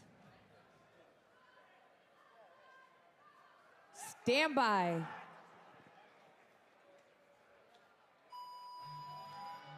And welcome to test number 7, presented to you by NOBULL, the final test of the European CrossFit Semifinals. It is 3 rounds for time, 10 calories on the Echo bike, 20 toes to bar, 60-foot sandbag bear hug carry at 150 pounds. That time cap 6 minutes. It's gonna go fast, and I am here for it. Lane number 7, first athlete, Paula Zakowski, getting that first toe to bar in the bag for lane number 7. Again, it's 3 rounds, 6-minute cap. A nice little burner for a finisher here. The final event is officially underway at the European Semifinal. So looking at this event, definitely one of the main parts is, will they hold on for 20 unbroken reps throughout those 3 rounds? It looks like lane number 7, your leader, Paola Zakowski, together with lanes 8, Valentina Magalotti, and lane number 5, Jasmine Giraldi.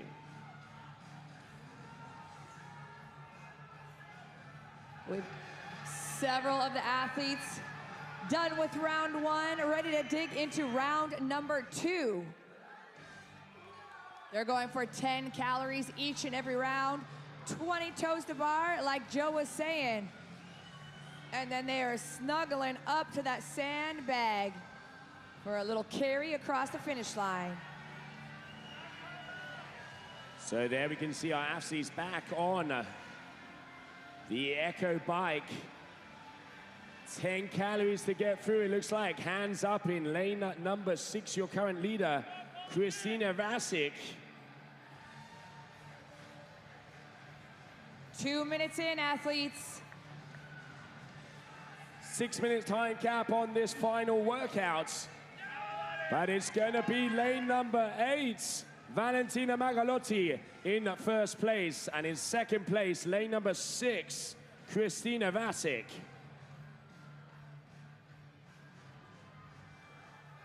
Lane 6 and 7 battling it out. Vasic, like you said. Zakowski. Zakowski is in. Lane number 7 in those purple pants, but a hand is up for Magalotti in lane number 8. Magalotti coming out in lane number 8. Valentina Magalotti for another sandbag carry. 150 pounds coming our way. 60-foot run. There we go. Your leader in the red shorts, lane number 8, Valentina Magalotti. 3 minutes to go. 3 minutes to go as our leader begins her 3rd and final round. That sandbag carry, nothing but some good old-fashioned grunt work.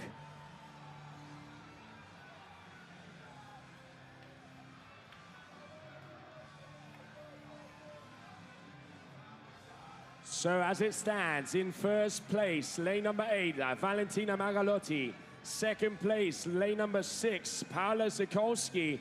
And third place, lane number 1, Kate Wertner, your top 3 athletes. A hand in the air for our leader in lane number 8, Valentina Magalotti, with 1 more calorie to go. As we hit 4 minutes in, athletes, you have 2 minutes. 2 minutes. Now this is going to be interesting to see if she is going to be going unbroken. Done 20 unbroken both rounds. Round number 3, Berlin, coming your way. Here comes lane number 6, Christina Vasic. It is 1. Magalotti 2. Vasic. She has about a 7-rep advantage, your leader in lane number 8. Over Girardi is just getting ready, but lane number 6, Christina Vasic, looks like she's got a little bit more speed, but here comes Magalotti. This is it for our leader here in lane number 8. Lori Magalati grabbing and going with that sandbag. Make some noise for Valentina Magalati.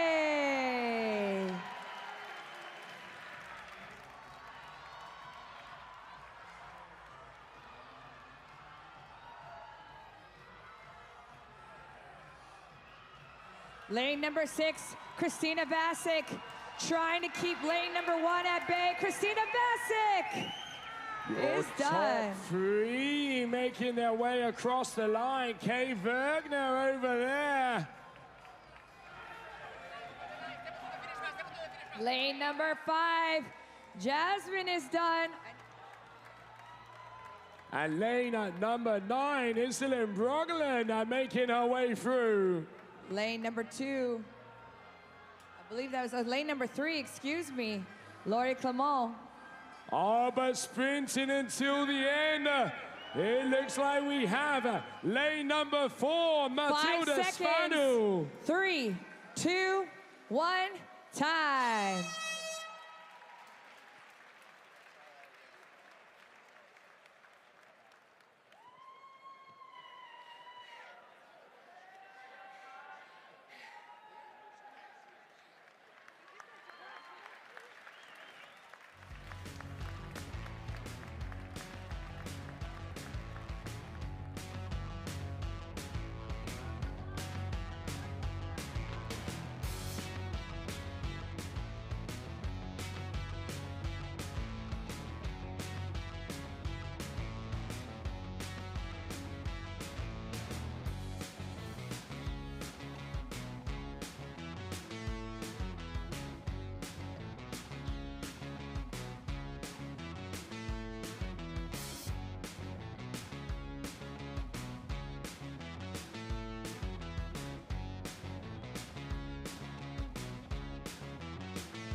Ten seconds. Stand by. And there we have our athletes. They will be starting off 3 rounds for time at 10 cal on the Echo road bike. And then we have that 20 toes to bar and a 60-foot sandbag bear hug carry at 150 pounds.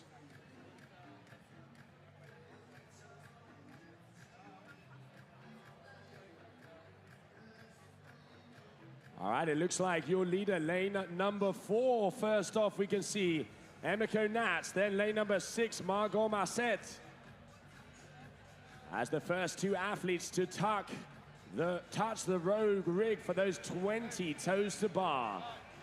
Lane number 5 also, Silvia Garcia Izquierdo.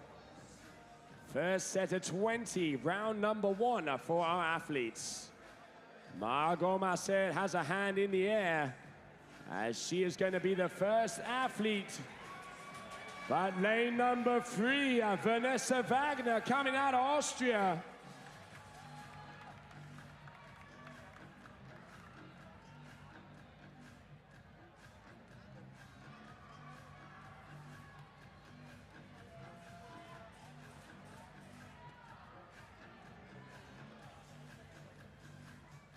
So it looks like slightly ahead will be Margot Marcet. Second place is going to be Vanessa Wagner.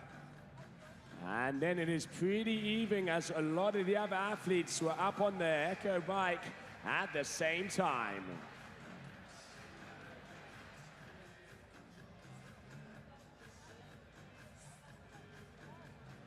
Round number 2, 10 calories, 20 toes to bar, and another 60 foot of the bear hug carry of that 150-pound sandbag.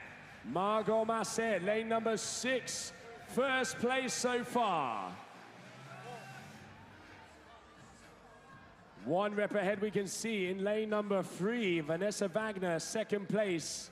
And in third place, lane number 10, Aoife Burke.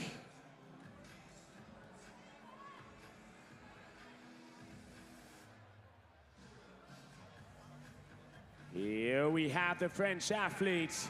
Margot making her way across the competition floor to pick up that 150-pound sandbag for yet another 60-foot bear hug carry.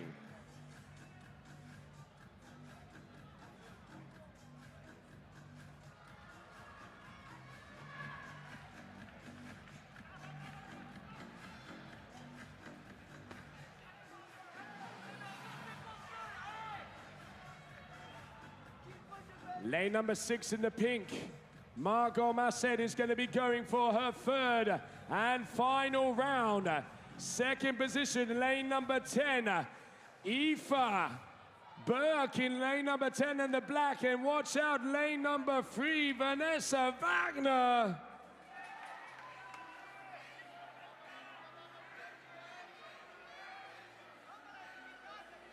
Two and a half minutes left of the 6-minute time cap. You can see Margot digging in as she knows it's that final rounds.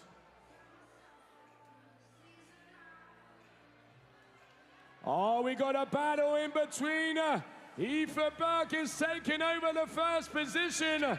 Margot Marcet, Berlin, make some noise.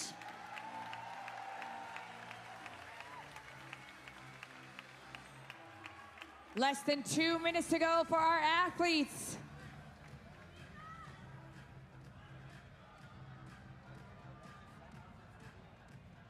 So we've seen both Aoife and Margot break up these toes to bar.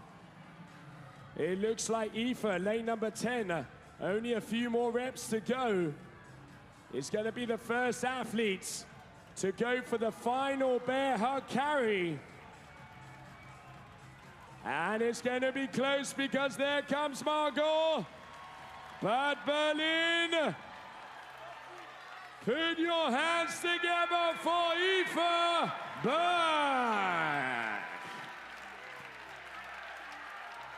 We've got another athlete making her way down the line. and Miko Nix. Lane number 1, Martina Krysiak. And a photo finish here at the end. Lucy McGonigal across the line. Margot will have to start a little further back.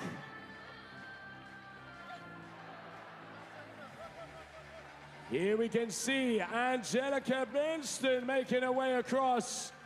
30 and Sylvia seconds. Garcia Izquierdo. Athletes, you have 20 seconds.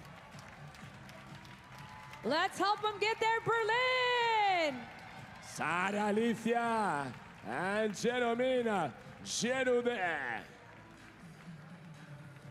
I believe that is everybody. 3, 2, 1, and time.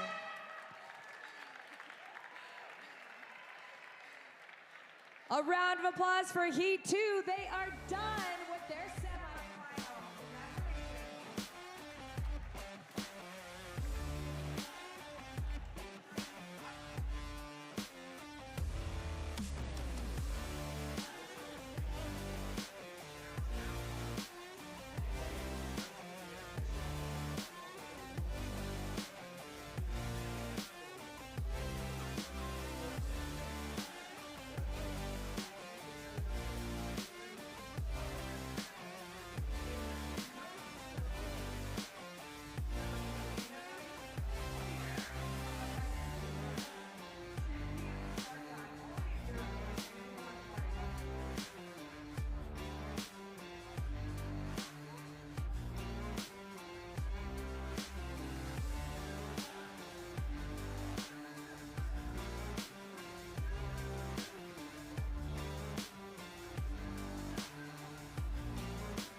Ten seconds.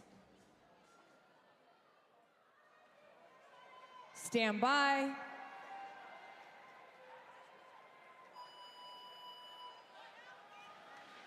And welcome everybody to test number 7, brought to you by NOBULL. This is a free round for time. Our athletes will be performing 10 calories on the Rogue Echo bike, then 20 toes to bar, and a 60-foot sandbag at bear hug carry, and 150 pounds. They have a 6-minute time cap to make this workout, and it looks like already lane number 8, Norcia Blaker, is your current leader.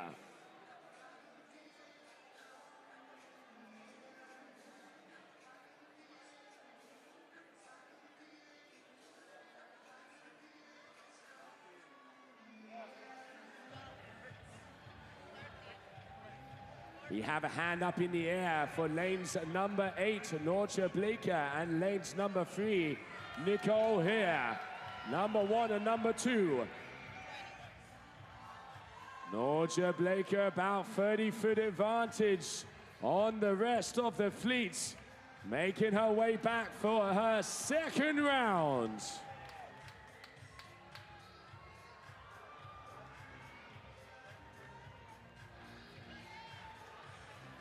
So in first place, lane number 8, Norcia Blaker. In second place, looks like lane number 4, Alina Viss, lane number 3, Nicole here. Your top 2 contenders on the floor.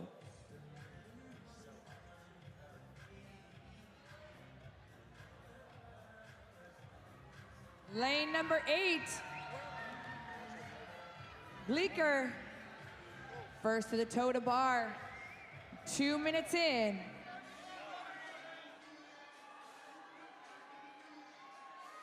And there it is, lane number 3, Nicole here from CrossFit Oslo, chasing her down.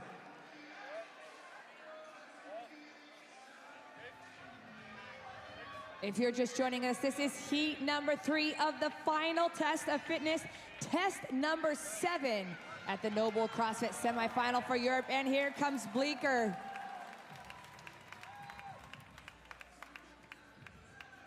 Just because it's the end doesn't mean it's over. They still have a few minutes to get after it here. Nicole here, second place over there in lane number 3. And here we can see in lane number 4, Alina Wirtz. So Norcia Blaker from No Shortcuts CrossFit, your current leader, lane number 8. Athletes, 3 minutes, 3 minutes.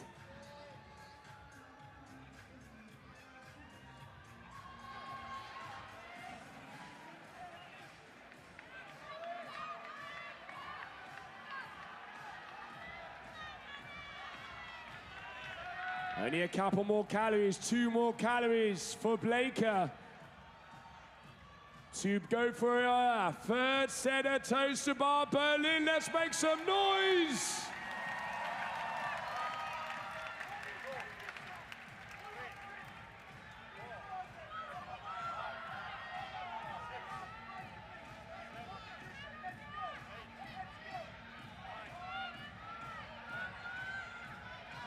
There we can see lane number 3, Nicole here, CrossFit Oslo, second place. Lane number 4, third place, Alina Wirtz. 2 minutes, 2 minutes.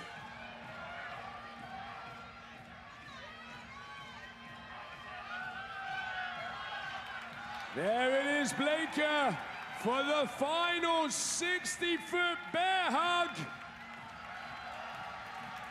Berlin, and with a big smile, put your hands together for Norcia Blaker. 90 seconds, athletes.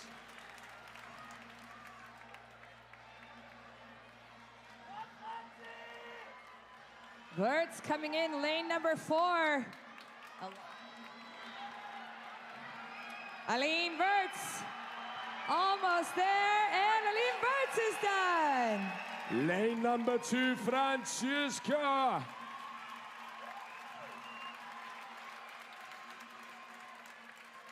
We're gonna have a race here, ladies and gentlemen. Less than a minute. Andrew Moistis, Holly Tynan, and Julia Blasarowska making their way through. Nicole Herr was right ahead of them. We've got one more athlete in lane number 6.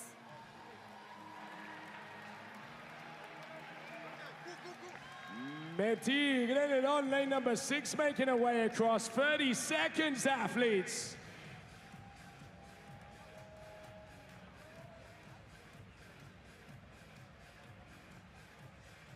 Evie Hollis at a CrossFit Yaz in lane number 1.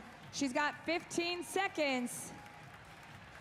10 seconds, Evie.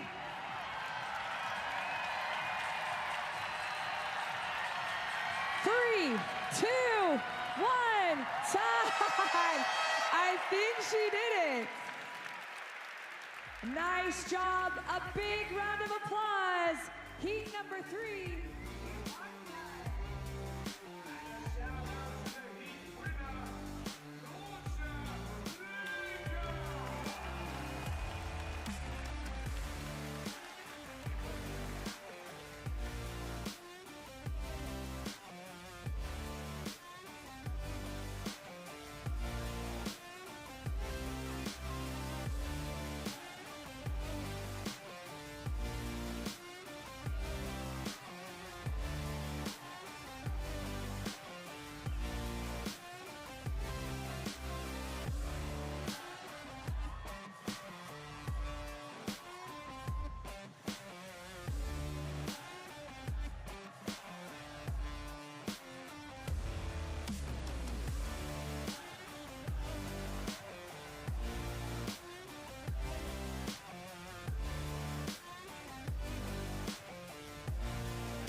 We have reached the final test. It is heat number 4 here of the 2023 CrossFit Semifinals.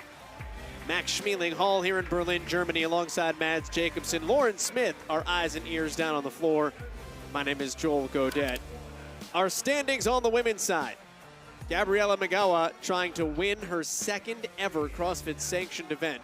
Following her win at the 2020 Norwegian CrossFit Championship, she has a nice lead, although not an insurmountable one, over Annie Thorisdottir. Oyana Moya holds the last ticket to the games, sitting in 11th place. Our 7th and final test, Mads, is the sprintiest of everything we've seen. It is. It's 3 rounds for time. We start on the echo bite, move on to the toes to bar, finishing up each round with a sandbag bear hug carry. That sandbag is 150 pounds for the ladies. Amy Kringle does have a test victory under her belt, the Brit in lane 6. Marie Robin snatched 200 pounds yesterday, which stood until the final heat as the best number. And then Camilla Salmonson-Hellman will not, Mads, make it back to the CrossFit Games for the 4th time in her career, but not for lack of trying and not for lack of tremendous effort. No, and she is an amazing athlete. She's one of these games athletes who has had a kid. She's come back. She's taken her time. I think she's taken this year as just finding her rhythm, coming back to competition, and I'm really impressed with everything that she's done. She's a household name all over Sweden. I think every box in Sweden believes that she is kind of their box. From the wily veteran to the young up-and-comer, Claudia Gluck coming off a 7th place performance in Test 6. She also had a 2nd place in Test 2. Much more to come, still in the very early career of the 24-year-old.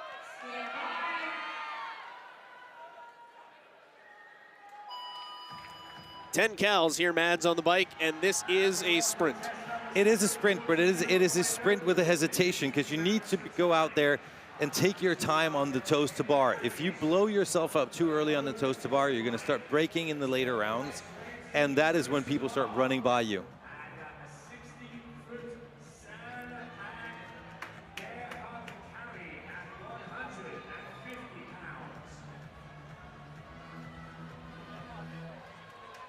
See the varying styles of toes to bar.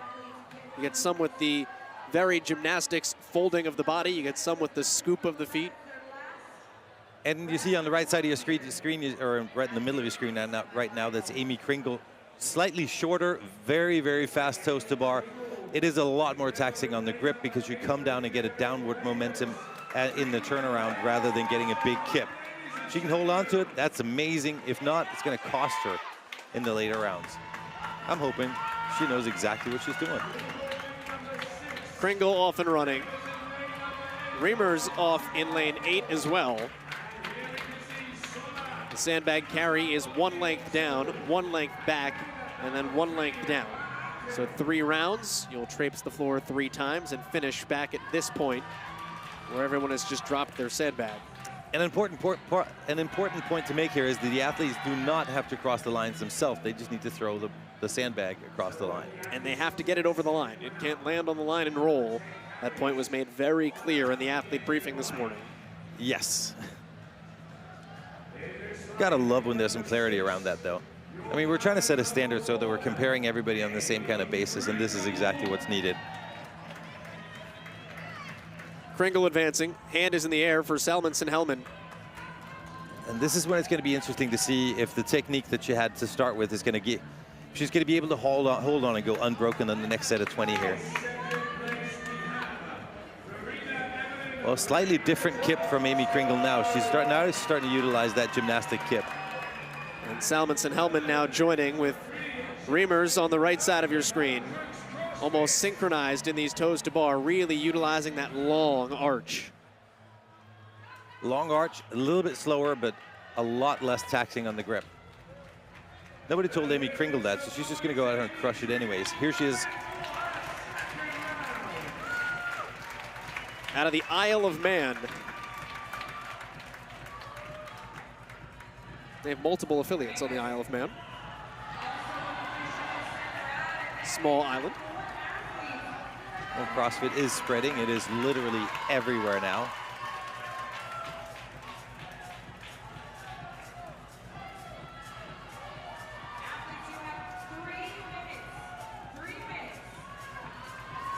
Time to Pete from Heat 3.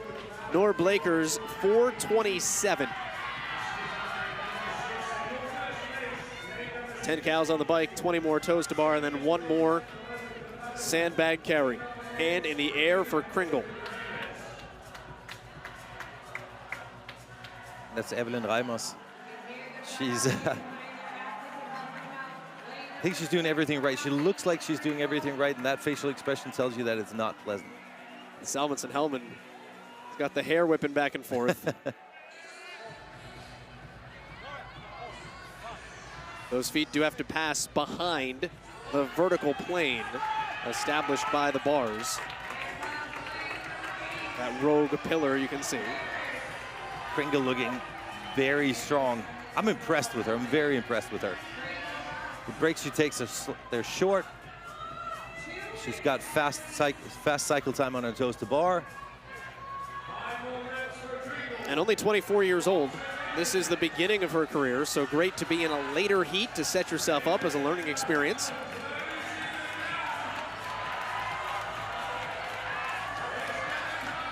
And now she's got to hustle if she wants to beat Noor Shablika's time. She's not going to. 4:27 will stand heading into the 5th heat.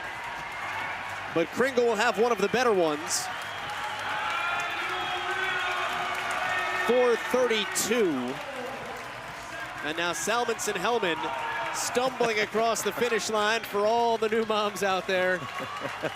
CrossFit for any stage in life. And the sandbag just ate up Jasmine van Einheim. Yeah. Here comes Marie Robin, bottom of your screen. 1 minute until the 6-minute cap. Maribel Gallardo, one of those training culture athletes.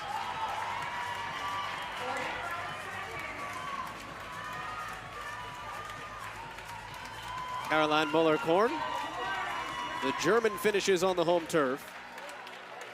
And we've got one more athlete out here as we're watching Muller-Korn. Solveig Sigurdardottir picking up now, making her way. Not the result Sola Sigurdardottir wanted after qualifying for the games last year, but she finishes her test in 5:40. I still think Sola did a great job. I mean, she's had a good weekend. So is Amy Kringle, by the way.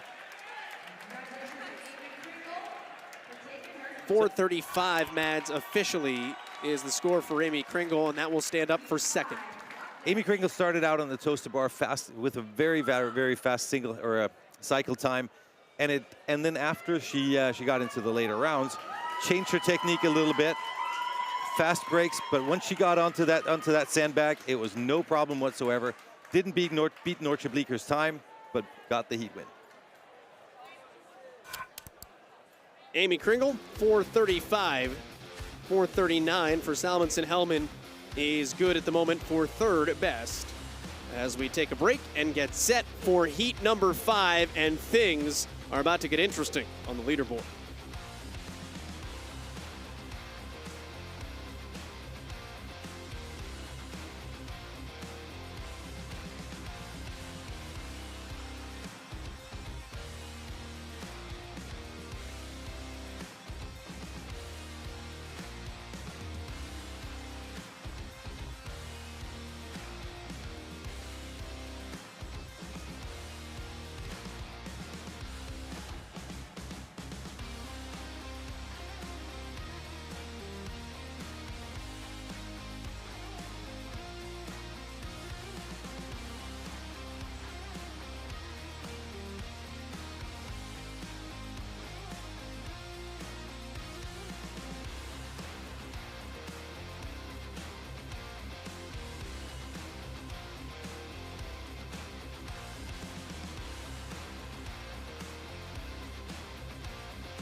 Test 7, the final test, Heat 5 here at Max Schmeling Hall in Berlin, Germany, on the road to the 2023 NOBULL CrossFit Games with Mads Jacobson, Lauren Smith, our reporter on the floor.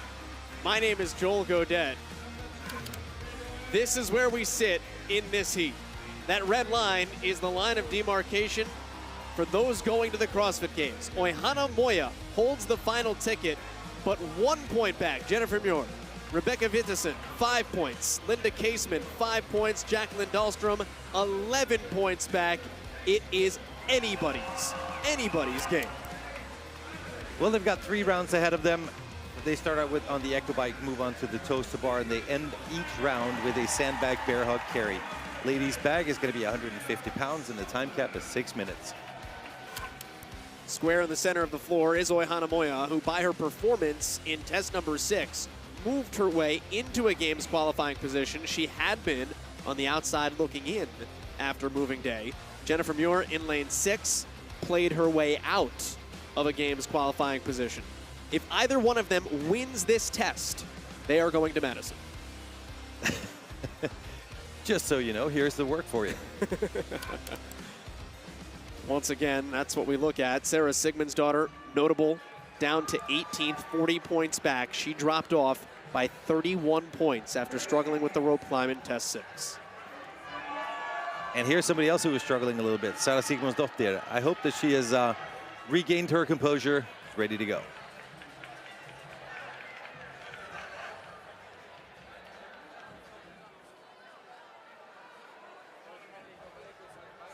$11 spots to Madison.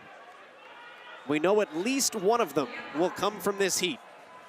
Right now, it is that woman looking to make her debut and we hop on the bike for 10 calories. It is an all-out sprint.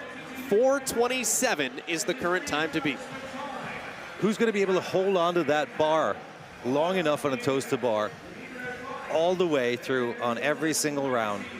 I think that's going to be the differentiator. Very likely could be looking at a rookie grabbing that last ticket to the games. Caseman, Muir, Moya, none of them have ever been to Madison or Los Angeles for that matter. On to the 20 toes to bar. And red pants, black top in the middle of your screen here, Oceania Moya, looking very, very strong. 27 years of age, out of CrossFit Zerutz, and the training culture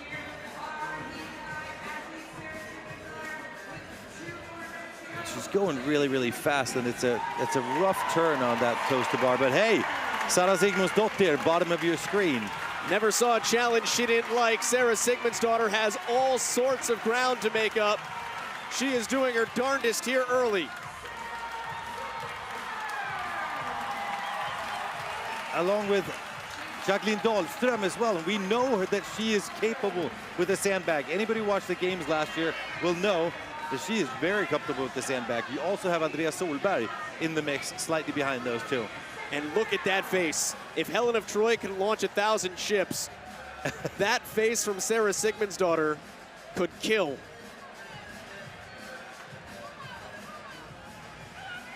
Linda Kiesman right here also working hard. All these ladies know exactly what's on the line, and they have got to leave it all on the floor. Sara Sigmundsdottir once again on the bar. Interestingly enough, Jen Muir is also on the bar, and now Oceania Moya is on the bar. Jacqueline Dahlström, also one of the early arrivers to the bar. There's Muir on the right side of your screen in the pink-purple bottoms. Moya with the long red pants is left. Time to beat 4 minutes and 27 seconds. Keep in mind there is another heat of 10 women to come after this. And here comes Sigmundsdottir. She is up for the challenge. Did she dig herself too big a hole is the question. Dahlström hot on her heels, and Jacqueline Dahlström is in a much closer striking position. Oh, you've got to love to see this, both from Dahlström and from Sigmundsdottir. Sigmundsdottir 40 points out, Dahlström only 15. And Dahlström may have just made her move. She's a little bit faster back to the bike.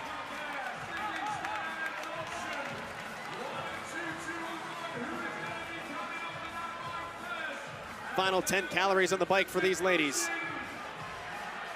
And Sigmundsdottir gets those arms going. Interesting, started out by chalking her hands. Here is Dahlström. It could come down to the run of the sandbag for Jacqueline Dahlström, and if we know anything about that woman, she has made a name for herself in this sport with a sandbag. It's the most asked thing she receives when talking with people in CrossFit. How'd you get that sandbag up at the games last year? The synergy would be incredible if a sandbag gets her back to Madison in 2023. We've got in lane number 4, Rebecca Wittesson, blue pants, white top as well. Sigmundsdottir breaks. That could be pivotal. Dahlström is hanging on in lane 3, left of screen. And now she breaks. The score to beat is 4:27. Moya has broken. Sigmundsdottir with a no rep. And this is Wittesson, Rebecca Wittesson. Only 5 points out, Rebecca Wittesson. She would be an individual rookie at the games, and she will come across with a new time to beat. Dahlström is right behind her, all out, and Sigmundsdottir is still stuck at the rig. And here's Solberg and Linda Kiesman, along with Thurri. And it's a race between Oceania Moya and Sara Sigmundsdottir. And I think Moya is going to win that fight. It started so well for Sigmundsdottir, it falls off. Moya fights for it. Muir was only 1 point out. I don't know if that's going to be enough. Rebecca Wittesson and Jacqueline Dahlström, though, have done everything in their power to help themselves here in the final test. Wow. Rebecca Peterson's got to be pretty happy with that.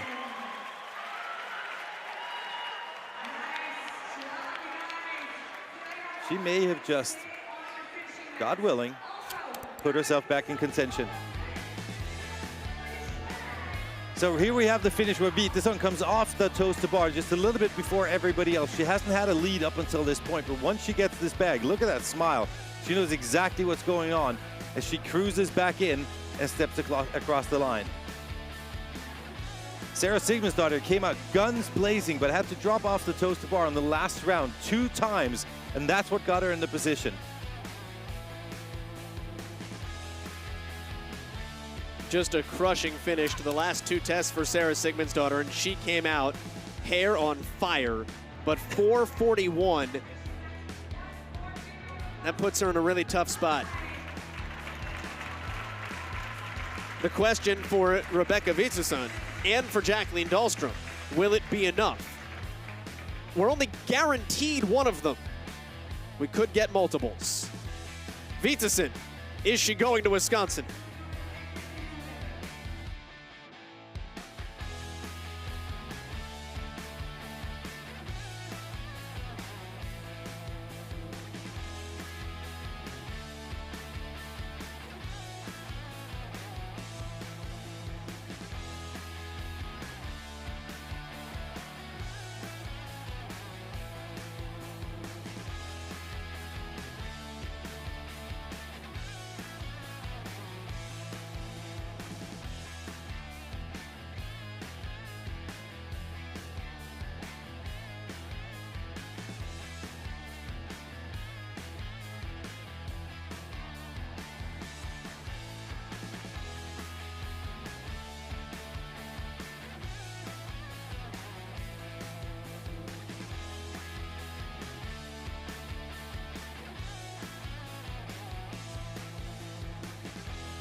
Your top 10.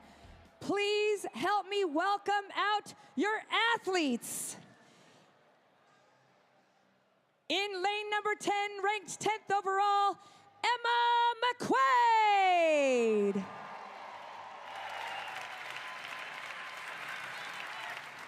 Sitting in 9th place, Ella Wunger.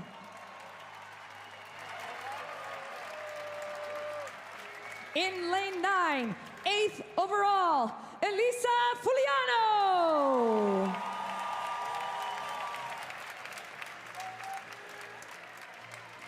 Seventh overall, Matilda Oyen Garnes.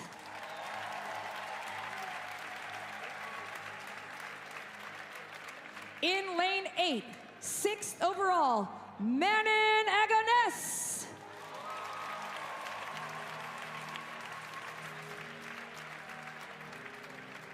And now for your top 5. In 5th, Emma Tall.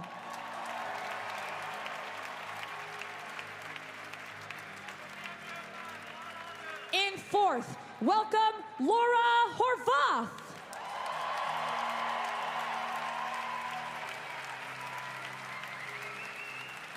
In 3rd, Karen Freyova.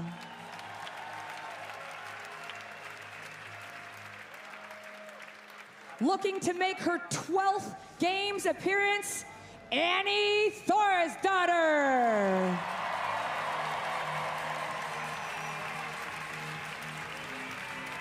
And now for your number 1, Gabriella Magawa.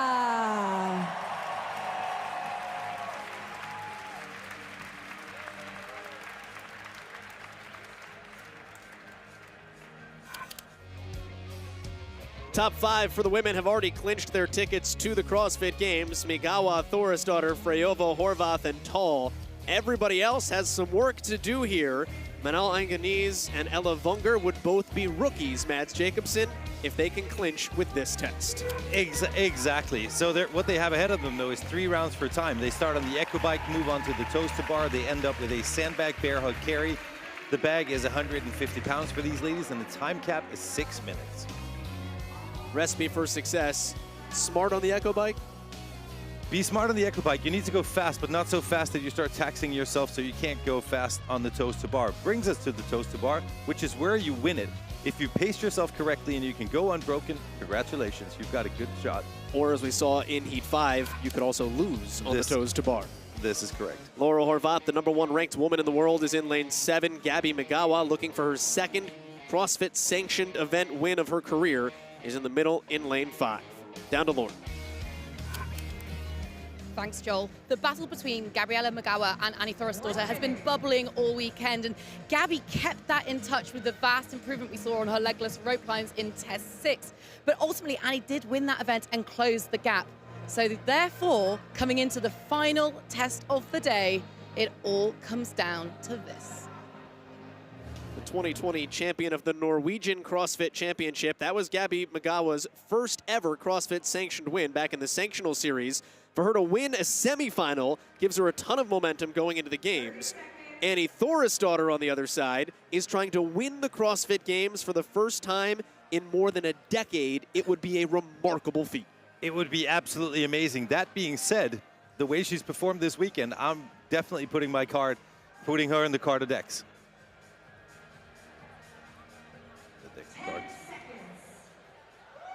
11 tickets to the CrossFit Games. We could be staring at 10 of the women to steal them here in this heat, but they've got some work to do to seal the deal. And we're underway with Emma McQuaid there in the green top, purple bottoms. Thorisdottir right, Magawa left.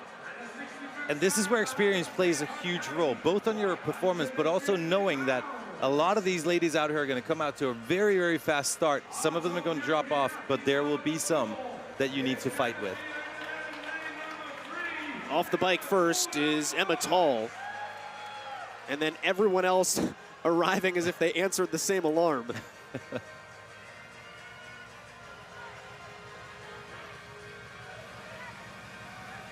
These toes to bars are so smooth, especially for Magawa. Very, very efficient. Not taxing her grip more than she absolutely has to. And Mads, you let the swing work for you here, right? You have to let the swing work for you. You can't drop it so far that you don't have any tension, but you need to let it, patience, patience, patience. Get all the way down, then swing it back up. Well, Tall was first to the toes to bar. It's Thorisdottir first to the sandbag. 150 pounds, you must drop over the line. 1 round down. I love the speed with which Emma Tall came back to the bike. Tall was your leader after day 1 of competition. We've talked about it all weekend. Did not compete at semifinals last year because of an illness. Fighting to get back after she qualified for the last chance qualifier in 2021. And even though Tall has a pretty safe bet on her ticket, she wants to get back on the podium. But hey, Laura Horvath has different plans. Laura Horvath is 3 points off of the podium, and she's the first to the toes to bar on the second round. And look at Laura Horvath, the chest coming through. That swing is working for Laura Horvath. It really is. I love that she does this. Just not taking it easy, but not taking the lead on the first round, but then getting after it. But also goes to show you the margins in this on this test are non-existent. She's the #1 ranked woman in the world. She knows how to pace a test. Horvath with that 150-pound sandbag, and she is off. Same time as Emma Tall. Laura Horvath has a little bit of a lead on Emma Tall. Magawa in the orange pants is your leader by 16 points over Annie Thorisdottir. That's 6 spots on the leaderboard. And I don't know if there's 6 places between them, so Magawa may be in a pretty good spot right now to clinch the European Semifinal Championship. But this is when you need to shut those voices in your head out and just go. Final 5 calories of the semifinal for Laura Horvath.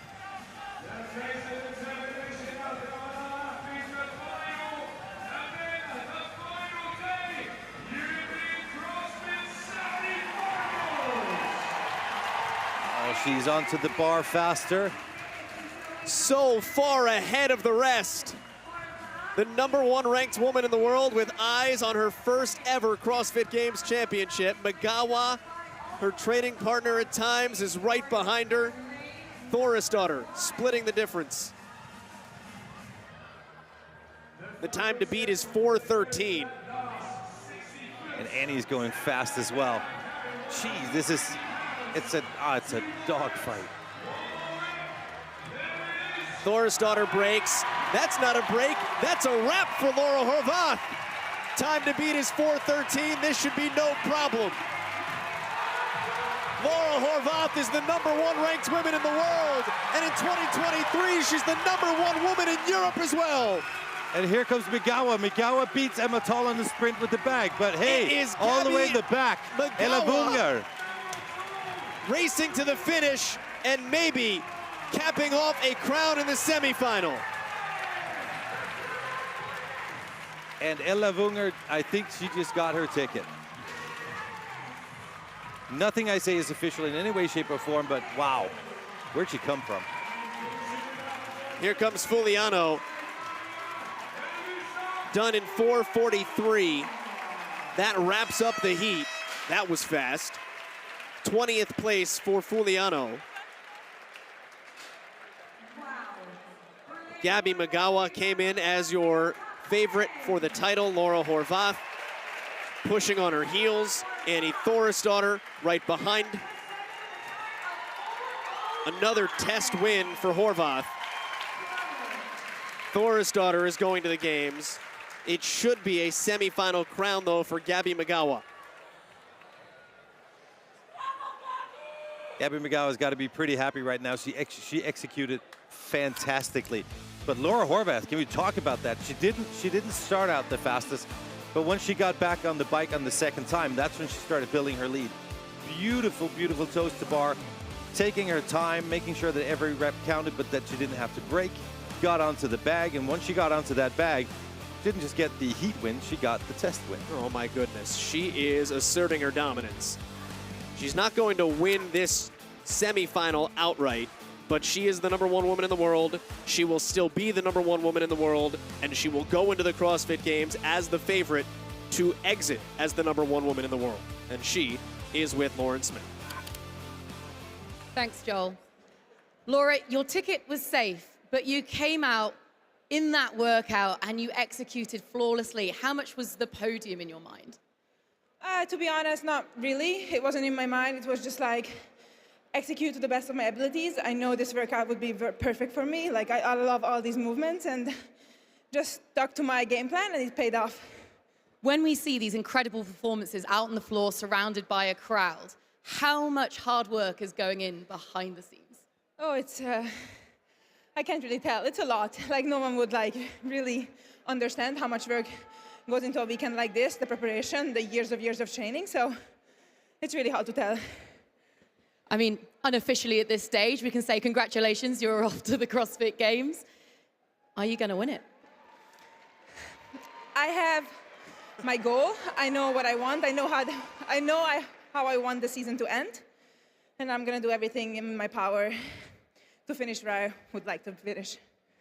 This entire weekend has been incredible because of all the fans in the arenas, but for an athlete in the middle of the floor, is there anything you'd like to say for everyone who's made the trip over to Berlin? Thank you, really. Thank you so much for everyone who came out. You guys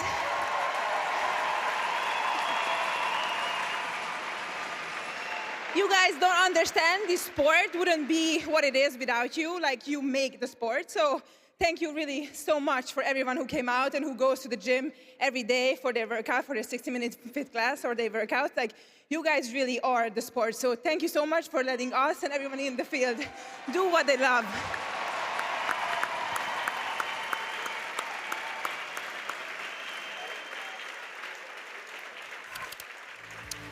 Well, Laura Horvath, we know, is going to the CrossFit Games. Annie Thorisdottir, we also know, is going to the CrossFit Games for the 12th time as an individual, the most ever by a female competitor. We can go back to the beginnings of the CrossFit Games. Annie Thorisdottir doing muscle-ups at the ranch. Oh, she's done so much more than that ever since, and she is with Lauren. She is indeed. Annie, you've booked your ticket to your 12th CrossFit Games. It makes you, as an individual competitor, the most appearances at the top level of our sport. A well-deserved cheer from the crowd. What does it mean to you? I honestly don't understand how I'm still here. I thought I could do this sport for like 3-4 years. And I always do it 1 year at a time, and somehow I'm still here. And sometimes I'm like, how? So obviously this is just a passion. I love training, and then competing. I don't always love it. I get really nervous, you guys. But as soon as I walk out and I hear my people in the crowd and like I feel you, then I'm like, this is sick. I get to do this. You said that coming into every single year, it comes with a why. Why am I doing this? So this year, returning to the individual field, what's your why? Oh, I have like multiple whys. So this could take like half an hour if I would go deep into it. But honestly, my strongest why this year is my family. So this year, it's like my why is very different. And it is literally doing this for my family this year, showing my daughter and like, trying to break the barrier that we're supposed to be done at a certain point, that we make the decision when we're done competing. You are incredible. Congratulations, great weekend. Thank you. And Freya does come to the gym quite often with Annie Thorisdottir. She works out at the gym on Saturdays. She comes to do her toddler lifts, but it's a great why for Annie Thorisdottir. If you go all the way back through the years, it's amazing to watch how she has grown. From Chuck Carswell helping her through her first muscle-up at the games to her first championships. I mean, if you think about the fact that in 2012, Mads, she came in first place, and we are talking about it in 2023, that Annie Thorisdottir could still come in first place, unbelievable. Well, we keep talking about longevity in this sport. I think this is the icon. This is if we look it up, this is exactly what we want, right? Being able to compete or perform at any level over time is what we're all about. It's like winning the decathlon in the Olympics and then coming back 3 Olympics later and taking gold. Annie Thorisdottir at the pinnacle of this sport for now 12 individual appearances. We'll find out who punches their tickets next.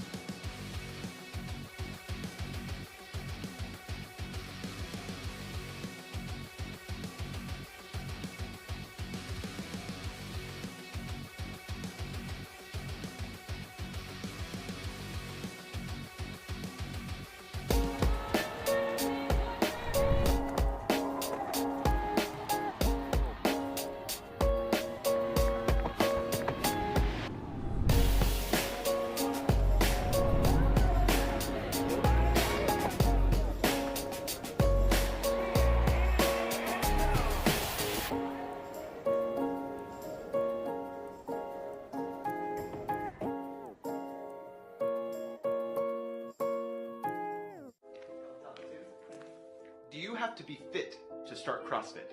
Oh, that's so not true. I couldn't do 1 push-up. I couldn't run 400 meters. I was out of shape. I was almost 300 pounds. I heard of CrossFit, but I had no clue what it was. CrossFit showed me a whole new level of what my body can do. Nobody starts out CrossFit fit. You got to start from somewhere. It just takes one day to go inside and try it out. One time. And then you'll know that you can. I just think that's such a cool shining light to see people that have navigated their life and still chosen to prioritize health and fitness in a way that isn't just something that's a passing interest when you're young. I think that's super powerful. I think it's really, really, really cool. And it's really important that people can look to that and say, hey, you know what, that could be me. As a 10-year affiliate, I would advise somebody who's new and starting out in the CrossFit world to be passionate in your pursuit of education. to hone in your craft and your skill, which CAP programming helps us do, and really take the opportunity with the time that's freed up to get to dig in deep with your members in your community, get to know what motivates them and triggers them and keeps them excited about coming back. I have so much respect for my competitors, but when people compare me to the other competitors, it really doesn't even faze me because I know I'm already going to win.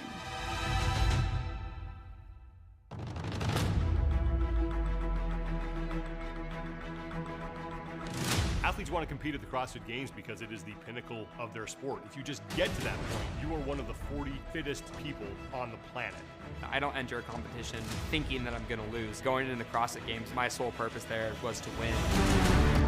Coming into the 2022 season, Tia Toomey has a chance to stand alone in history, to be the first and only athlete to win 6 consecutive CrossFit Games titles. The question was like, how is she going to do it and what's that going to look like? I don't think it's going to look like years in the past where it's just win, win, win, win.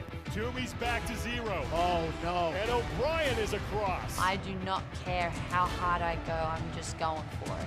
A horse will race so fast that the heart explodes. That's Mal.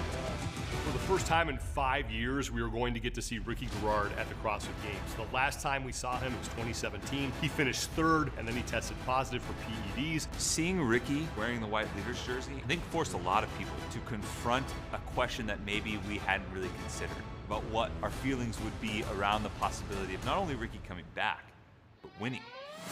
He dropped that, I was like, you're gone. Yeah. Everyone's just roaring for someone to be Ricky. Roman Krennikov went into destruction mode. He just looked like a machine out there. I know you're hurt. Everybody's hurt, and you're tougher than everybody. You just get so hyped up and you're like, I'm ready to attack this. This is going to be one of the most epic Saturday nights we've ever had. We've seen this before between Tia Toomey and Laura Horvath. He's got to keep his balance. He's got to keep his balance. Garrard will do it, and Medeiros will do it. Here we go.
We are going to find out the 11 women with their tickets being punched to the 2023 NOBULL CrossFit Games down to public address announcer Kiki Dixon.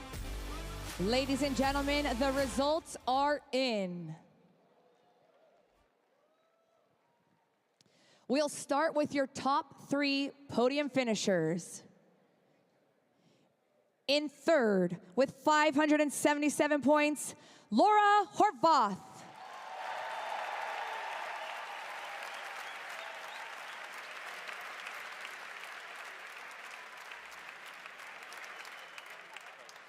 In 2nd, with 604 points, Annie Thorisdottir. Earning her 12th trip to the games. And your number 1 with 629 points, Gabriela Magawa.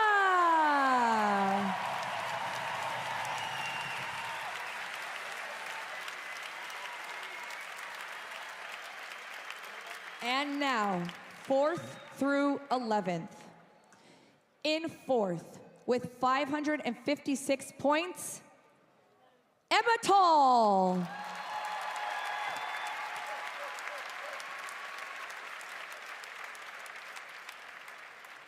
In 5th, with 544 points, Karen Fryova.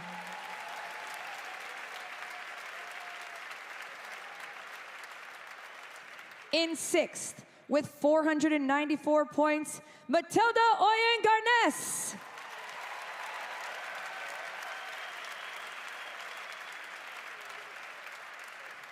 In 7th, with 483 points, Manon Agonis.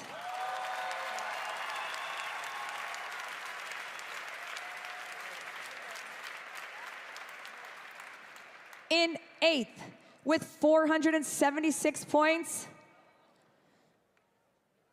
Ella Wunger.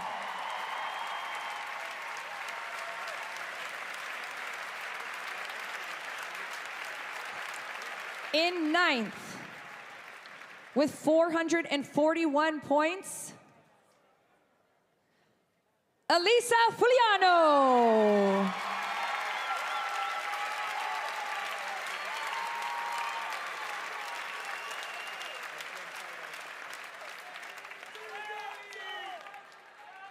In 10th, with 429 points,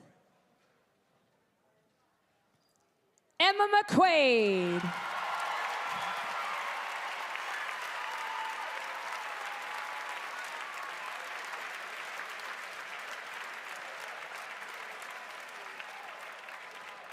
And for our final spot to Madison, Wisconsin for the 2023 NOBULL CrossFit Games.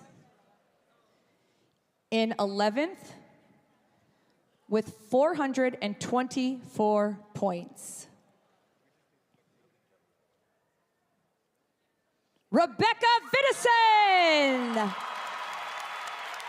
Congratulations to your 2023 NOBULL CrossFit Games attendees, Rebecca Fittest, Emma McQuaid, Elisa Fuliano, Ella Wunger, Manon Agonis, Matilda Oyen-Garnes, Karen Fryova, Emma Tall, Laura Horvath, Annie Thorsdottir, and Gabriela Magawa. We will see you in Madison, Wisconsin. Your Rogue Don't Weaken moment of the day is Rebecca Fittest coming from behind to take the final games ticket of the 11 women coming from Europe. It will be her debut at the CrossFit Games as an individual, twice a teams athlete. Finished 20th with Butcher's Lab back in 2017. But on her own 2 feet, Fittest will be in Madison this year. She will indeed, Joel. Rebecca, your first individual appearance at the CrossFit Games. You've done it. Can you just sum up the emotion when they read your name out? I don't know, it's unbelievable. Like all the hard work, I can't, yeah, I don't have any words. You said back in 2017, 2018 at regionals when your team came 5th that it was one of the best moments you've experienced in your life. Does this top it?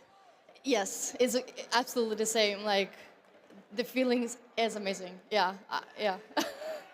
Like already before going into this event, I didn't know what placement I was, and then I heard someone say like I'm 5 posts out, and that's just made it. I was already happy there because I already knew like all the hard work I did, I already won it. So whatever happens at this event, I'm just gonna enjoy the crowd because it's just been amazing, and everyone sharing. Yeah. Is that the key to it? You've just got to enjoy the events and not let it get on top of you. How are you going to carry that feeling to the CrossFit Games? Well, I'm going to keep enjoying it because first day I was so nervous and I was too focused, I think. And then the second day I told myself to like look up and watch the crowd and listen to everyone cheering at you. And that was just relieving everything and just made it such a great experience. Who's the first person you're going to phone call home to or run and give a hug to? My boyfriend is already here, my best friends. I have so many people here supporting, my coaches, and I think I'm going to call my mom as well. Enjoy everything about tonight. Huge congratulations. Thank you so much. Thank you, everyone. Rebecca Viitasen picks up that final game spot. She beats Jacqueline Dahlstrom actually pretty soundly.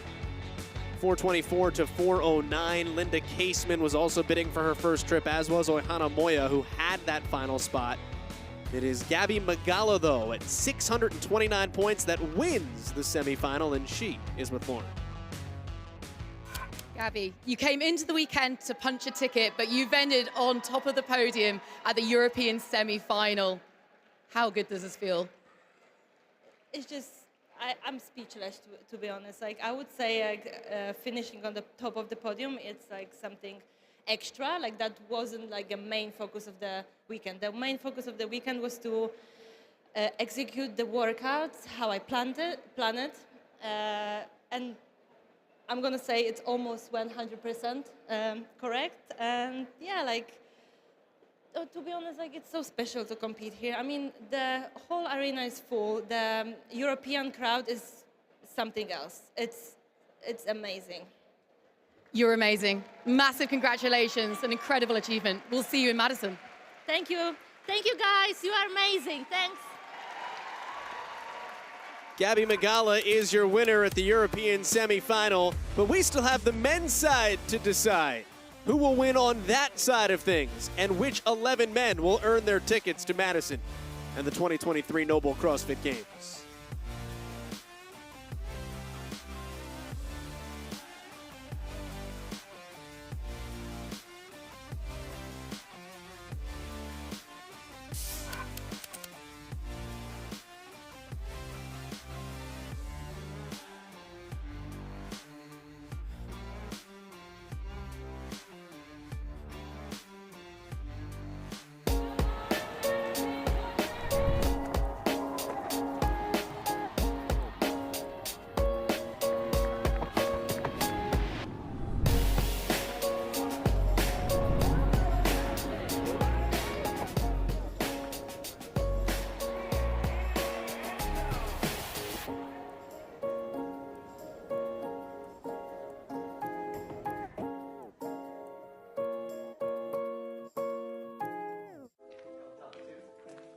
Do you have to be fit to start CrossFit? Oh, that's so not true. I couldn't do one push-up. I couldn't run 400 meters. I was out of shape. I was almost 300 pounds. I heard of CrossFit, but I had no clue what it was. CrossFit showed me a whole new level of what my body can do. Nobody starts out CrossFit fit. You got to start from somewhere. Just takes one day to go inside and try it out. One time, and then you'll know that you can. I just think that's such a cool shining light to see people that have navigated their life and still chosen to prioritize health and fitness in a way that isn't just something that's a passing interest when you're young. I think that's super powerful. I think it's really, really, really cool. And it's really important that people can look to that and say, hey, you know what, that could be me. As a 10-year affiliate, I would advise somebody who's new and starting out in the CrossFit world to be passionate in your pursuit of education, to hone in your craft and your skill, which CAP programming helps us do, and really take the opportunity with the time that's freed up to get to dig in deep with your members in your community, get to know what motivates them and triggers them and keeps them excited about coming back.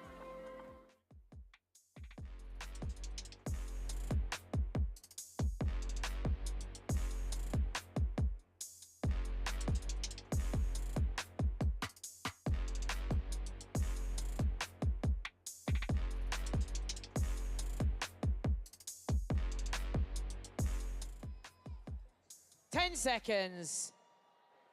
Stand by.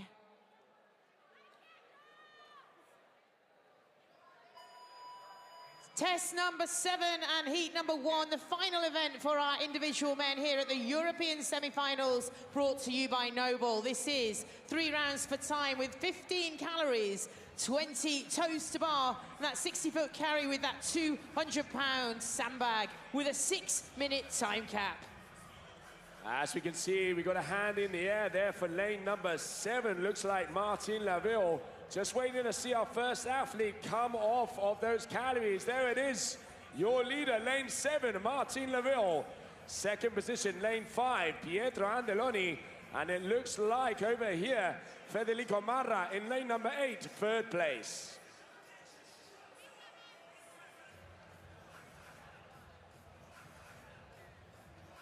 Fastest time recorded at North America West from Patrick Vellner for this event, 4 minutes and 8 seconds. We're looking for a strong finish from these European semi-final, the top men in our event here over this 4 days. Martin Laville coming out of CrossFit Luther, already making his way through on that first 60-foot bear hug carry, 200 pounds of weight. Pietro out of lane 5 on the chase there. He's going to be the second athlete heading back in.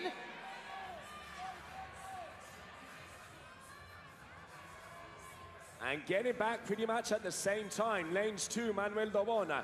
Lanes number 5, Pietro Andeloni, and lanes 8, Federico Marra.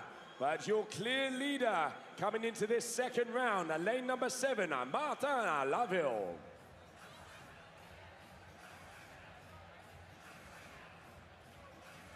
Seven tough tests for our individual men here in Berlin at the European semi-finals, and these guys are going to finish off strong. This is the second round now of these calories on the Echo Bike. 20 toes to bar up next. Going for his second set of 20 toes to bar. Laville here, lane number 7. Lane number 2, we have Dobona, and in lane number 5, Pietro Andeloni.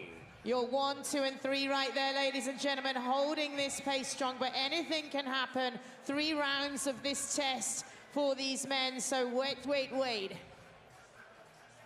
6-minute time cap for this workout as they are pushing through. Looks like unbroken. Berlin, make some noise for your leader, Laville.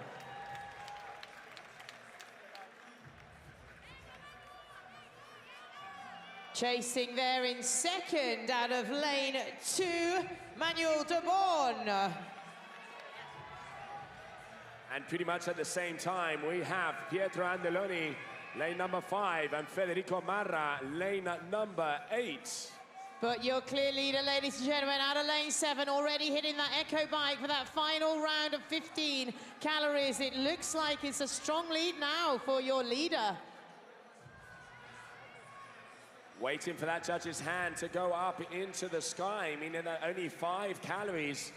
15 total is what they have to get through, as we have most of our athletes on that third and final round.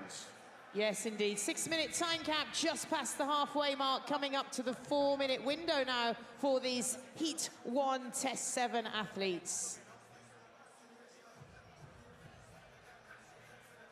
There we can see the fingers going down there for Laville. Just about ready. There it is, your leader, lane number 7, Martin Laville, for his third and final set of 20 toes to bar.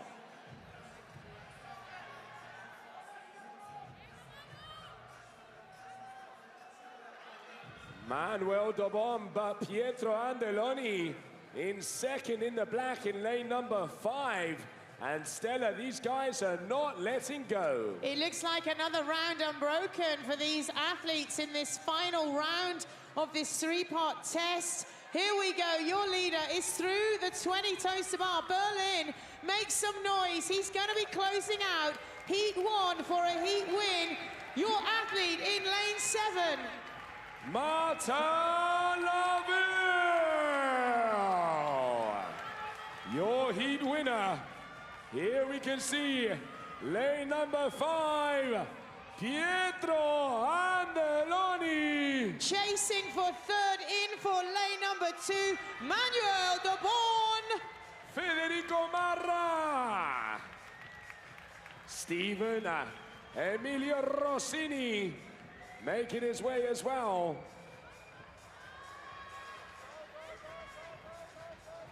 Lane number 3, Korka. Stephen Fawcett, lane number 4, ladies and gentlemen, picking up that sandbag. This is the final performance for Stephen Fawcett from High Performance CrossFit. Here he goes, over the line, Stephen Fawcett.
10 seconds.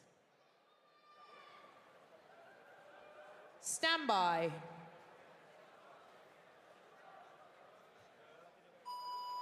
Here we have our second heat of your top individual men athletes in Europe.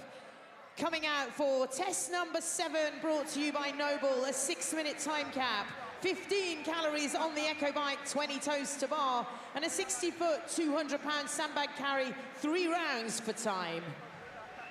We can already see some hands up in the sky, but it looks like lane number 7 is going to be first off, as we have Becca Curves-Nace. Ignacio Iyaramendi there with some style with the Hawaiian shirts. Second place. And in third, lane number 6, Roke Denikovic. Oh yeah, we're bringing the party vibes to this final test for this second heat there. 5 more reps to go there for Becca in lane number 7. One more, as he is going to be coming off 1 rep ahead of Ignacio to start off with his first 60-foot bear hug carry, 200 pounds. Yes, we've seen it before, we might see it again. It's not always about the first round of this 3-round test, of course, for these individual athletes. Little change in the top in that third heat, Joe, in the last one. Absolutely, Stella. It does seem like the sticking point is that third set of toes to bar. If they can go unbroken, they're going to have a serious advantage. But can you hold on to that grip? Because let's not forget, 200 pounds of pain on that sandbag, a bear hug carry. Yes, so look at the power these individual athletes are putting through that Echo Bike to get through those 15 calories, not holding back. The hand is up in lane 7. Representing Georgia, CrossFit 146 Berlin. Put your hands together for your leader, Becca Curves-Nace. Look out, lane 8. Coming off the bike in second, you're number 2 right now. Let's see if lane 7 can hold on unbroken. Looks like it at the right now. Ignacio Iyaramendi there, second place, lane number 8. Third place for Tobias Fox over in lane number 3. And just about to close out our leader in the blue shorts, lane number 7, Becca. Another round unbroken there for your leader. Berlin, you are very quiet. Let's give this athlete some of your love.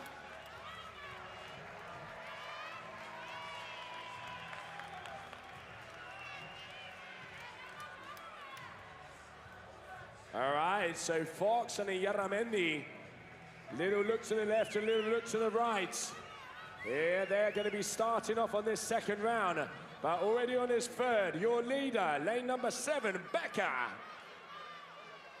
And it looked there, Joe, like lane number 6, Rock, is going to be the first athlete to revisit that bike for the third round. He picked that sandbag up just ahead of number 2 and 3 there.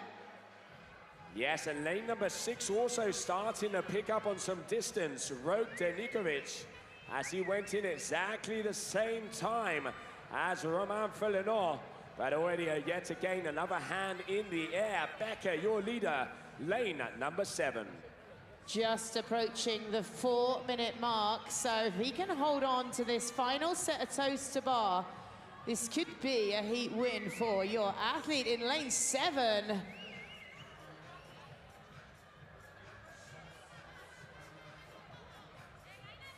All about pulling power, all about that grip. Okay, the first time he has broken those sets, 20 repetitions is what they have to get through. You can see now neck and neck, lanes 5 and 6 coming off the bike at exactly the same time there in the center of the rig. And I tell you what, lane number 6, Roke Denikovic, also starting to make his way through. One more rep for Becca. There it is, Berlin. Make some noise. 60 feet carry to get over the line to close out test number 7. And there you have your heat winner in lane number 7,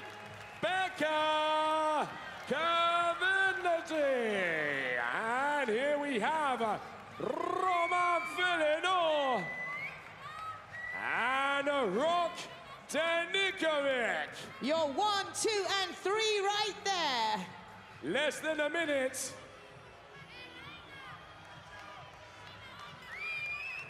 "45 seconds.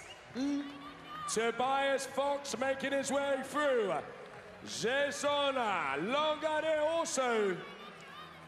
And here we have Alexander Anasagasti. 30 seconds.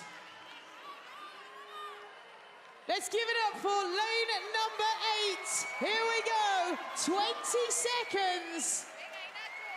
He's got the Hawaiian style. Come on, Berlin. Let's get him to the end of this. 10 seconds. Con estilo y sabrosura, Ignacio Illarramendi. And then, whoa, congratulations to our Heat 2 men. We have 2 final heats.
Ten seconds. Stand by.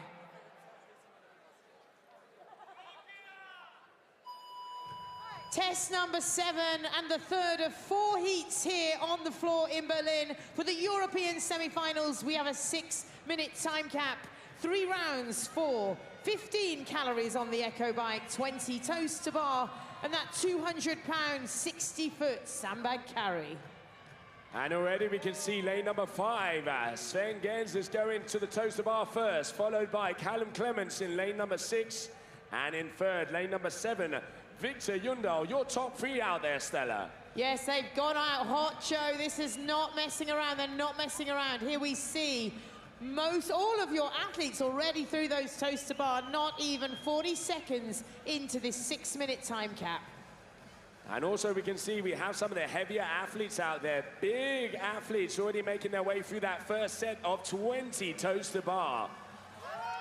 Center of the floor, Sven Gens is your current leader, ladies and gentlemen, starting that sandbag carry. Second place, Callum Clements in the whites, CrossFit Denia. Third place, we have lane number 7 in the black, Victor Yundal, M21 CrossFit. But it's going to be CrossFit Merchant Sven Gens, who is the first athlete to make a start on that second round of 15 calories, lane 5.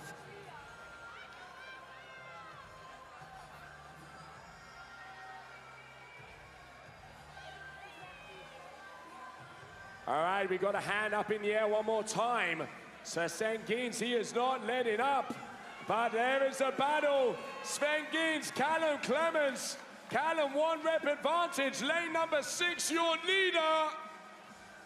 Now it's all down to how these guys get through these 20 toes to bar. Can they hang on, or will they need to drop through?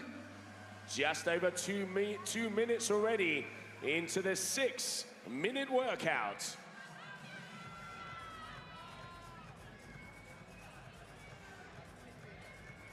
The hand is up for both Callum Clements and Sven Gens there, but it's Sven Gens that's just a little lead, but it's a small lead going into that third round onto the sandbag carry now to close it out.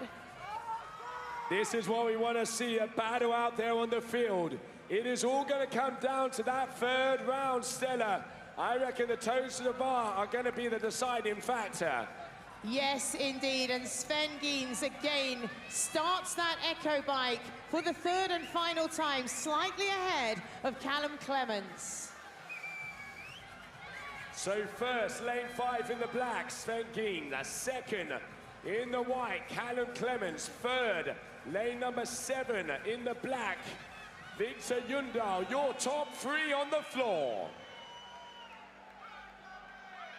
And the hand is up for Sven Gens, just ahead of Callum Clements, so he's maintaining that lead, although it's only small.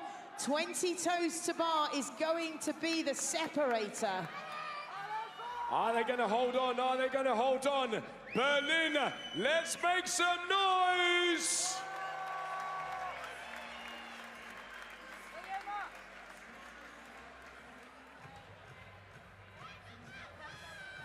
Out there in lane 2, Emmanuel Viviano working well on the end. Sven Gens drops. Callum Clements is holding on, ladies and gentlemen. The hand is up for Callum Clements. Will he go unbroken? Sven Gens is just ahead. It is going to be a battle for the finish line. Who is going over the line first in heat number 3? It's Callum Clements. And second place, Sven Gens. All about third now for these remaining athletes over there in lane 3 on the move. Tobias Fox. And it's going to be a foot race in between Hernandez and Yundal. Viviani all the way over, and Tommaso Pieri.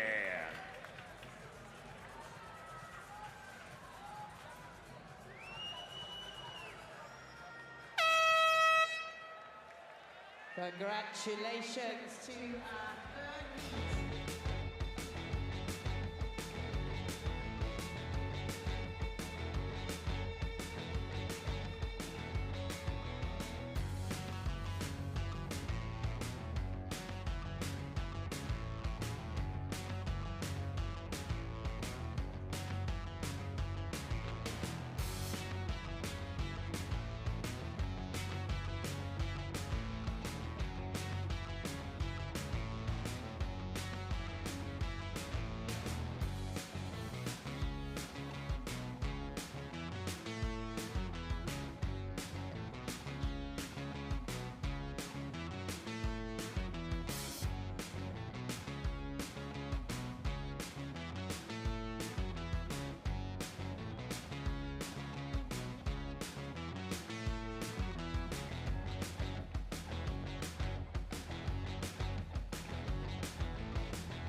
Final test of the 2023 NOBULL CrossFit Semifinals here in Europe. Test 7 for the men, Heat 4. Mads Jacobson, Lauren Smith, Joel Gadet, the rest of our crew. 3 more heats left to go until we punch the final 11 tickets to the CrossFit Games. Lazar Dukic right now all but has sealed up the top spot on the podium in the semifinal. The last spot, though, well, that is not sealed. Fabian Benito earned his way into the top 11 with his performance in test number 6. Antoine Dumaine fell out. The test to seal the deal, 3 rounds, Mads. 3 rounds it is, and they're going to start on the Echo Bike. They're going to make it onto the toaster bar. They're going to finish off with the sandbag bear hug carry. 200 pounds for the men and a 6-minute cap. Harry Lightfoot and Luis Cuellar on the edges here of what is an 8-person heat. Guillaume Briand, who was in the games last year, is in lane 7. It was a big season for Guillaume Briand, and certainly not the performance he wanted here at semifinals. Did a lot to add strength in various areas for a very long time. Embarrassing enough for him to say this. His bench press was bigger than his squat, but he really put in the work at building himself as a well-rounded weightlifter this past off season, learning from his past experience at the games. I'm sure he wanted better for this weekend. Oh, he definitely would, but how could you be embarrassed at that? An impressive bench. It's always good. I just wanted a stronger squat. Yeah. Well, he's putting in the effort into that bike, that's for sure, and I think all of these guys are.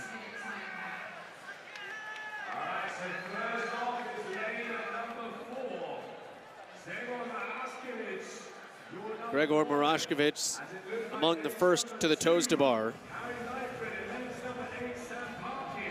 NOBULL will be putting up athlete jerseys Sunday evening for each of the semifinals with the athletes that have qualified for the games. Jerseys will be available for pre-orders, so go order yours now and support your favorite athlete. We already know our 10 teams and 11 women that have qualified here from the Europe semifinal. The 11 men still TBD. Does that mean you're going to get a t-shirt, Joel? Just asking. Do they sell a Jacobson one? Never. Well, that would be for my wife in that case. Well, Harry Lightfoot, first athlete to drop the bar, or to drop the sandbag, but he's not the first athlete coming back to the bike. Callum Clements has the time to beat from the last heat, 4 minutes and 18 seconds. I think Roman Krenikov came off the bike 2 weekends ago in 17 seconds on his first round. So you've got some guys that can push it for 15 cows. Well, Krenikov also knows how to bite down and just suffer through work.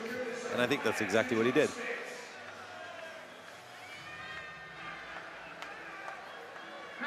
This is where it gets interesting, though. As they approach the second round is where we've seen a lot of athletes either slow down on the toes to bar, or some of them even having to break. So who's going to be able to keep it together, string 20 reps together unbroken? Ludvig Hansen is in the black bottoms, pink top on the right side of your screen. Dead center is Michael Smith. Talked about Marashkevich in lane 4.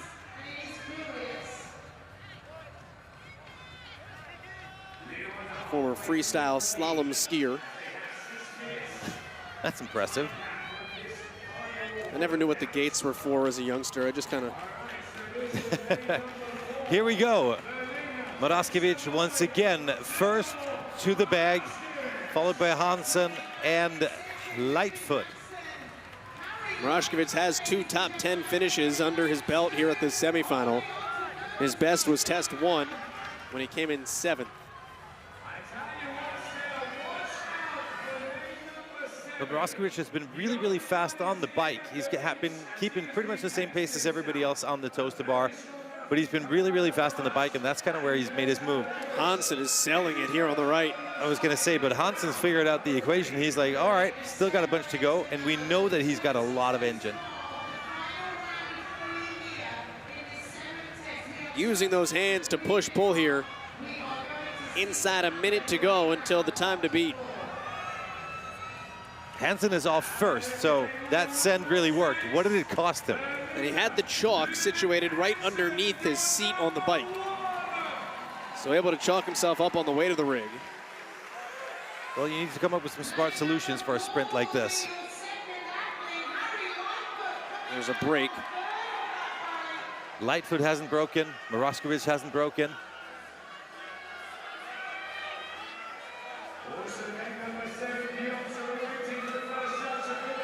Oh, that scent cost him. Time to beat is still 4:18. I think that is now 3 breaks for Hansen. Marashkevich is 2 reps ahead of Lightfoot. Lightfoot just took a break. Marashkevich did not take a break. 4:18 is the time to beat heading into Heat 5. That will be the case even after Heat 4. Marashkevich done in 4:27. Here comes Guillaume Briand. Second in his heat to end his semifinals. Michael Smith. Bag is dumped over by Michael Smith. He is in 3rd. There are moves to be made on that last round of this test. That is for sure. We've seen that before. Saw Dallin Pepper do it, and we just saw Rebecca Viteson do it as well. And Luis Cuellar, the last man into the field, moving himself all the way up into the 4th heat by the end of it.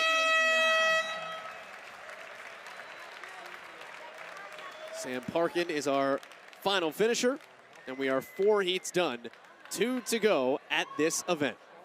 We just had 4 men finish in less than 2 seconds, within 2 seconds of each other. That is insane.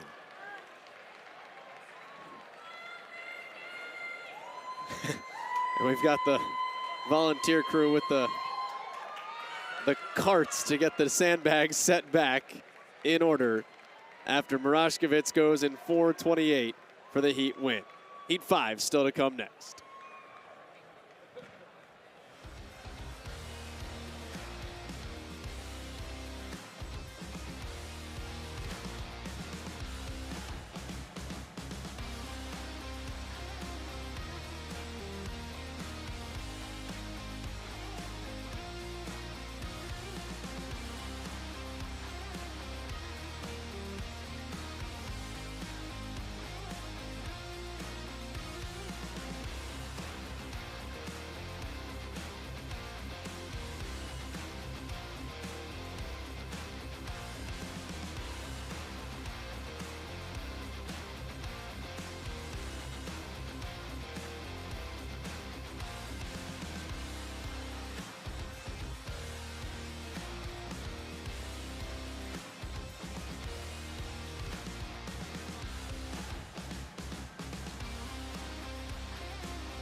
"12 minutes, probably less than that, separate us from knowing the entire field for the 2023 NOBULL CrossFit Games. Lauren Smith is our reporter down on the floor. Mads Jacobs and Joel Gadet up in the booth.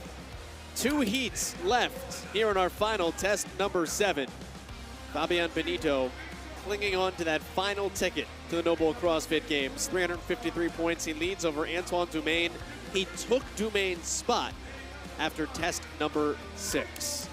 This is that final test, and Benito looking to hit it out of the park to maintain his ticket.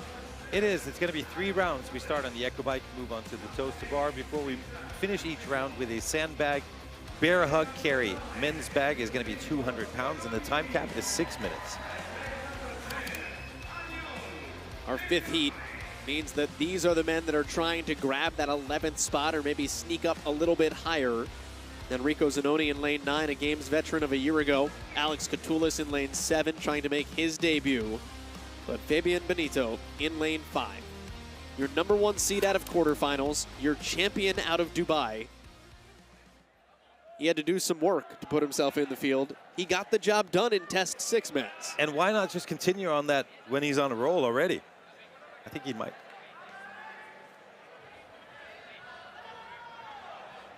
See Alex Catoulis on your screen. Only 28 points out. Luka Vunyak is only 27 points out. It is a sizable margin. We have seen far crazier things happen. And when you're dealing with a sprint-type workout, we're looking at scores in the 4-minute range. A lot of doors are open. Well, most definitely. We've seen it. It's easy to come out just a little bit too hot and heavy, and as soon as you do, you're going to have to start braking. As soon as you brake, people are going to run right by you. Time to beat 4:18, set by Callum Clements in Heat 3. Underway, and it's 15 cows on the bike. Oh, Oh, there are some guys out there that they're going hard. Catula's on the right side of your screen, gray shirt with the white headband. He is getting after it. Hands in the air and off first in lane 5 is Fabian Benito. He did it in under 20 seconds. Catulus was right behind him. All Benito needs to do is win. If he doesn't open the door, he can fend off everybody. Exactly. It's a dangerous way to think, though. Then you lead from the front, and then all of a sudden, go on out there and just crush everybody ahead of you.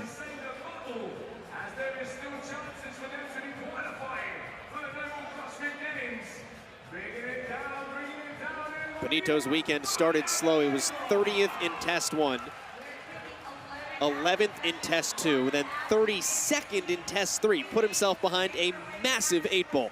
This is a good lead by Benito, though. Now he just has to hustle back. That bag is dropped over the red line, not that it rolls over the red line. And it's the second round of 20 cows on the Echo Bike.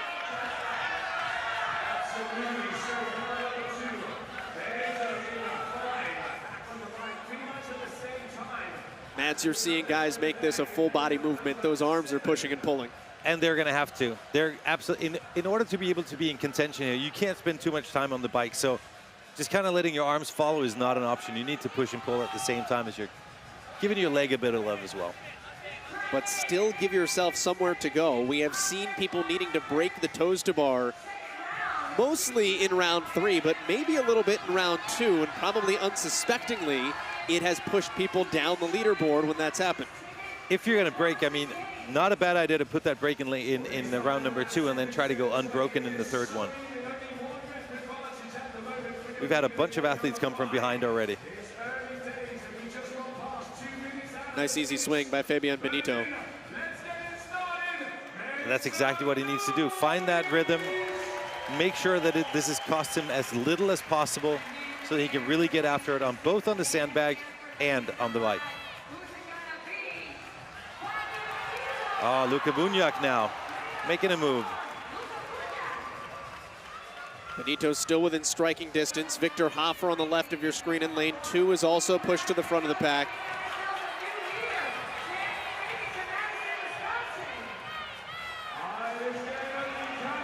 Oh, and a little stumble. Antoine Dumaine, who's trying the first guy in line to attack Fabian Benito, cost himself a precious second there. There's Vunyak. Benito is in lane 5. In the distance on bike number 6 is Domain. And Victor Hoffer is a super comfortable gymnast. I mean, we know that. He's comfortable with everything gymnastics. So toes to bar shouldn't necessarily be a problem for him unless he absolutely blows himself up on the bike. Hand in the air. Final 5 cows for Victor Hoffer. It is Benito. He's off the bike first. Same time as Catula's in lane number 6. Fabian Benito was 8th and 6th at semifinals each of the last 2 seasons. Only the top 5 advanced.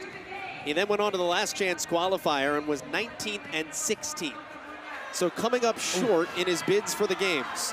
He is going unbroken, it looks, on this final round of toes to bar. And as I say that, he drops off to catch his breath.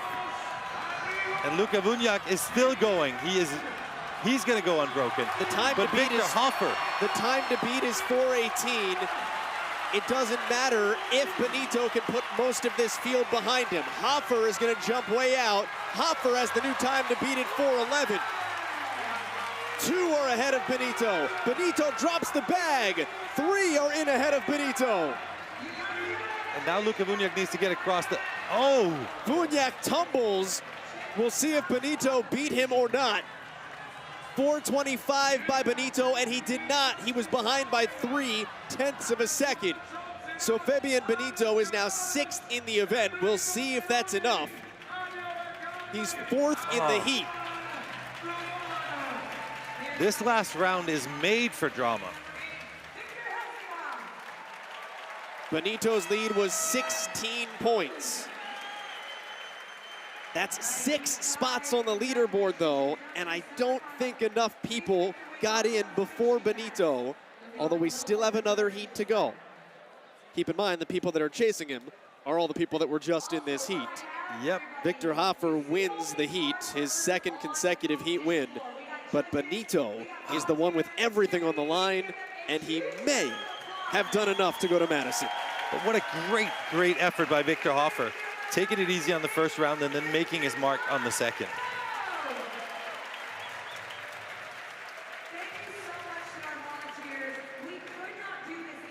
Literally being peeled off the ground by his training partner, Aniola Kai.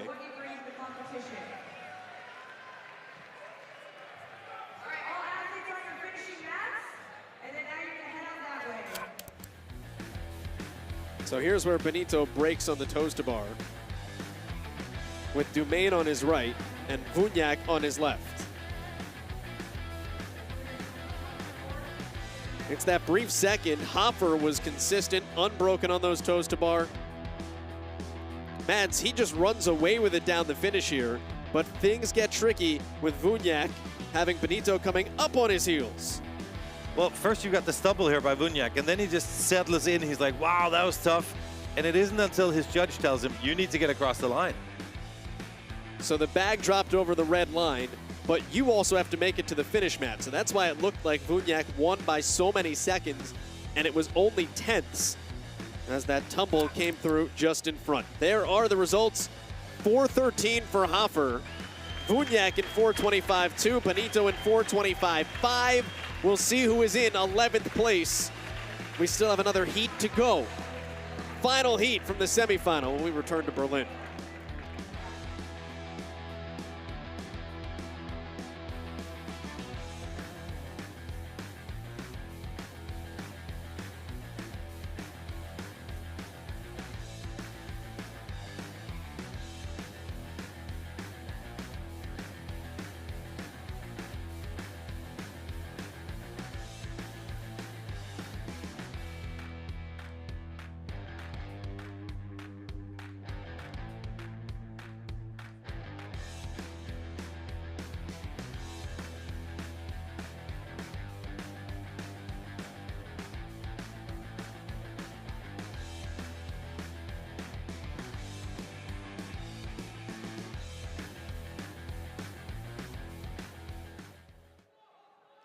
Ladies and gentlemen, are you ready for your top 10?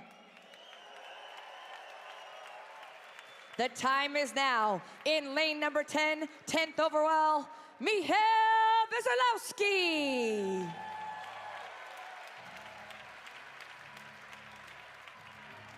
Ninth overall, Uldis Upenieks.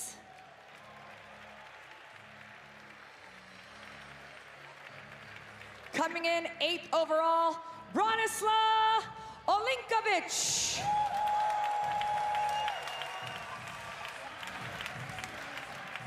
In 7th place, welcome David Shrunky.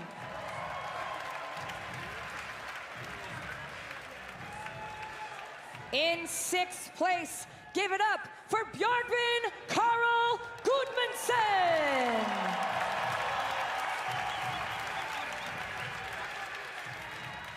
And now, for your top 5 coming into the final event, in 5th place, welcome Jelle Hoste.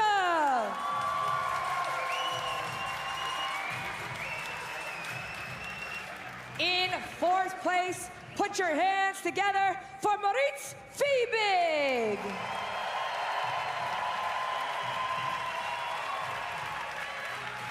Currently fighting for a podium position in 3rd place, Jana Koski.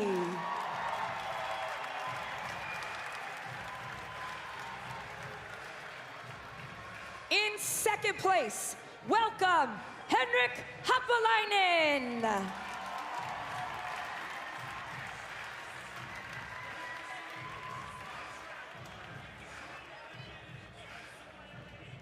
And your #1 top dog coming to the final event, Lazar Jukic.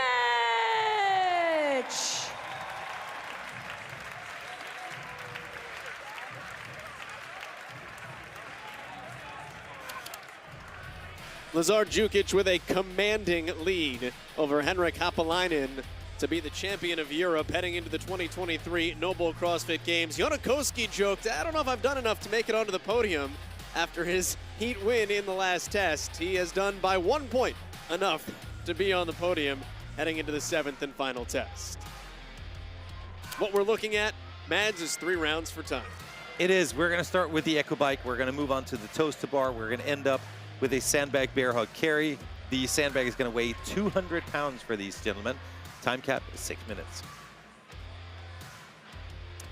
You need to be smart on the Echo Bike. You need to go fast, but you can't blow yourself up in the first 2 rounds. And the last one, sacrifice yourself on the bike and win it on the toes to bar. String the toes to bar together, unbroken, and you are going to be set up for success. Reversely, drop off. You're going to see people drive by you. And being smart about it as well, because yes, you can win. You can also lose on the toes to bar. That's big correct. Consideration for these 10 men as we introduce you down onto the floor to Lauren Smith. Cheers, both.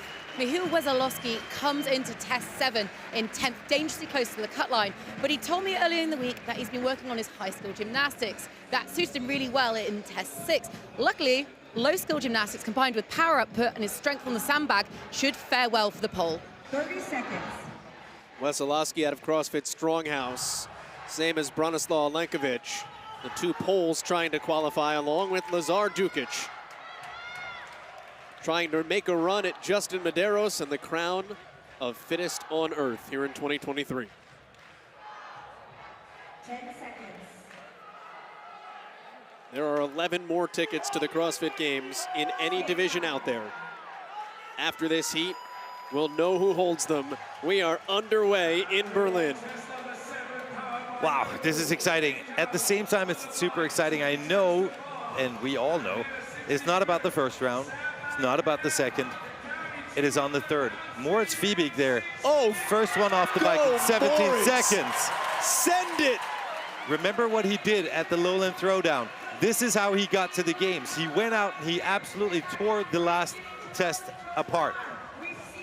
We know that he's good for this. Fiebig has already clinched his spot. So too has Haapalainen in the green shirt, middle of screen. Lazar Djukic and Jonakoski, those 4 we know have tickets locked up. Everybody else has a little bit of work to do, more or less, depending on your position.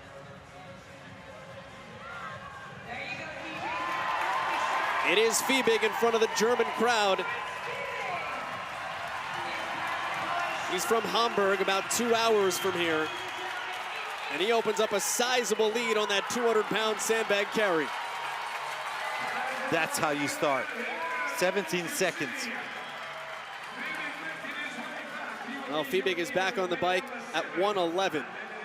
Let's see if he can get off by 1:28 here. Michiel Wesolowski trying to hang on to a games ticket. He is 27 points clear of the cut line.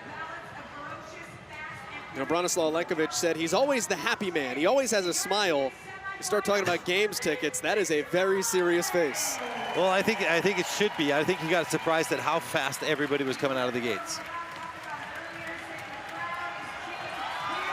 And Jelle Hoste now. Lane 3 for the tall Belgian. His toes are grazing the mat as he performs these toes to bar. But it shows you that Moritz Fiebig slowed down a little bit on the middle lap. I think he's got a sprint in him, though. You come out hot, Mads, right? You establish that tempo, pull back in the 2nd round, and then hit the gas in the 3rd. And you pull everybody else into a speed that they weren't necessarily comfortable with doing to start with. 2 more reps for Fiebig. He's a couple of steps behind Jelle Hoste, who's trying to make his CrossFit Games debut. Jelle is doing everything right for his games debut. He entered this semifinal. Jelle Hoste ranked 378th worldwide. Moritz Fiebig came in here as a games competitor last year. And Hoste is in a dark place on this last round. Oh, he's going fast. He's going really, really fast. I'm not sure if anybody's going to be able to answer that call. Could be Moritz Fiebig. I still think he has a sprint in him. Time to beat established in the last heat by Victor Hoffer, 4:13.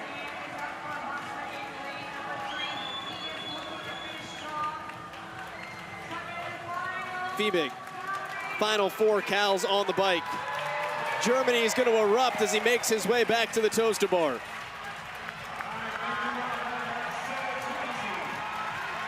Yellow Hoste doing a great job. He's got some long levers, but he's making them work for him.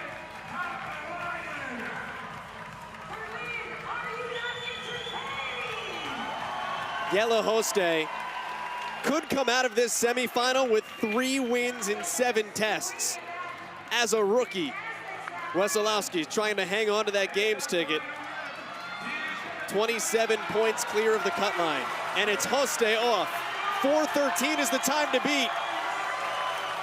Yellow Hoste in his first ever semifinal. The Belgian is going to win 3 tests and go to the CrossFit Games. And in style as well. Henrik Happalainen coming in second. Moritz Fiebig in third. Uldis Upenix in 5th. Jonni Koski finishing up now. And it's Lazar Jukic. He is the champion. Wesolowski, that should be enough. Björkvin Karl Gudmundsson, that should be enough for his 10th consecutive Games appearance. And Bronislaw Alenkovic trying to return to Madison for the first time since 2019. What a fury of a finish. Jelle came out and he had a plan. He wanted to end off on a high note. I think he knew that he had the Games tickets in the bag. Just wanted to go out there with a good feeling. Yellow Hoste won test 1, and everybody went, who is Yellow Hoste? He came in 44th out of the quarterfinals. He ended moving day with a test win, and he ends the final day with a test win. Well, Moritz Fiebig came out guns blazing, but when it came to the toaster bar in the second round, Jelle was just relentless, ending him up in, well, very good position with the test win. Down to Lauren Smith. Jelle, 3 test wins in your rookie semifinals and a ticket to the CrossFit Games. You didn't just turn up, you dominated. What was behind this weekend's performance?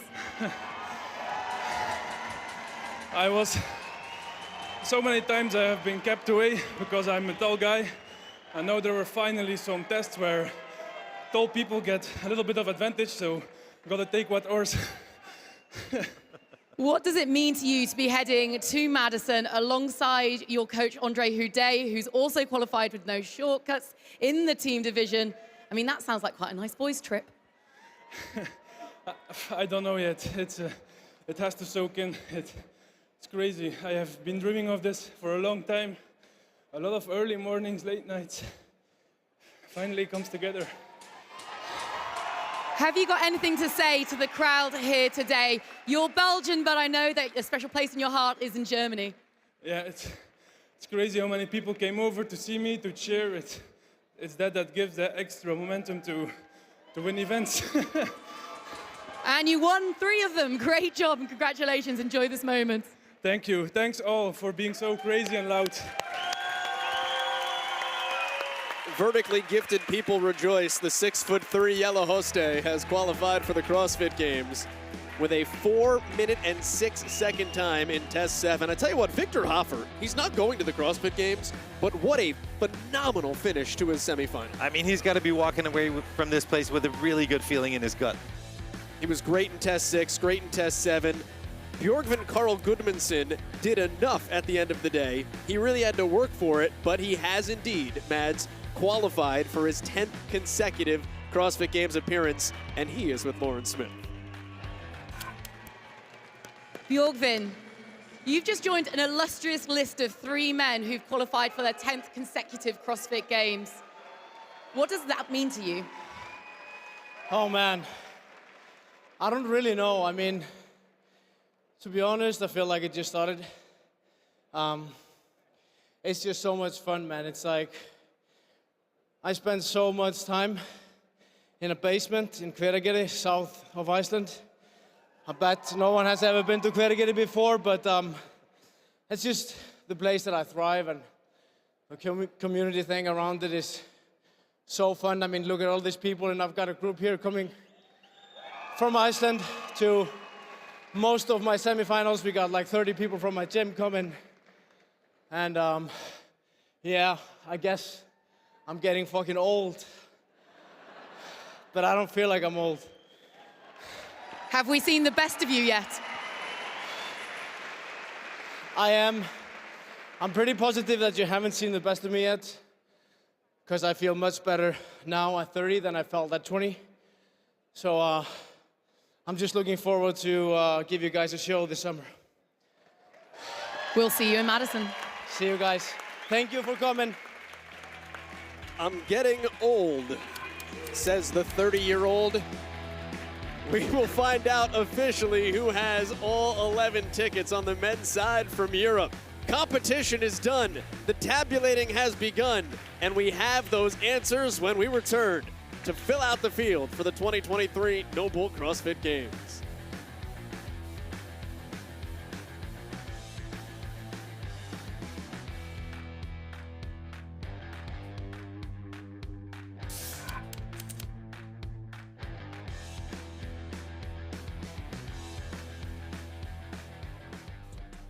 The 2023 NOBULL CrossFit Games European Semifinal is brought to you by NOBULL, the official footwear and apparel brand of CrossFit. Rogue, don't weaken. Strivey, elevate your remote coaching to the next level. GoWOD, the mobility app designed for athletes. And FitAid, the #1 recovery drink on the market.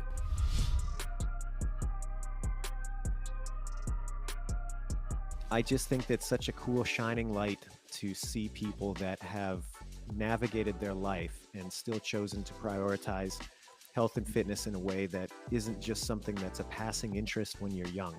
I think that's super powerful. I think it's really, really, really cool. And it's really important that people can look to that and say, hey, you know what, that could be me. Do you have to be fit to start CrossFit?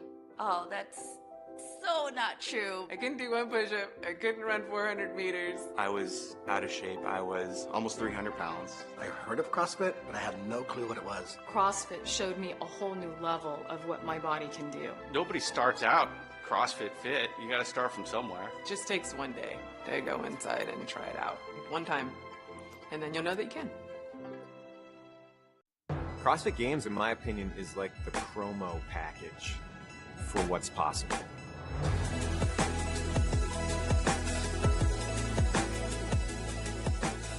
Most folks in an affiliate work out one time a day for 1 hour a day, where the CrossFit Games competitor is obviously trying to increase their capacity, but for a dramatically different goal. They are literally trying to become the best athlete on the planet. They're trying to establish functional dominance over other competitors, where one here inside the affiliate is trying to maximize their capacity and be competent outside the walls of the gym. The games probably have helped push everyone a bit more forward, because people started seeing like what could actually happen.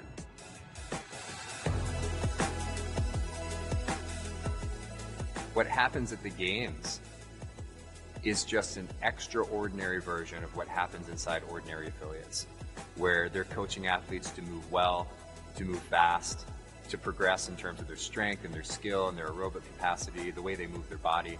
And what you see at the games always inspires a different training approach in affiliates. So what you'll see on Sunday at the finals, when we're crowning the fittest men and women on broadcast television worldwide, will also be taken down to a local affiliate level. Those movement patterns will be broken down, and they'll be instructing ordinary athletes how to perform those same movements, maybe a little lighter or with fewer reps or with less load, but that same movement will start bleeding into ordinary affiliate training.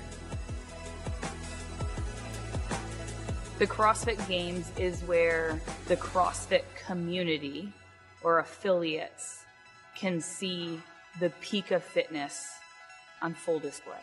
The best of the best do what we do within our affiliates every single day, but at a level and a degree that probably shouldn't be tested within our affiliates. But they need to see it there to know what people are capable of. It doesn't matter what sport you follow, you can find a highlight reel and you look at that and you're like, man, that is just the coolest thing ever. Difference with our sport is that you can actually go and like do that thing and it's going to have a positive impact on your life. You're going to get fitter and healthier and better, more able to handle everyday life. And you never even have to get close to what those guys out there on the field are doing. So to me, it's a inspirational, aspirational highlight reel for everybody else to get fired up to commit to another year of training. And then that cycle comes around, you see what those guys are doing, you're like, holy crap, that's the coolest thing ever. And I want to get in there and get my training taken care of.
There are 11 final tickets to go to the CrossFit Games, and Kiki Dixon has the announcement. Ladies and gentlemen, after 28 countries came together for this European semifinal, we have our results. Starting with the top three, in third with 531 points, Moritz Fiebig.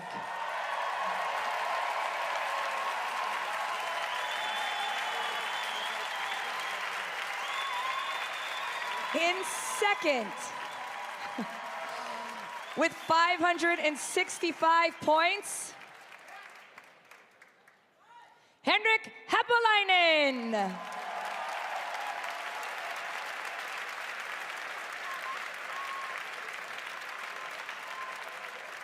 In first, with 607 points, give it up for Lazar Jukic.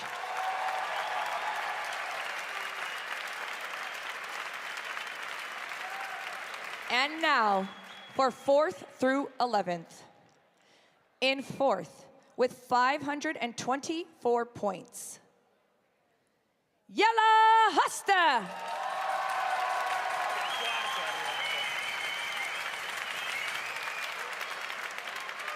In 5th with 520 points, Jana Kaski.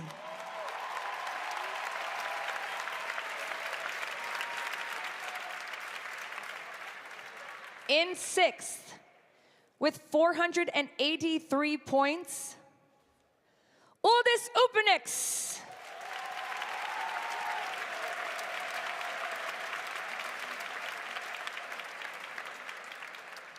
We had a tie for 7th and 8th with 481 points going to the tiebreakers. So in 7th place, it's gonna be David Shrunky.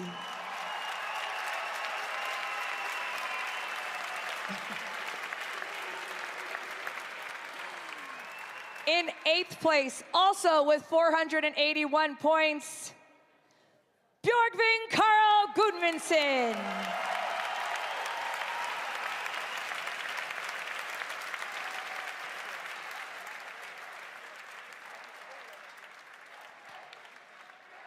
In 9th place, with 449 points, Branislav Olinkovic.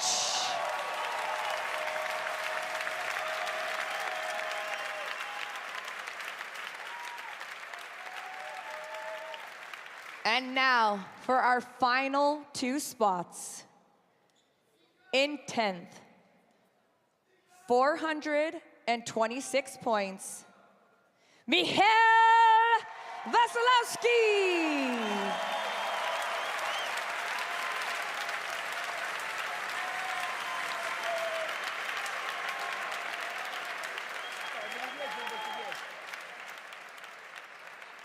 And the final spot to the NOBULL CrossFit Games goes to,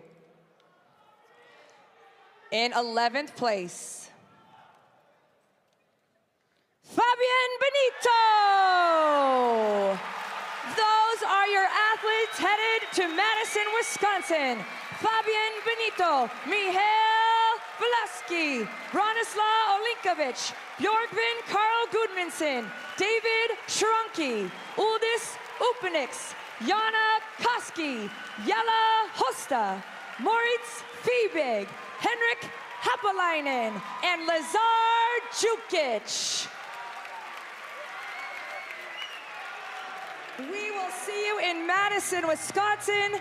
Please stick around. We will have an official podium ceremony here shortly. Fabian, you came into today with nothing to lose. You left it all out there, and now you're going to your first ever CrossFit Games. Can you just sum up that emotion? This is amazing because the weekend is so crazy. I start with 2 or 3 bad events, but I fight within my life, and this ticket is only for me, you know, for all the people. Gracias, chicos, de verdad. Thank you, Fabi. Well, Alexander Anasagasti, Fabian Benito's coach with the training culture, said he just needed to see success, and his win at Dubai was huge for him to build confidence, and you could see that emotion come to the forefront for him to finish in 11th with that final games ticket. Lazar Jukic with a huge victory has to be a giant confidence boost for him as well. He is with Lauren. Lazar, back-to-back wins of semi-finals. Given where you were at the start of this year, how emotional is it to be stood on the top of the podium? It's pretty amazing, and like I didn't start my year on the right note or the season, and it feels good to gain that confidence back coming games time, and yeah, pretty happy. And as last year, like we spoke, and my brother missed the games last year, and this year it was a bit out of his control again, and again, in the same time you feel happiness and sadness. So proud of myself and proud of him because he gave his all and he tried, and just didn't have it in him, and yeah, next year. Yeah, we wish Luca all the best. Yourself, we've seen you grow as an athlete over the years. Is this the most complete that you've ever felt when you're approaching big events like this? And is this the Lazar Jukic who can go on and really champion for a Games medal? Yes, definitely. It's good to see that my work on my weaknesses paid off, especially barbell cycling, lifting. So it feels good. Also, I feel like maybe the thing that I worked on the most was sprint running, and it didn't show because I had this costly rep, but other than that, pretty happy, and feel very good for what's to come. Can't wait to see you in Madison. Thank you. See you there. Lauren, thank you. Lazar, thank you. The season started with Lazar Jukic at the open announcement, 23.1. It ends with Jukic as the champion in Europe, and yes, indeed, we will see him in Madison. We will see the 22 men, women, and 10 teams from Europe in Madison. Emotion galore, ecstasy, agony, the full range of it.